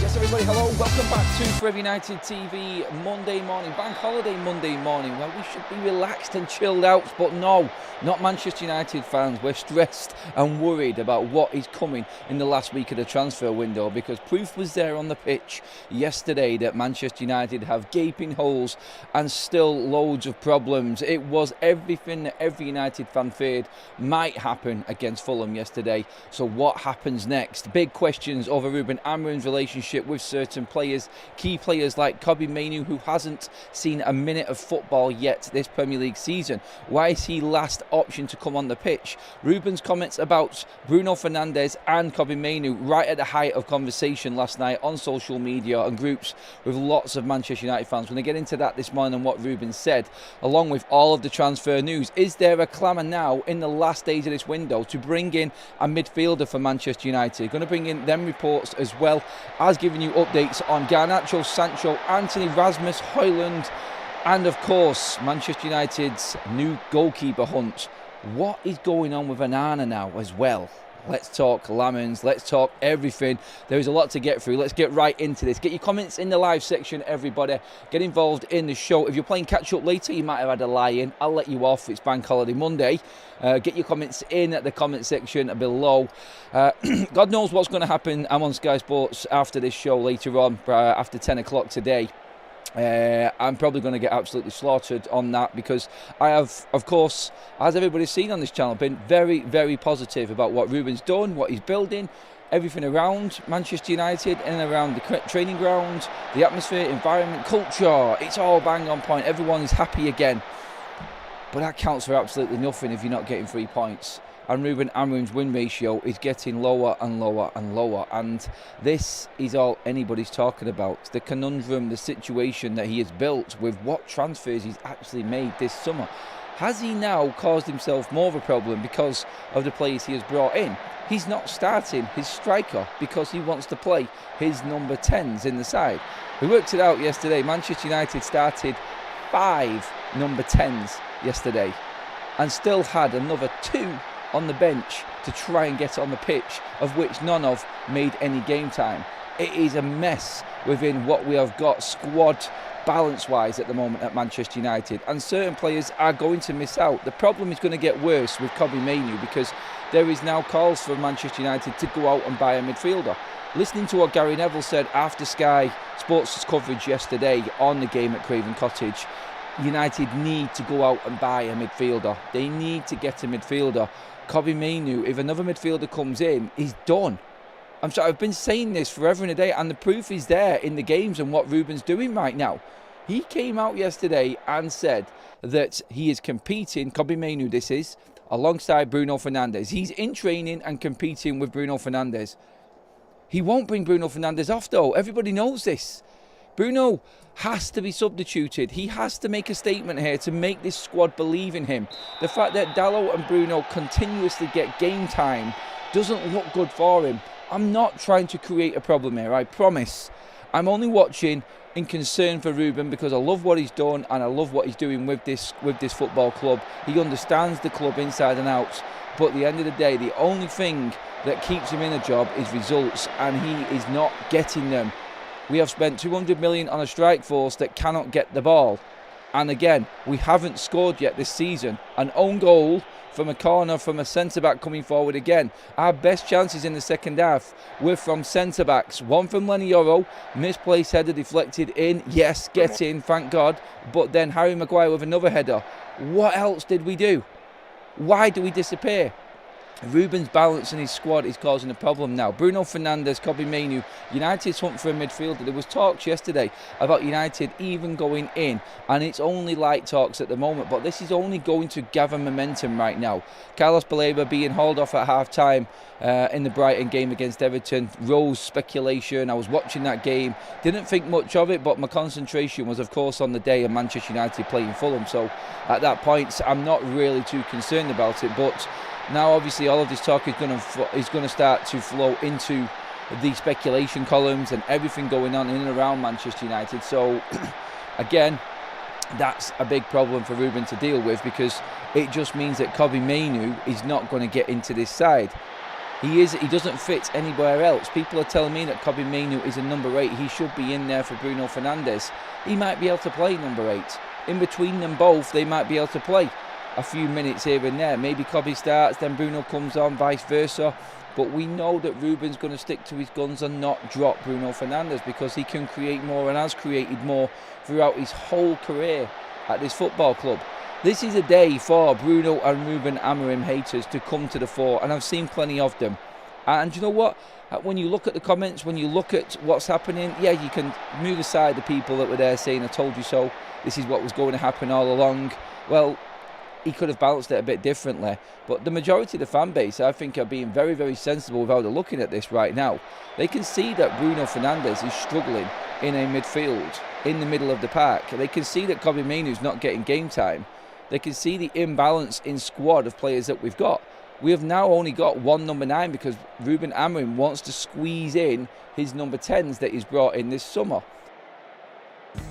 All right, well, here is how Manchester United have fared under Ruben Amorim in the Premier League, and the stats don't really paint a lovely picture. There you see 7 wins, 7 draws in 29 games, but it's the 15 losses that really put a damper on things. Plus, in those games, 33 goals and 44 allowed. Gentlemen, let's start. Shaka said it to me. Shaka literally said it to me. What a difference a week makes. We were talking about the improvements we saw in what was a loss against Arsenal. Fast forward to now. Does it feel like a step back, Craig? Well, a couple of things. It was a really good 10 minutes, first 10-15 from United, particularly from Cunha, but from United in general.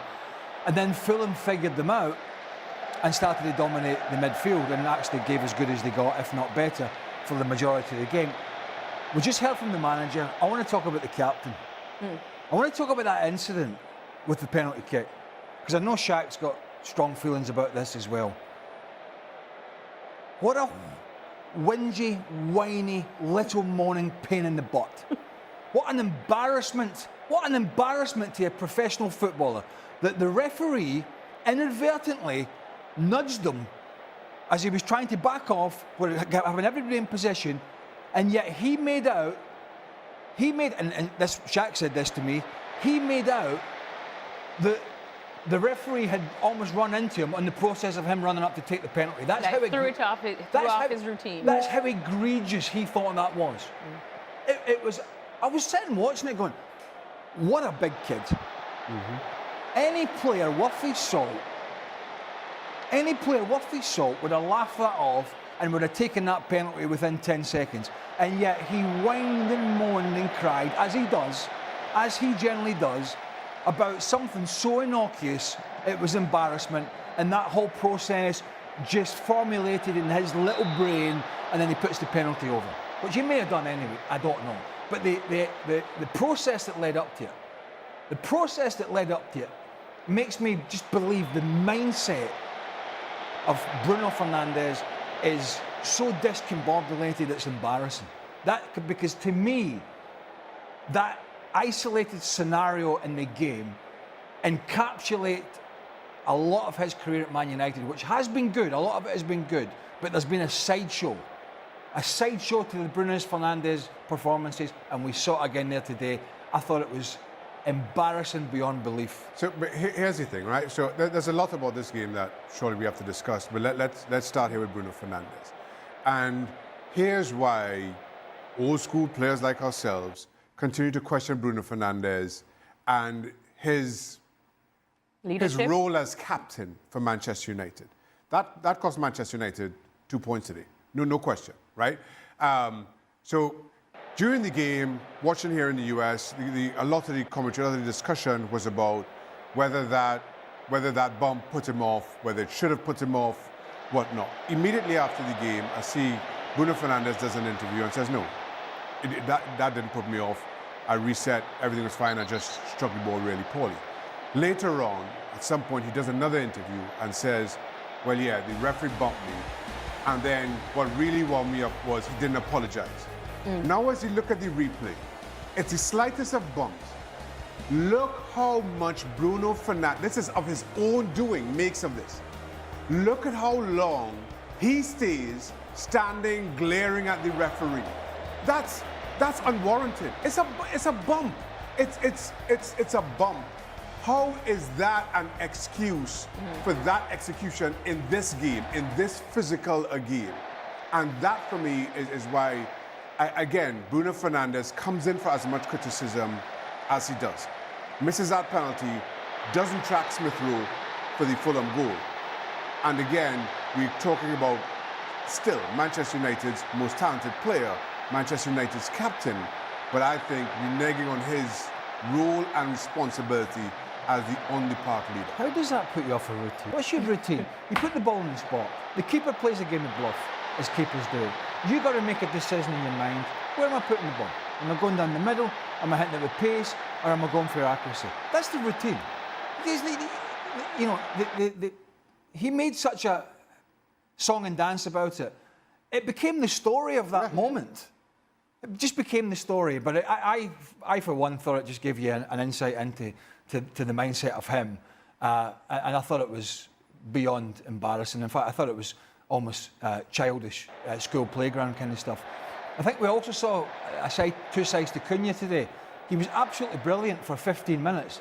And then tell me something else he did before he put a great cross in the 89th minute or whenever it was. And that sort of is him in a nutshell. You know, he didn't get his goal, and then he goes on the missing list because he's not a great person to do the donkey work defensively. And so he's a fantastic player. Didn't get his goal today, and then goes missing. And then you've got the pressure that has been put on the Man United midfield, which we've all talked about, as Fulham started to take the game by the scruff of the neck. United start to look a little flaky, or a lot flaky, in the middle of the park. That's another scenario that Ruben Amorim has to fix. And the absolutely glaring one, which I shouldn't have to tell anybody, is I'd love to read the scouting report on Altay. Because there has to have been a scouting report on this goalkeeper.